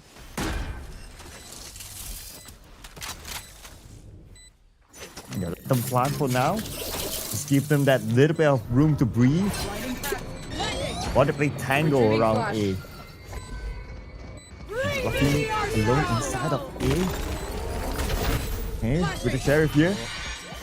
Alright, it's time for them to move forward as Kyle make easy work out of Fluffy. It's gonna be Naksu in the dream. Naksu gets Kyle. Naksu gets the double here and a clutch by Naksu, bringing them back 1 game by 1 game. Redeems himself for the last one. Gets the quad kill plus the clutch as well. What a shot onto that first player. The Steel Garden made things so awkward because it was just pistols on the side, but because he was so far away, he had time for this rotation. He had time to play with his rifle instead. Lexi wasn't ready. Gun was not out. Starting to be real interesting now. Looks like this is a tighter fight than we thought. 3-4 now. And A has been working out so far for Suicide Empire. They're going to repeat that again. Not much defense in A. Only Thames here all alone. And he will be smoked out. Waits within the smoke. Anytime soon they will plant for sure. The rotation is not really happening yet because we have 1 player behind. It's taking care of the lurker, and that's going to be Fluffy. Spike planted. Jeez, alright. Caught on the slide down. Awkward fight for Nablo now. In the corner, yeah, gonna get a bullet sent his way. Another one to his teammate down far. Back range. He finds his counterpart. Stinger, close range. Can he just get the one? He's gonna try and get the second. Not enough bullets in the mag. So, broken the streak now in terms of the back-to-back. 2 rounds won for them. Set themselves to 5. SC are in this game. This is a map that they've been playing a lot lately against a lot of the other teams. So it only makes sense that they're a bit more activated here and not caught off surprise in comparison to what their opponents were doing. What the hell? Keep up. And gotta look at Naksu's stats as well. Like 12 kills by himself. He's way ahead of his other teammates. We're playing his minds off in this round. Okay, they're gonna switch their strategy. They're gonna focus back on the C, but here comes First Love with the first blood. Looking for more. Kyle from the other side. The duo that's doing it right now, and now the spike is on the ground. What a shot. He just slapped him. He physically just slapped him with the one time. I swear that's what it felt like. Lexi now holding this angle with his teammate. Mound is pretty much contested all the way, protected even. The spike is on the other side. They don't have a TP. Dragon Prowler catches his attention instead, but deadliness around every single corner of that mound. And what the hell, he stops the streak. Now it's 4-5. Looks like C might not work out so well for Suicide Empire. A has been really good, but now if we were to look at the setup, looks like A is well guarded. So if they were to go there, then they'll be facing a lot of resistance. So I guess that's where they're thinking of like, okay, you know what? Let's just try C again, and they're stacking up at C. With Fluffy taking care of any potential lurkers, and we're sending 3 there. Kyle gets Brain Rot Demon.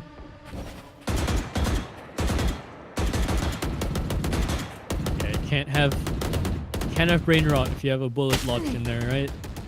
Bullet sent his way into the body, but not enough to kill him just yet. So sight defense is still on for Kale here.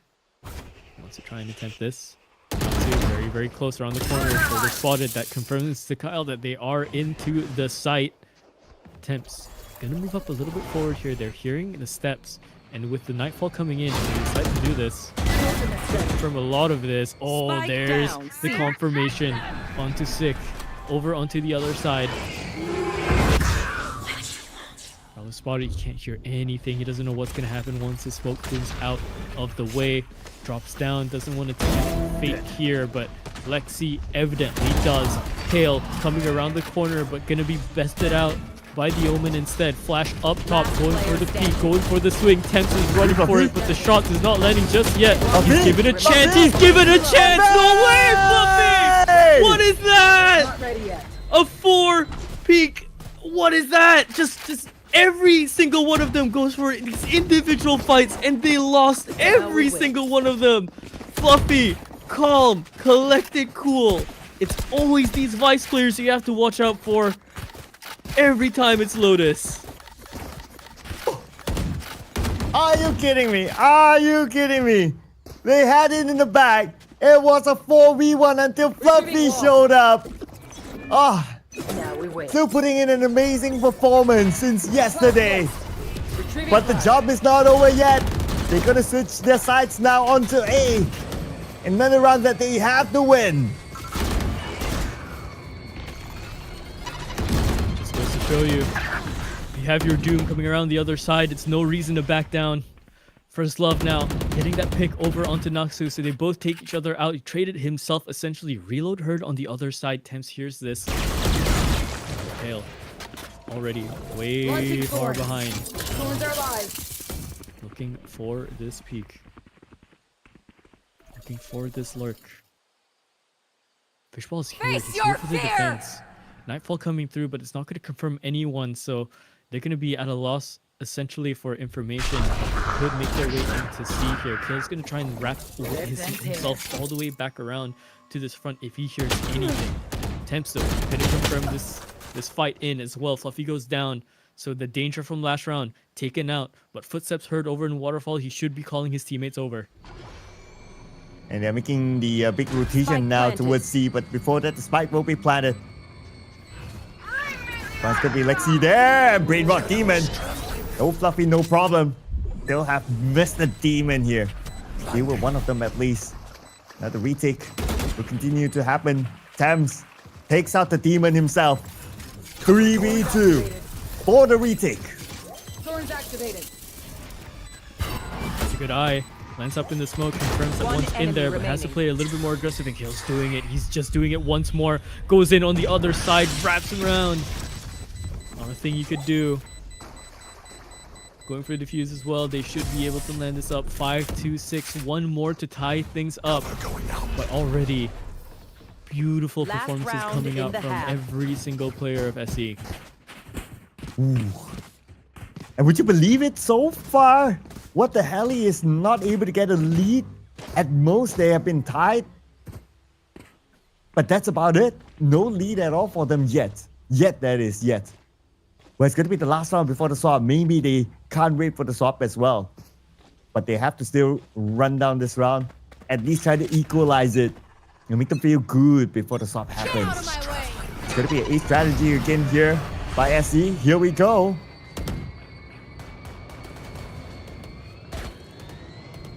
Doors open.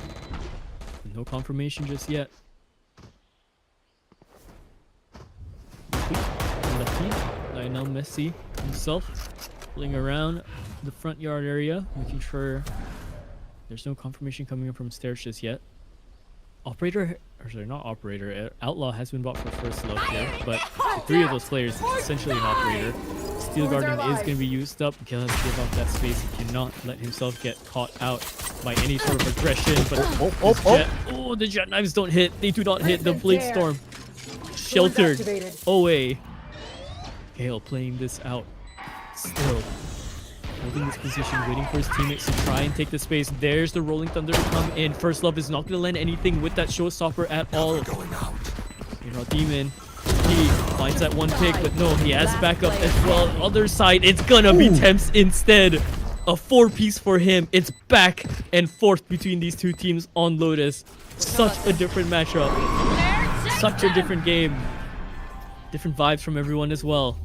6-6, a tied up half. A rarity on its own in Breakpoint. Tied up half, and we're gonna switch the sides now.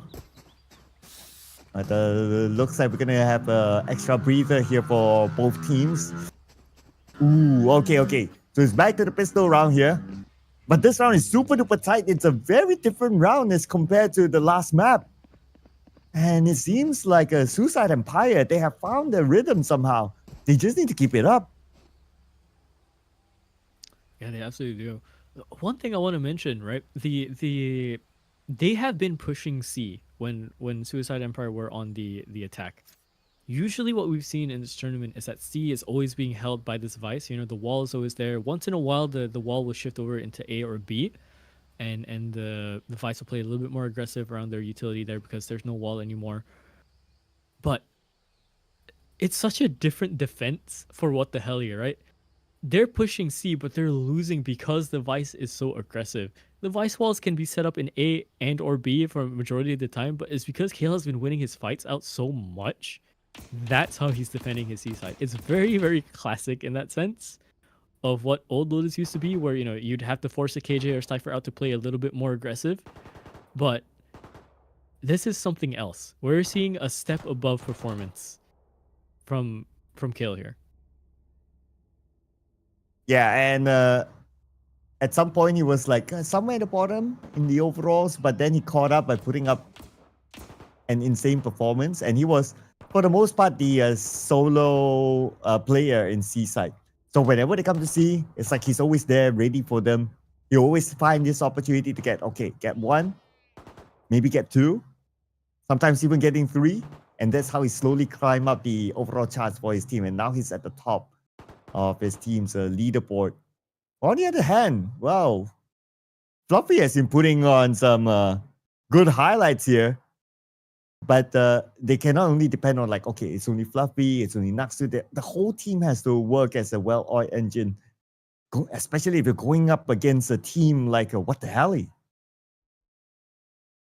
Yeah, usually on the defense, you're seeing Fishball as well be a little bit more active into some of these games, but he's getting kind of shut out on this one. Maybe on the attack we'll find something a little bit different, but currently, yeah, a bit worrying. He did mention, I mean, he did mention there were some FPS drops here and there. Temps just reconnecting as well. So who knows? We'll see what happens. You know how you don't get FPS drops, Cloud? Oh, how? If you cop a colorful 5080. Oh, that's a good solution. Yeah. Do check them out. So, game going to be starting here. Countdown timer is set up. 40 seconds still to work with, but we can see how the teams are going to flow onto the map here. So far, we're seeing a lot of red being pushed up towards B. A bit of blue towards C side. A bit of blue towards B. A bit of blue towards A. So a default defense, but a very, very harsh offense that might come into B here, and they might not expect this so early on. And plus it's a pistol round, right? So to a certain extent, you can kind of like just run. You win the pistol round, next round you can continue to run, then you reset your strats. That could be the case here since they're stacking up, looking at B. And here we go, the flag off. They'll just go forward. W Gaming, here we go. Satchel, but has to land the shots, doesn't land it. Headshot's going the other way instead. It's all blue. It's all for the defense. Kale, the hero, so many times in a row, has to put up an incredible last stand. One? It's that first one, second one's not going to be there. The Sheriff too strong onto the headshot. And SE Control the space. peer pressures them off this pistol round. And this round could be the round that they can do it. So far, the record here in Lotus is that they won the first pistol round, they'll win the second round. But that's of course history. And things might be different this time. But they got a judge. Lionel Messi. Okay, they're going to run it down this one. I like this actually. I kind of like this idea. Maybe just try and catch them off guard, right? Just try to catch what the hell off guard in terms of their pacing. Don't play a normal game, because if you play the normal game, well, you'll be letting what the hell kind of lay down their expertise in that sense. So some wild cards, you know, some wild rounds, wild shooting. The X factor essentially is what you're trying to bring in. Thanks with the classic. Oh! Stunned. Nice stun and follow up by Thames there. So now they have the man advantage. And here comes the rest of them onto A. Naksu gets Lexi, equalizing the amount of players. Car gets taken out. Looks like it's going to be a 2v4 now. Spike is still behind though. Not too far away from A, but they have to deal with Naksu first, as First Love will go down. Defense so far. 10th last one alive. 30 seconds left. Like to maybe just get one more here, but you can't do yeah, something Outlaw right, a little bit too don't strong. do it at all. Body armor to even shave off any of that damage. You're going to scat. So 2 up for the side of SE. Things have definitely turned around in their favor, and this has to make sense in the way that only it will make sense for SE, right? Because they've been playing this Lotus. They've been playing against these other teams. They have, in essence, experience on this map. Even though it might not be their best map, but they have stuff that they can steal. They have so many reps in. At some point, you practice enough, you pull something off right. Oh. Pass shot by Fluffy. Thames now very, very low. Okay, that will put Thames behind. He won't be the frontman guy now. And they will fall back. Oh, but Thames is still... Okay, anyway. It's time for them to move away. Won't be able to deal with that so easily. But they still have options though. They can go for A. They just need the information. By looking down A, it's going to be Naksu. Naksu could do the same from afar. Blinding prep. Flashing. Bit of a pause so far still. Oh, right through the smoke. You just walk out like that, Naksu. Okay, I see you. First Love now. Gonna try for something aggressive with his team. Fluffy on the other side. They hear the one shot of the Outlaw go off. He has to land this next one. Doesn't land it either. They're into the seaside. Panic in terms of the rotation now coming in. Left. They have to be wary about the space not being taken up towards the spawn because the snipers are still so very, very deadly. Headshot and then a body shot landed. Has to land that one for First Love. No. For this fight, it's very, very messy and he's not gonna win it out. Speaking of Messi, he's the one to take up that last frag as well. 6-2-9. SE are making this looking very, very convincing now. Wow, okay. Okay. And this is their longest streak so far. 3 wins in a row. Looking very good. And because of that 3 wins in a row, they broke the economy of What the Helly. Now What the Helly subjected to just going for the basics again. Back to basics for them. And that means that Suicide Empire have the big upper hand here. They still try to run them down. Aggressive stance, man. What an aggressive way to fight this out. Finally, some success. Oh no! Close range! Carol, what can you do? Shotgun wins that one out. 1 minute 17 seconds. That's a bit awkward there, but left into the clutch for Fluffy here. Every time we've seen a Vice player into the clutch, it's always so deadly. Spotted though. Made it out. They have some time now to kind of reposition themselves and work off of this. The Boombot doesn't spot him just yet, so that might give false information that this might be clear, but First Love doesn't buy it. He's gonna watch this angle and make sure his teammate has the heaven side protected. Stun is so good. He stuns out Fluffy over on the other side. He's completely stunned out of his mind. A Thrifty coming in for the side of What the Helly. One of the odder ways to come into this, but they'll definitely take that. 7-9. They have 2 more to try and bring this up into a tie. And economy's definitely not broken yet. Yeah, and still, What the Helly, they have not had the lead yet. It's crazy to think about it, considering the dominance that they had in the previous map. Not able to find the lead against Suicide Empire. Suicide Empire, they're still keeping abreast. Still keeping up the pace.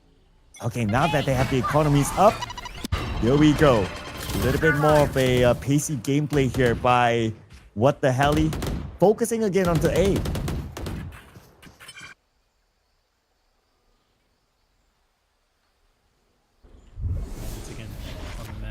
For a little bit. Prowler is going to make its way into tree, and they're hearing all this commotion here. Pings are being sorted out into the stairs area. They might go for a very aggressive play first, or just warning each other of what potential positions are compromised. And their pings might be correct. The Prowler doesn't see where it's going to go, so just off that alone, they're going to push this into the Link side now. They have to be careful though. Here. Timing on the lurk. He's looking and prepared for the peak coming out of C. Not up close that hard. Remaining members of What the Hell now are going to scramble for an idea. And as this TP comes up, Fishball gets caught out by the Fade utility. There's just nothing he could do there. He sent himself to his own death now. They have to try and find a way in. They have to find their trades now. Naksu though, gonna say no. Lexi turning around, finding Naksu. There's the other kill coming in from Fade. But now left alone into this 1-on-3. Lexi, what can you do? Cannot do that much. Double digits for the side of SE. Competitive is the word. Competitive is where they want to be, and a timeout called for the side of What the Helly. Oh, much needed timeout. Much needed timeout. I'm sure they can't believe their scoreline. They were so confident in the previous map, but this map they just can't seem to find that lead. And now they're losing that lead. The gap is getting even bigger now. We're talking about 10-7. Fishball hasn't really been putting up the performance of the previous round this time. If you look at his KDA, it's a 3-14-6. So he really needs to get his groove right. He needs to find his mojo. I'm sure that's what's being talked at in their team talk now.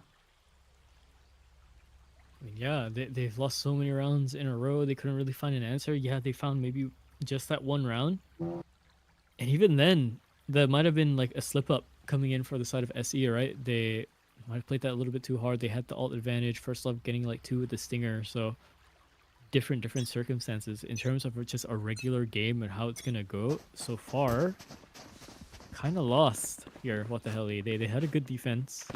Their offense now looking very shaky. And I hate to be the one to point this out, right? We started this half with Fishball having three kills. He still only has 3 kills. Oh man. You just had to point it out. Okay, yeah. Those 3 kills was during the very early stages of this map. But okay, he has to find his groove again somehow. And they will still push on onto A. No big defense yet from the other side. And taking their time. 1 minute 20 seconds, still very early. So they can still switch up their rotation. But they seem to be hyper-focused onto A for now. And we can see the pings on the map that they really want to breach into A.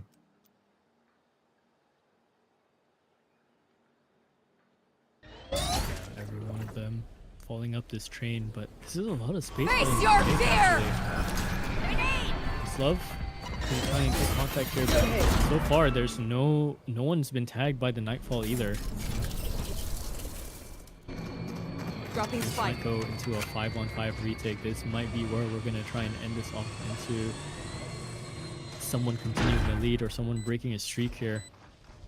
Oh, I don't like this. It's so tense. Or die!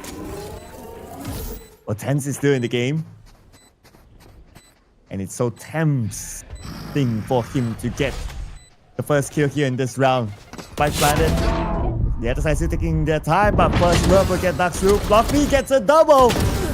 Looking good for Fluffy. Triple for him. This could be another heroic move here by Fluffy as he swaps away his weapon. And Fluffy with the 4 against this man.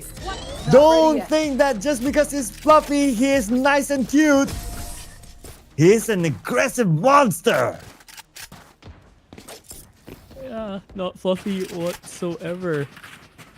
Dude, this guy is an animal lately in this half, man. What is he up to?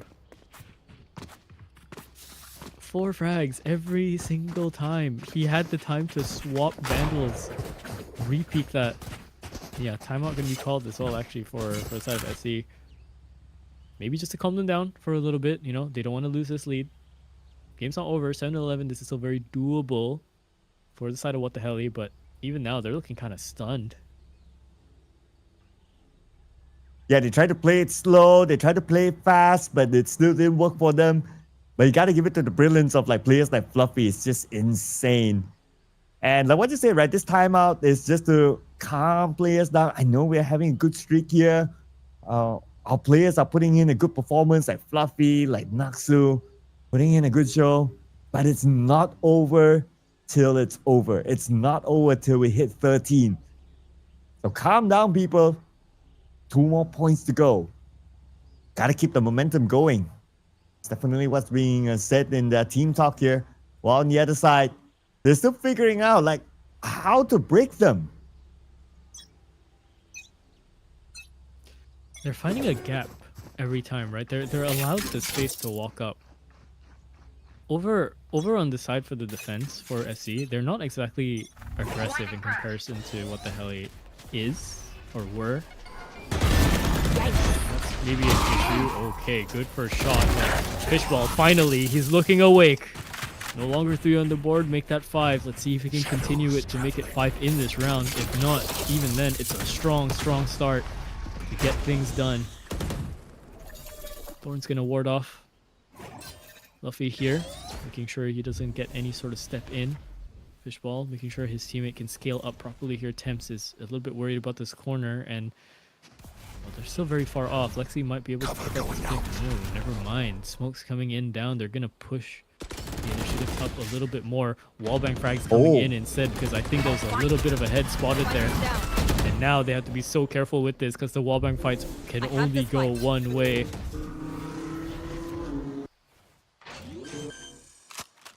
Fighting their hand though, but they're not clear to plant the spike and they won't have time to make the rotation, so they have to make sure they win this one. Right here, right now, it's going to be Cal! Wallbang onto Lionel Messi. Putting up the numbers, 2v2. 25 seconds on the clock, the spike is still not planted yet.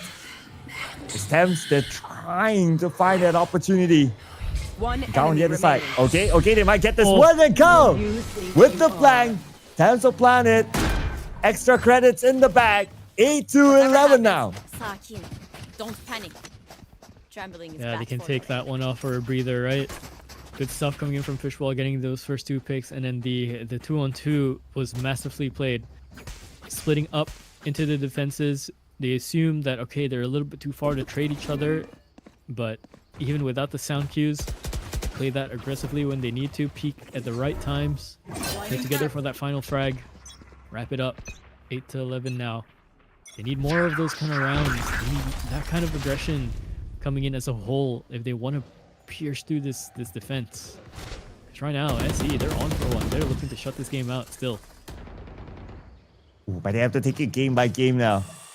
Last we saw Fishball finally got his next few kills. Now at 5, looking to roll that groove into this round. Behind the smoke. Behind the smoke, he will get one. Okay, waiting for the others. He will get 2. Attempts will fall to the hands of Brain Rot Demon. Hoping to get a third one. Fishball just behind, and he will try to go for the wall back, and he will get it. Not with the wall back, but still, it is Fishball down. And what a flawless run here in this round, bringing them to match point. Match point. Yeah, that's good stuff coming in from Loki. Played that really, really well. The first shot was nice, saw the legs. Second one was very, very rapid. And the skirmish between Fishball and him was so messy, but manages to win that out a little bit more. And Fishball, you could feel his desperation trying to chase that kill, right? If he gets this frag, if he gets this raise, his team just has a little bit more ante to try and go into the seaside, maybe defend themselves from mound and stop them from different angles. But yeah, a little bit too much work for him to try and cut out for himself. So rough stuff. Timeout again once more. Second timeout called. I believe this is for the side of What the Helly. Last one. And you know, they're probably talking about how they want to do this in terms of their pacing, what bases are they covering, because it seems that every time they go for their plan, there's a gap in their plan somewhere. And it's not a mechanical issue at times. Yes, sometimes they're lacking behind, but a lot of the times, you know, they're not filling in these spaces where they should be trading each other out or expecting certain bits of util. They fall off from certain angles when they don't need to. But I'm still marking C on the map. So they're going to repeat the same side again. But like what you said, it's more of like covering whatever gaps that they have. Trying to go for C again this time. First Love with the orb. Okay, that's going to be 1 extra point. First Love still not having his ult yet. The Brain Rot Demon. Same corner. Oh, Naksu is also waiting at C side to get with him. So they have 2 crossfires set up here. And what the hell? He's not making the move yet. They are trying to just gather information. Just try to get a sense of how many of them are actually in there. There. Yeah, Naksu was making a lot of noise, right? Because he activated his dash and he was just trying to strafe around and wait for someone to peek him, keep himself warm. But look at this. They pushed up a little bit forward. Both duelists trying to fight this off. Now they're going to come back. Oh, First Love does not win out that battle, but instead over on the other side though, low HP for Fishball. He could pressure this up. He has to try and pressure this up now. 5 HP. Naksu just sitting over on the other side. He could make a dual play. Doesn't get peeked for it. Good little one tap, but Lexi cleans that one out just for the second. Pushes the initiative pass into the spawn. Not ready yet. His head clean taken off now. Temps and Kale. They did this before. Can they do this again? Looking the other way. It's all but over. SE, they take the second map. And somehow we're going to a third. Again and again. Both series tonight looking very, very lively. Defenders win. Well. Just shows how tight this playoff is. Cannot write out anyone before the match happens. Even though before this game started, What the Helly, they had a better record onto Lotus. But still, the other team, Suicide Empire, wins this Lotus match. Let's check out some of these stats here. And of course, at the top of the leaderboard, he has to be the man himself, Naksu. But we cannot take away the spotlight from Fluffy. How many clutches did he do earlier on? It was like, what, at least 3 maybe? 3 maybe? Yeah, like 2 or 3. Clutches that involve like 4 kills? Yeah, 2 4Ks, I think, at some point. 3 clutches, I think, in total. Kale as well. Both the Vice players are playing out of their minds with these clutches, right? They're so smart. They know how to navigate their way around the map, and they're just so smart with how these timings and the fights work. It's incredible stuff to watch for anyone, you know, wanting to pick up ideas of how to play as Sentinel. Yeah, I mean, you just had the greatest examples there for tonight. Rest of the team though, Lexi as well, and Loki, Brain Rot Demon, doing their stuff if they can towards the middle of the leaderboard, finding their space when they needed to. Pretty equal in terms of what they were doing and impact. First off, and Temps were very, very strong on the upstart, and it kind of went quiet a little bit later on. Temps had a bit more impact towards the end there onto the clutch rounds, but getting pressured by way too many angles. And then the final three, well, you know, you have Luffy, you have Sickers there working their magic with the team, the utility, and then unfortunately Nabil is sitting at the bottom here, the 5 and 18. He did find some ignition, some spryness towards the end there, but I think he was missing a little bit too long in one half. And unfortunately, yeah, they managed to just take advantage of that. Yeah, but that means that we're going to see Icebox again coming up next as the decider map here to decide on who's going to move forward to the upper bracket semifinals and who is going to go down to the lower brackets. What a match that we're watching here. I guess to a lot of our viewers out there, they might think that, you know what, this is probably going to be a 2-0, but no! Suicide Empire says no, it's not going to be a 2-0. Let's decide in the final map of Icebox. But before we go to Icebox, of course, we're going to take a break again, ladies and gentlemen. A series that you don't want to miss. See you guys after this break.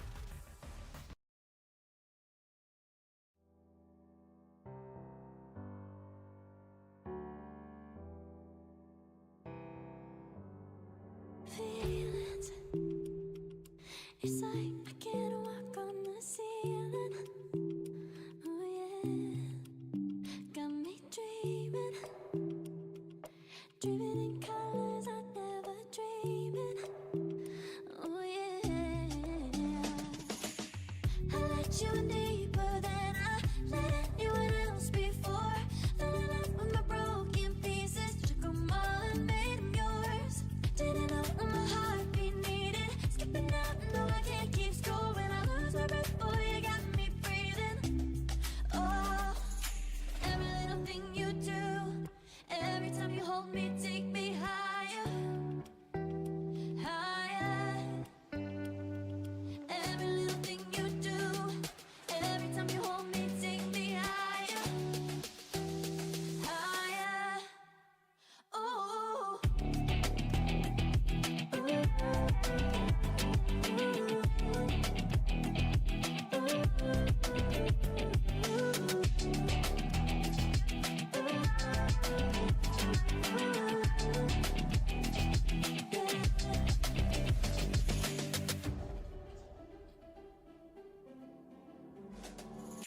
Magic. No, I'm never letting go.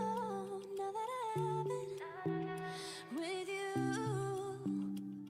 When you kiss me, it's like the stars fall out the sky onto my heart to cover up what I don't wanna show. I let you in deeper than I let anyone else before. Fell in love with my broken pieces, took them all and made them yours. Didn't know what my heartbeat needed, skipping out, no I can't keep score. When I lose my breath, boy, you got me breathing. Oh, every little thing you do, every time you hold me, take me higher, higher. Every little thing you do, every time you hold me, take me higher, higher. Oh, you take me higher, you take me higher, baby, you take me higher, you take me higher, baby, you take me higher, you take me higher, baby, you take me higher, yeah, you take me higher, baby.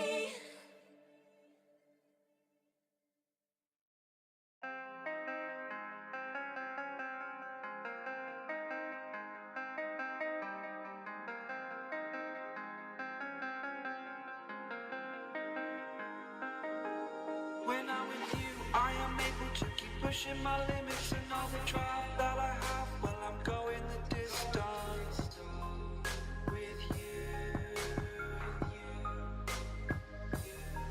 I didn't know what I had till I knew what was missing, and everything that I dread. Well, I built a resistance with you.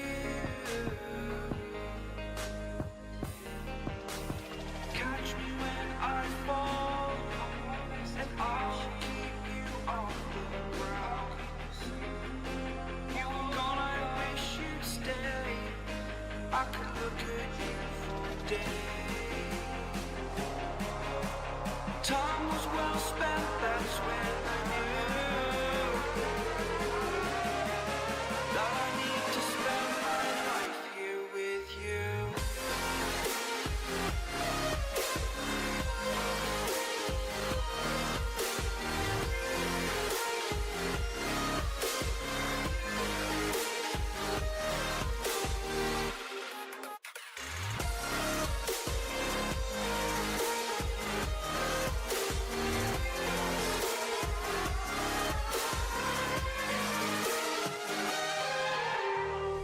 Take your time, not in the fast lane. I understand that you've been broken too many times, but I'll be waiting to mend your wounds from all you've taken. But if we listen to each other and admit our mistakes, then I can show you who I am, because I'm not the same. I'm better with you.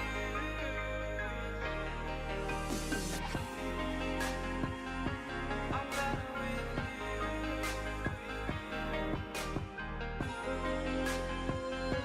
I'm better with you. Catch me when I fall, and I'll keep you off the ground. That's when I knew that I need to spend my life here with you.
My heart rages around like an ocean in my head, because there are so many things that I left unsaid.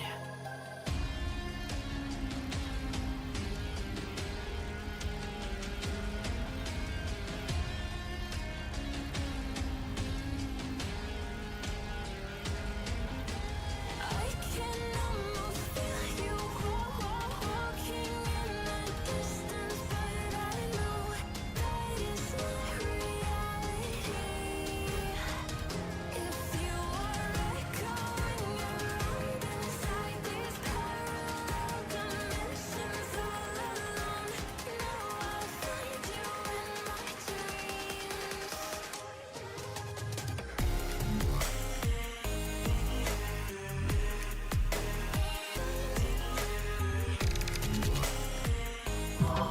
One girl, one dream, one destiny to become the ultimate streamer. But first, I need the build. There you are.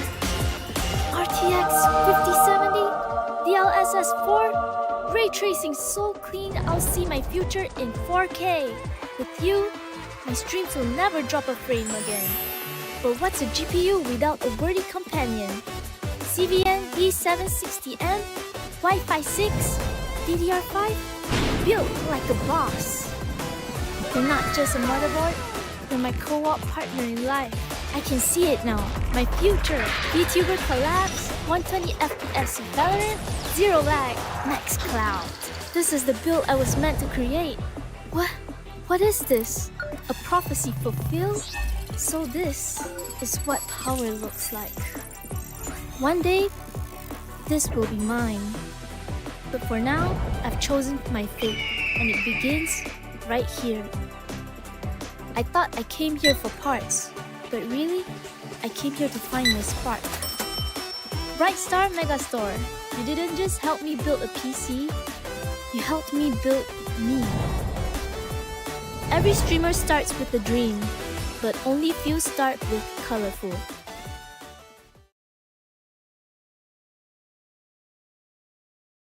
Alright, hello everyone, and welcome back to Breakpoint MYSG Split 3. Final map of the night, final map of the series. Oh boy, it has been a very, very tiring affair for the ones on the desk in different fashions. Desk over here, desk over in production, definitely the desk for the players for sure. I'm sure they're feeling it through. They're probably feeling all sorts of emotions. But my name is Lott. I'm joined with Sir Cloud. 1-1, and both teams have gone into map 3. Now we have landed onto, what is it, Icebox again once more. Oh yeah. Yeah. We're back to winter. Icebox again. Well, we did see a very interesting Icebox in the series before this, especially with the agents composition. I wonder if we'll see a similar type of composition this round. After these teams, they learned like, oh, you can actually do that? Oh, okay. Maybe they might pull a cheeky one this time. Or maybe they might not because, like, you know, you just saw it and then it's like, oh, we didn't really have time to practice. Let's not risk it because this is the decider map. They might go for something comfortable. Yeah, that might be a little bit more standard, you know, that might be what they want to do. Who knows? This Icebox is going to be a little bit more interesting, I would say, just because we have been so spoiled with that first Icebox match. Just to go on over into their statistics here. What the hell have played one Icebox, very standard comp. SE have never touched Icebox this split, so we can only rely on their previous workings, their previous kind of experience from different teams, from every single one of those players to work off this Icebox. Who knows? That might be the X factor. That might be the thing that SE are kind of banking on to kind of freshen up the state of their gameplay. Because right now, you know, every time it seems they're set into the half, they either disappear or they just make the comeback look really, really good for some reason. I don't know. And you know what? Because so much to talk about.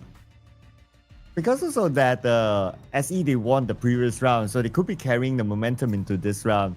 And for what the hell, they have to make that psychological comeback in this map of Icebox. That is the decider map. But speaking about decider, we're gonna decide on what sort of agent composition we're gonna see in this round. Will we be surprised or not? We'll find out. It's looking very standard. Looking like it's gonna be a mirror comp here. We're seeing this Gecko being pulled out. One more initiator and they would do the very, very, very weird play of copying the first game of Icebox we saw. But yeah, no, it looks like we're not going to get anything too crazy. The only difference here is that, you know, we have the Gecko locked in. We have the Sova as well. So usually, you know, you're seeing like a KO maybe in place of that Gecko. But if they want to deal with getting onto the site, you know, and not get shot out, not get spammed out, not get util dumped, Gecko will work out just fine. And it tells me that, you know, they might be playing a little bit more onto maybe B, because usually when you have the Gecko, you're sending the wingman to send out. You're sending the wingman out usually for the B plant. A lot of the times the A plant is relatively safe, where your teammates can grab a lot of the space around the map, so you don't have to worry too much about having to get that extra gun up unless it's really, really dire, unless it's, you know, man disadvantage or you're trying to rush in, really be very aggressive about it, and then a whole different story. But again, these teams, they have strategies that we have not seen just yet, especially for one side. The other side, though, I do want to talk about what the hell, right? In their one time that they've played Icebox, they only have a 50% on their attack round win, and their defense is much, much stronger, sitting at 88%. Now, they did fight GoFall Esports for this, so and Gopal Esports are, no longer around with us. Statistic-wise, that looks promising, but we could be very, very thrown off by the nuances of this matchup instead. Okay, so it's still. I'm having this gut feeling that it's going to be a very tight match again, just like how we saw in the previous match. Because I'm pretty sure that Suicide Empire, they are feeling it in this round, so they'll be like, okay, guys, we can do this one. But of course, this is a very different type of map as compared to the Lotus match, right? Like it's a small map. You have 2 objectives, 2 sites, and the setup is going to be very different, especially with the Vipers on both sides. Of course, it's a standard composition to have the Viper in Icebox, but that also means that the type of strategies that will be played in this map itself will be different. Yeah. I mean, we saw a Viper pop off earlier, right? Mr. Banana Man himself. 12. They're gonna have to bring that same sort of funk into this kind of round or this kind of game. And considering who's on the Vipers, right? You have Fishball on the Viper, and then on the other side you have Luffy. Luffy has been playing pretty well, not too bad at all these last 2 games. Fishball played a very decent first game, and second game, just as we were talking in the break, he's kind of went missing, right? We don't really want this for Fishball. He's such a noted name in the community, in the scene for MYSG. He's been around in quite a few of these rosters, right? Especially back when he was making his run with Toda, right? He was really a core component for so many rosters. Only that he's the captain for this one. So we don't want him to be missing. We want him to be here, make things competitive, make this very, very close. Or if his calling is right, if his plays are right, maybe they might just take it away, but we'll never know. So far, it seems that SC are just on for one. They seem riled up. They seem like they want to really take this home and advance forward. Looks like they have something to prove to themselves as well. Yeah, and by winning this, that means they'll move to the upper bracket finals. Whoever loses will go down to the lower bracket, so it's still not the end of the road for any losing side. But of course, you want to have a good comfy run at the upper bracket, so it's going to be important for both sides to win this. And here we go. The start of match number 1 with the spike left behind. And it looks like on the attacker side, it's going to be SE here. And on the defensive side, it's going to be What the Helly. They'll play the defensive side here, starting off with Fishball, getting his groove with the first blood. Poison's on. We'd like to see the first step to possibly brighter stances in the future, but we'll never know. Damage done as well to their KJ, and a little bit more to their Viper, so this going is going to be so deadly. Just rushing it down. The headshot is landed for Temps. He's got him on timing alone. And they've lost both of their initiators. They have to just try and fight these angles so hard, and it's going to be so rough. Hale finds that pick up onto his counterpart. Fishball disappears back into his wall. Spam is so very close. It's right above Luffy's head. Just whizzes by. Last player standing. Trying to make something up this round, but no. Going to get shut down by the Sheriffs instead. So, first round win for the side of What the Helly. A little bit more promising considering the pistols didn't really go their way last time.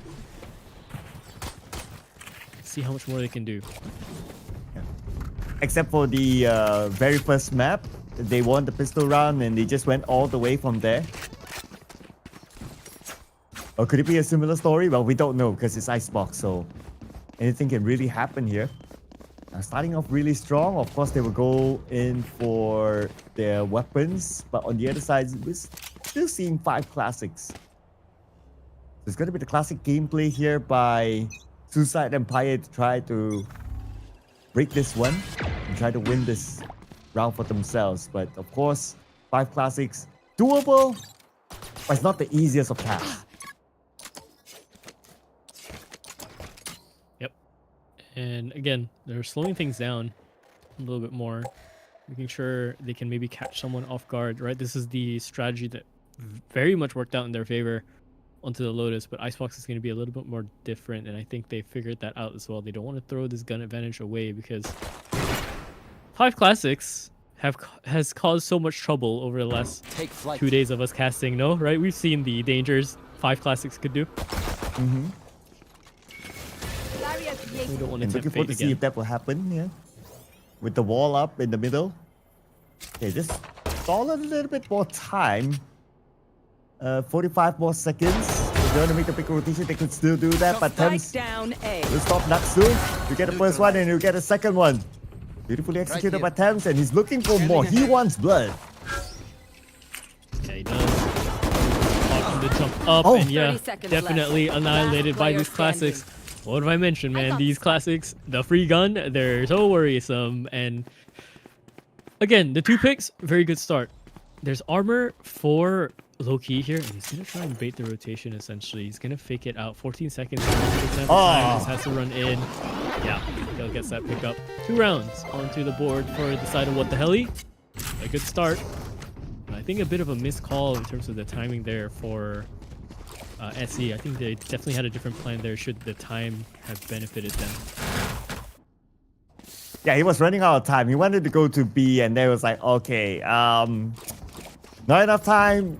Might as well just go for it. I mean, it's a pistol round for them, so yeah, just run and I don't know, get lucky, I guess. But it was clearly not the case, and they had to drop that one. But now they're back onto okay economy. They can try to match up with the weapons that they have on the other side. Because Fishball, and Fishball gets taken out by Brain Rot Demon. It's a good start. And again, they hold, right? They hold for a response. Standardized play. Ooh, missed out.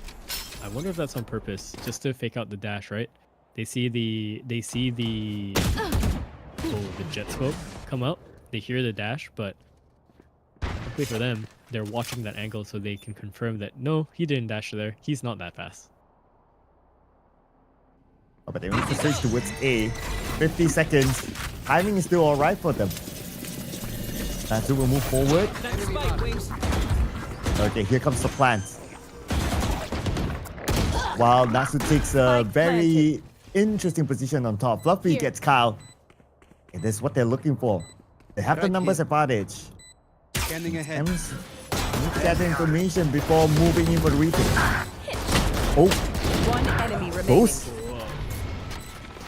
Close, but no cigar. The Vandal Spray was a little bit too wild there to get the confirmation in the second one, but yeah, gun disadvantage, right? That's generally the case. You win back that one round, you have all your guns up.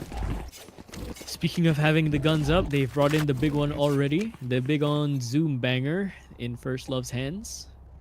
The operator. Yeah, very early. And it worked out for him very, very well in the first map, so trying to repeat that success again. Of course, it's a different map. And he'll be scoping down B. Let's see if you're able to find his first blood here. Yes, the Dashi Brain Rot Demon will be at the forefront. And yes, First Love will find First Love in his shot. And here comes Fishball. Gets 1, gets 2, and now the spike is down on the ground. Naksu though, gonna catch Kale onto that rotation, I believe. And oh, Fishball looks away from that angle just at the last minute as he hears a shot ring out right behind his head. Has to play this so carefully now. A minute on the clock. Fishball just has to exist here. He can't really give up this fight because if he does, he allows this clutch and this 2-on-2 to go right through, right? If he gets picked up. Naksu spotted up top. No help here just yet. Trying to limit the angles that he can get. Flash up top. Down B. Last player Left standing. onto Naksu. Now into the one-on-one. Fakes it out, fishballs on the right wing, tries to recover the Vandal, does not have it. He doesn't have it. Noxu, a triple for him, brings his team up into the tie. Oh, we've seen this before. Does it happen again? Oh, it's starting to be real scary, right? At first, they looked like they got it, but then again, they were looking on the other side, and Noxu took advantage of it. A second on top of his leaderboard, 4-2-0. And because they broke the economy of their opponents. So what the hell right now, we need to play a half-five. 4 sheriffs here. There's my buddy. 4 classics, here we go. With a Bucky in hand. And it will be a big advantage if they push through onto A.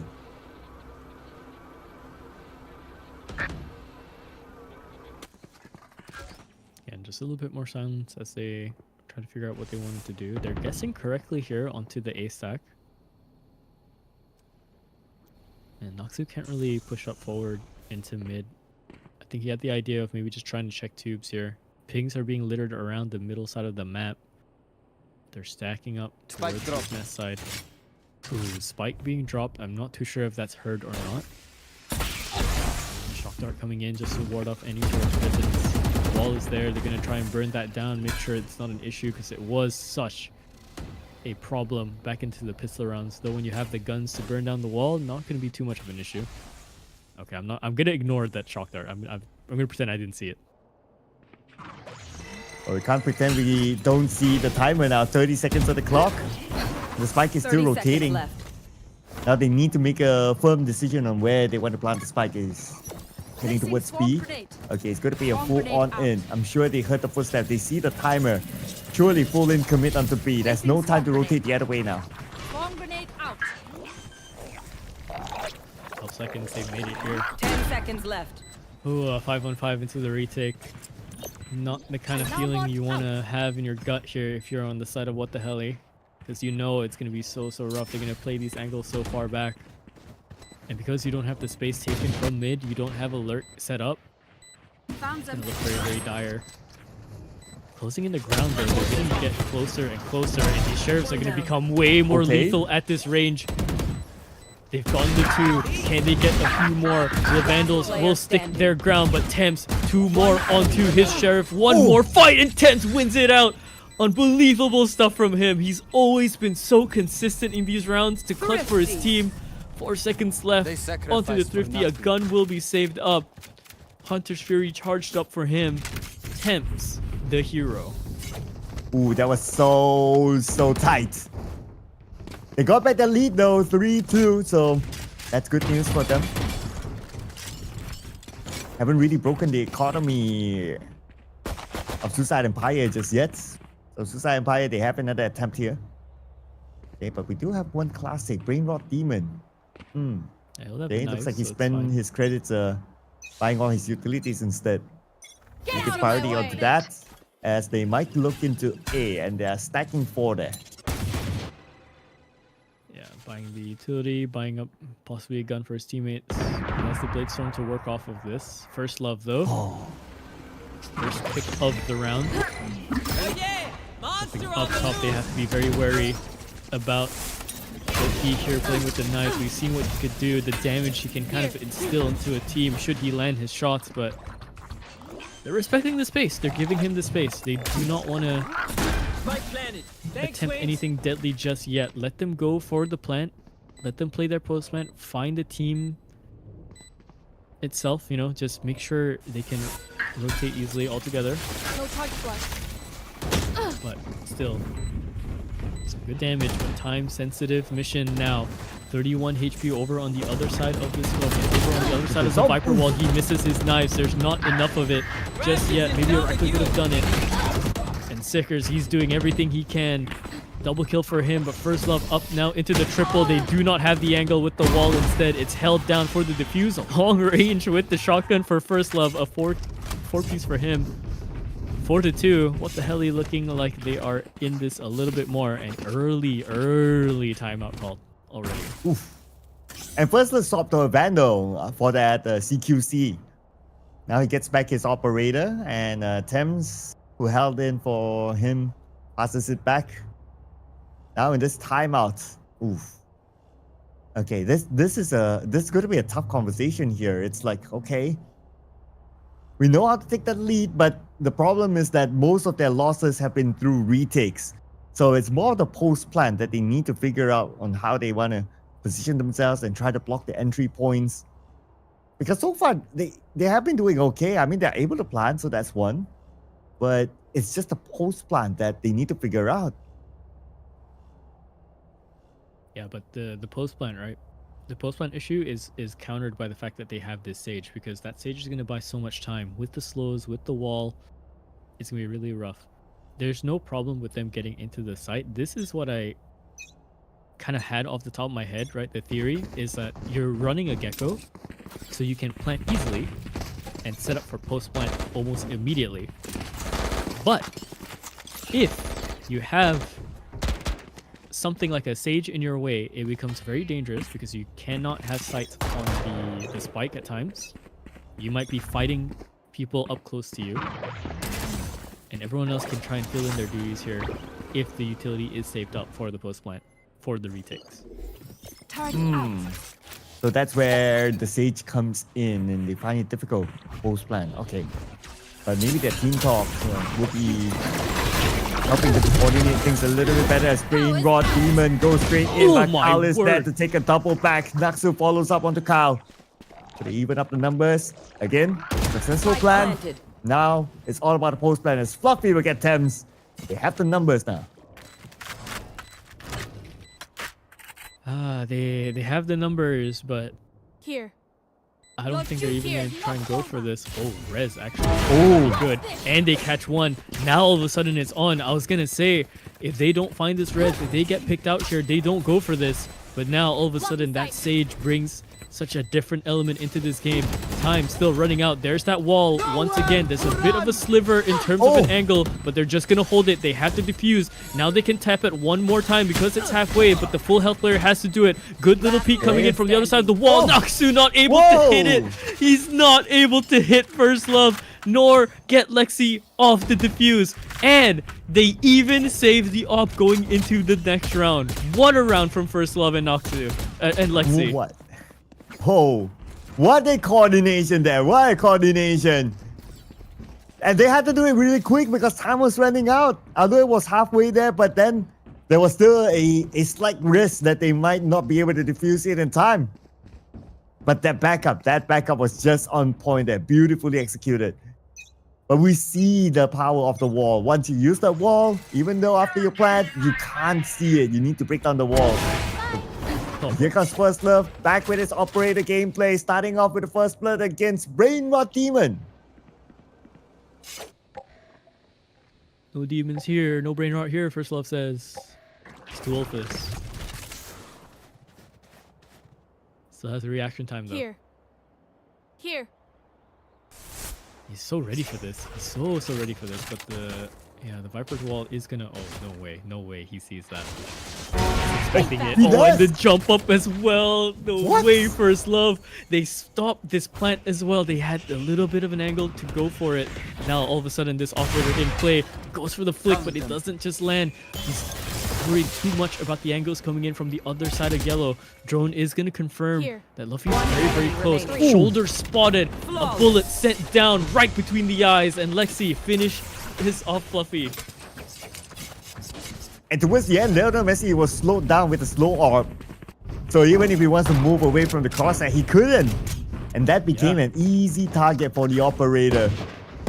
6-2. Okay, they're finding the groove here. 12 kills now for First Love. Again, him and the operator. It's matchmaking heaven. Right? Every time he has the ability to play this jet, play the operator, works wondrous stuff for him. He's only had 3 deaths. To point out there, 3 deaths, and thanks to the operator as well. The fact that he has that, he can keep his distance, so he will be one of the last few targets. But there were moments that he switched to a Vandal and he goes for a CQ, C2, so he's definitely very flexible in doing any role. And now it's going to be A, switching things up again. They will infiltrate while Thames gathers information. Spike planted. Oh, but what is that coming in from low-key? Finds Kill, finds Lexi, but Thames doesn't let him escape just yet. Shot was nearly on for it. Noxu playing this very close 8 bullets for Thames. Has to be so careful. He's blinded out by the Dizzy. Oh, but the peak is so fatal for Noxu. Now, suddenly, this Viper's Pit is losing the ground that it was made for. The jump in from Fishball is insane, but he's gathered the space. He's going to try and tempt it, but he cannot lock into the spike. He cannot get the space for his team. So that Viper's Pit, either way, ends up as that winning factor for them into this round. 6-3.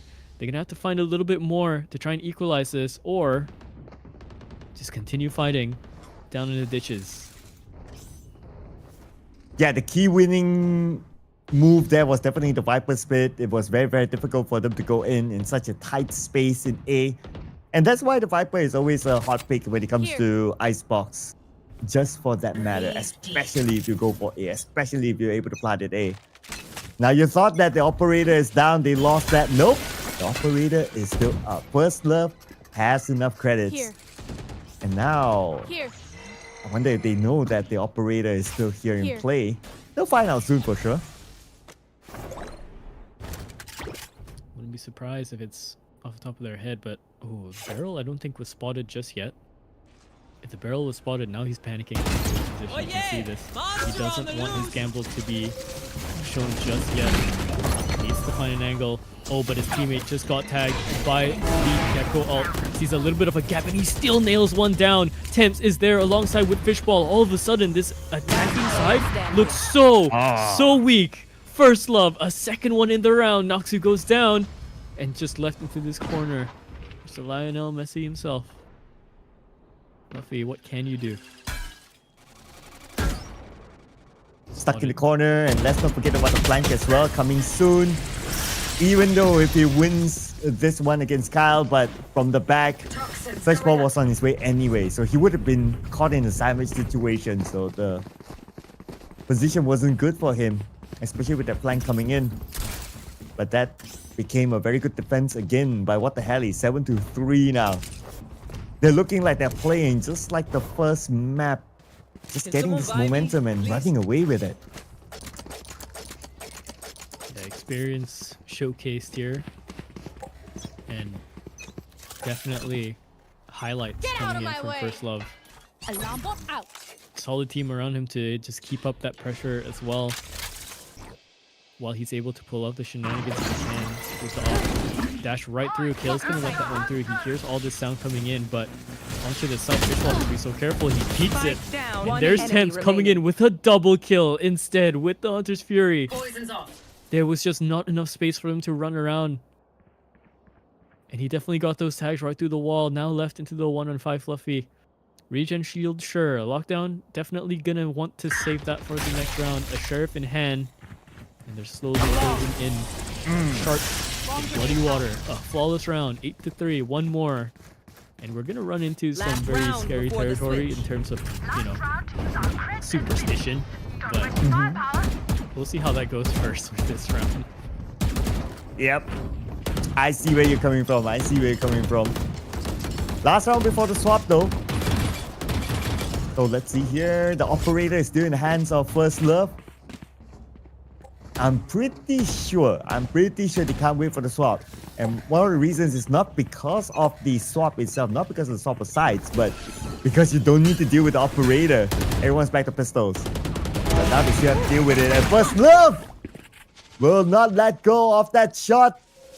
Brain Rot Demon, first one to fall to the hands of the operator of First Love. A bit of an awkward wall here. Set up to slow them down, but the way it's broken apart, oh, there's a flank as well.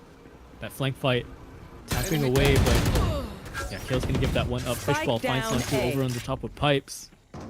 Now left onto this 2-on-5 spot already heard as well. Oh, Spray's not there for Fishball, so Luffy's gonna win that one out. Thames is gonna find him instead. Find it with the trade, and First Love just goes right up into the sky. Knives in his hands. 9-3. Switching sides. I don't want to ask about superstition because we've had this curse come into play. So there's some basis that this curse is very real at times. Placing sentry. But this is a very, very strong start for What the Hell. Out of charges. It's up to the game plan on their attack to see if they can continue this, because so far their attacks are looking Bot coming back. Out very, of charges. very unstable at times, you know? Turn out. You can't find certain answers for some of their setups. But with First Love popping off the way he is, maybe, just maybe, a cleaner side. Well, we have seen that one today, so just putting it out there. But you can't deny the fact that for What the Hell, they are super consistent right now. But part of their consistency is because of the operator by First Love. Now that we're back onto the pistol round, so clearly no operator. And they switch sides even. Are we going to see a flank? 3-man stack from the back. But now they know. Lexi is there to keep an eye on them. Good shot though onto Kale. And because they've confirmed essentially 2 more on the flank and they got that one, they're going to try and burst through into the site. Another banger of a shot hit from Fluffy as well. The Fishbowl was just trying to go up into the nest to get some high ground, to get a surprising position, but taken down almost immediately. These sheriffs are so very, very deadly in these pistol rounds. I think the headshot makes it worse. 3v5 now. Oh, but look at the crossfire there. First Love Thames gets one each. But now it's only 1 player left. And it's going to be quick work here as they will defuse. 9-4, winning the pistol round, giving them an economy in the next round here. And we were to look at historically in this round, at the very beginning, the team that won the pistol round wins the next round. But that was on the other side. That was What the Hell. This time, pressure is going to be on to their opposing side. So SE, it's on to them right now. They have the economical advantage. They have to make good use of it. Have funds to spare?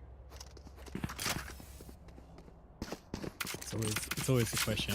It's always a question of whether this will come through or not. Revealing area. Pushing in now. Auto presence noted. But nothing confirmed to us yet. A lot of damage done to Loki there, Raynor Demon. He doesn't have the armor either, playing the Outlaw, because he's trying to catch him off guard, just wants to play this for himself, but he set down to 14 HP. Now, the rest of them don't have armor over on the side of What the Hell, but they've done so much damage to one of the main components of this. There is a way in for them. The alert game, though, very, very dangerous attempts. He missed Revealing area.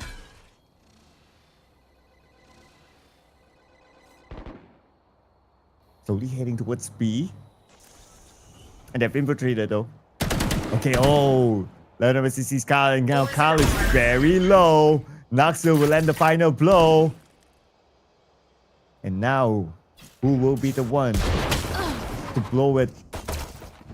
The Rainbow Demon. Lexi Thames gets one for themselves. Fluffy gets First Love. Just trading back for each other. Spike will be planted. Here comes Lexi, but Lexi, the moment he shows up, he gets gunned down. Now only Thames. And by himself, it's going to be kind of difficult as Naxu will finish him off and the defuse will happen. It's 2 wins in a row now. I feel like so far, every time watching these last 2 teams, one half just does not matter. It's always the second half. It's always the swap over. Curse be damned. It's always this one. 9-5 now, and again, it's not that far for them to tie this up. It's just a matter of their economy. It's just a matter of how they play this out. Who hits their shots. Outlaw still very dangerous.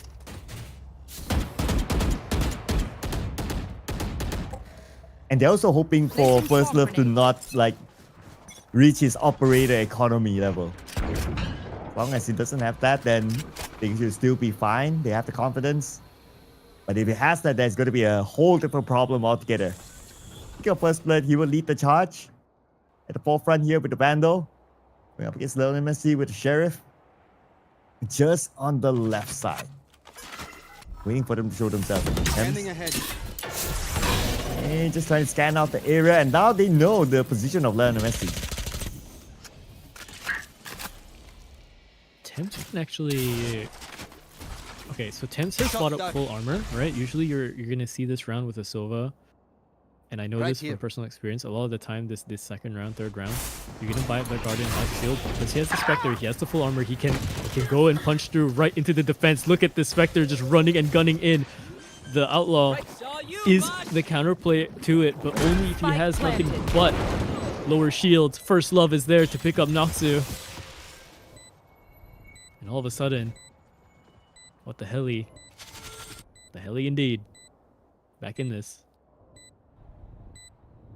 And Wall just ain't helping them at this point. Oh, wait, gun barrel? Oh, Carl's going to look from behind. Oh, Carl shows himself, and Carl gets the final shot on the Brain Rot Demon. Back on track right now. Double digit, 10-5. Only a handful of points more to go. And the fact that they won this one, timeout call by Suicide Empire. Time for them to recollect their thoughts again. Their 2 round wins in a row. They need to find more of that. Yeah. And again, just to go off what I was saying, right? Good stuff from Temps. Buying up the Spectre. He knows the Outlaw is still in play. In fact, there was 2 of them the last round. So if he had bought anything less than that, there's a chance that he would have just been taken out and his team has less pressure. Goes for the full shield instead. So if he does get tagged out, they're going to have to send 2 shots of that Outlaw. They're going to have to reposition or just send it to 1 shot and then has to send it the other way. He runs them down with the Spectre instead. And this is not even the side where the Outlaw is, right? Both the Outlaws were kind of sitting towards mid side and A. So he just runs down 3 people in total with the Spectre. Could not ask for probably a weirder round for him, but he's going to take those. Well, let's see if he'll be able to take it right now as we restart the round. And so far, First Love again, still playing this very, very strongly. 19 kills to his name. But let's not forget about Temps as well. He also has 19 kills. Now with the Outlaw in hand, it's like a secondary operator. We know how deadly he is with those snipes. Can probably pull it off again, but this time he'll be on the other side. Going to be another B run for them. There's an operator as well on the side for the defense. Loki has bought that one up, so early investment as well. They don't want to let this get any more haywire as what the hell, you have hit their double digits already. 10 plus tertiary available. Now Luffy playing alongside with his team, but First Love getting that pick off with the Outlaw instead. Damage was done the other way, so he gets that 1 shot in. Now going for the rotation. As long as they don't drop the operator though. But if they lose this one, then there's a high chance, high possibility. Now 45 seconds left. It's Carl. Okay. Goes up the cube. Naxu, not really in front of him. Naxu's on the other side. Okay. Naxu is in the tube as well now. Okay, here's the footsteps. There you go. Takes the first shot, but not able to land it at all. A little bit of a whiff there, but he won't lose the second try around. Here comes Hunter's Fury, lots of damage. First Love gets to another kill. And now they know where they are. Drop down, especially with the audio cue, but Thames went down. Gonna plant now over into the center side. Let his teammate play the crossfire instead. This angle is gonna be held. He does proc the updraft, thinking maybe he went up the other way. Nice out. Oh my god, First Love, he hits that. Yes, he does. Jeez, man, this guy, every time he's put into this kind of clutch situations, he has his knives out and operator. Doesn't matter what kind of weaponry he has, man. First Love. They say you don't forget your first love. Yeah, I don't forget him. Yeah, don't forget him as well. Yeah. Nice call there. Let's do what we do. Yep. Made me remember reminiscing the past a bit. But anyway, yep. So as expected, after they win that round, he will pick up the operator. And now with the operator in hand, we know what sort of potential he has with that operator. It's going to be super duper scary now. But of course, he's on the other side. Anyway, here's Fishball. Position. Just waiting for them to move forward. Fishball is ready. There goes one. Poison orb emitting. Pulls the trigger early. Doesn't want to lose the fight. One more. Oh, the spray is going a little bit haywire. He's tagged down, but he survives that little skirmish. So some success found for Fishball there. And again, they can just wait this out, right? They have so much time. They have to force the issue on the defense side. They have to get aggressive here to just even out the numbers just a little bit. But the closer and closer the time runs out, the closer and closer they're going to get into the site. The closer and closer, what the hell, are looking to finish this game away. And the spike is very, very close. Okay, here comes. Ah, there's a wall. Okay, anyway. A little bit of time bought.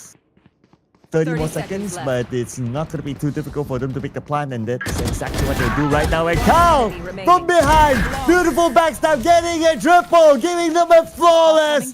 That is the flag that Cal is looking for. Incredible stuff coming from him as well. He's been winning these timings, he's been winning these fights as well, getting into tube, into kitchen. There's a rat in the kitchen, man. They're not dealing with it. And when you don't deal with it, it festers. An infestation, a danger, a plague. Signs of bad times to come. Match points secured now for What the Helly. And a monumental gap for the other side to try and close it down. They cannot lose as much guns here if they do win this. Yeah. Fire.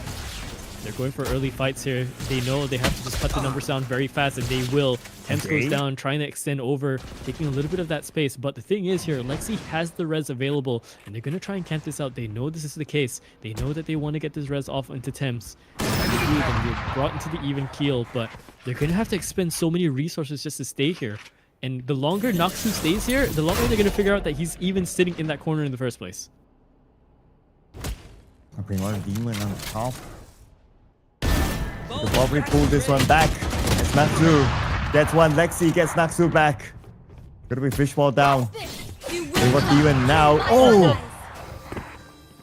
Just pulled out the blades, but not able to use it at all. Because First Love and his operator. They've let in a whole different demon into the game. 30 seconds left. 24 and 6, First Love.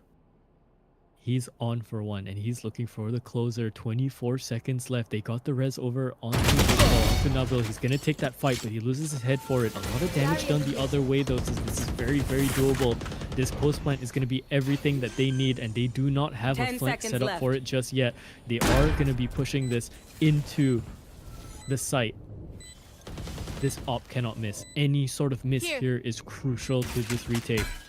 Now, Luffy, alongside his teammate, Witzik coming up inside the staircase, and there's First Love. Lands it, has the dash away, shotgun out into the rafters. He's gonna double smoke his position, tap into the line as well, the zip line. It's looking Yo! that long range because he was just low HP. First Love let into the game. The First Love you do not forget. Oh, man. I won't forget First Love for sure. Man, that was an amazing play. But you know what is even more amazing? It's the stats. We have to check this one out. First Love, look at this. 26 kills. Way ahead of anyone else. Way ahead of Thames even. 7 kills ahead of Thames with 4 First Bloods. And 6 deaths. 6 deaths. None of those reses went to him either, right? They have a Sage. And none of those reses went to him. He just stayed alive. A lot. Oh my gosh, First Love. Okay, and then just looking at the overview for the rest, for everyone else, right? Yeah, Brainrot Demon, that's low key. Trying to fight his competition, but no, put into the singular negative 16-17. His teammates as well struggling to kind of keep up with this. Fluffy was playing an amazing first 2 games, but couldn't find any sort of retort here as well. And Luffy, you know, this time it's his turn to disappear. So 1-for-1 in terms of the smokers disappearing, but this is the worst time to disappear onto your deciding map. This has put What the Helly up above to fight nobody in Koldan. Koldan's probably sweating over on the other side after seeing this. And he's in the chat. I know he is. Meanwhile, though, into the lower bracket, Suicide Empire, still their fight not over. They have Ignite waiting for them down there. Yep. Whatever it is, there's still a lower bracket, so it's not the end of the world, ladies and gentlemen. You definitely still see them in the upcoming matches. They're still around, but they have to fight their way through the lower bracket. That means it's an elimination match coming for them next. Whereas we're still definitely going to see What the Helly in the upper bracket finals. But the upper bracket finals is going to be super interesting. It's going to be a tight one, I believe. Yeah, it will. It's just, it's looking to shape up into those final 3 teams, right? It is going to be What the Helly, nobody in Koldan, and possibly Ignite to just make this through, unless there is a bit of an upset. That is going to be the question. So that game is going to be very interesting tomorrow, alongside with the rest of the games that are going to come in these next few days that are coming on as the bracket slowly thins in towards the end. But before we get into any of that, I mean, our day is done here. So that we have the champs for today, and out of everything, it went all the way for both teams. Unbelievable stuff. And yeah, I don't know. I don't think I have too much else to say besides that. Anything else to add? Oh, I guess everyone else should look forward to what's to come here at Breakpoint Split 3. Expect a lot more action, a lot more interesting rounds, a lot more interesting plays coming up, and you don't want to miss the next edition, ladies and gentlemen. So stay tuned to more of that. Don't forget to follow Berryfam for more information on the next schedule. That will be all from us at the Caster's Desk. My name is Sir Cloud, together with my amazing, very handsome buddy here, Lott Calliber. We'll be seeing you again in the future. Good night!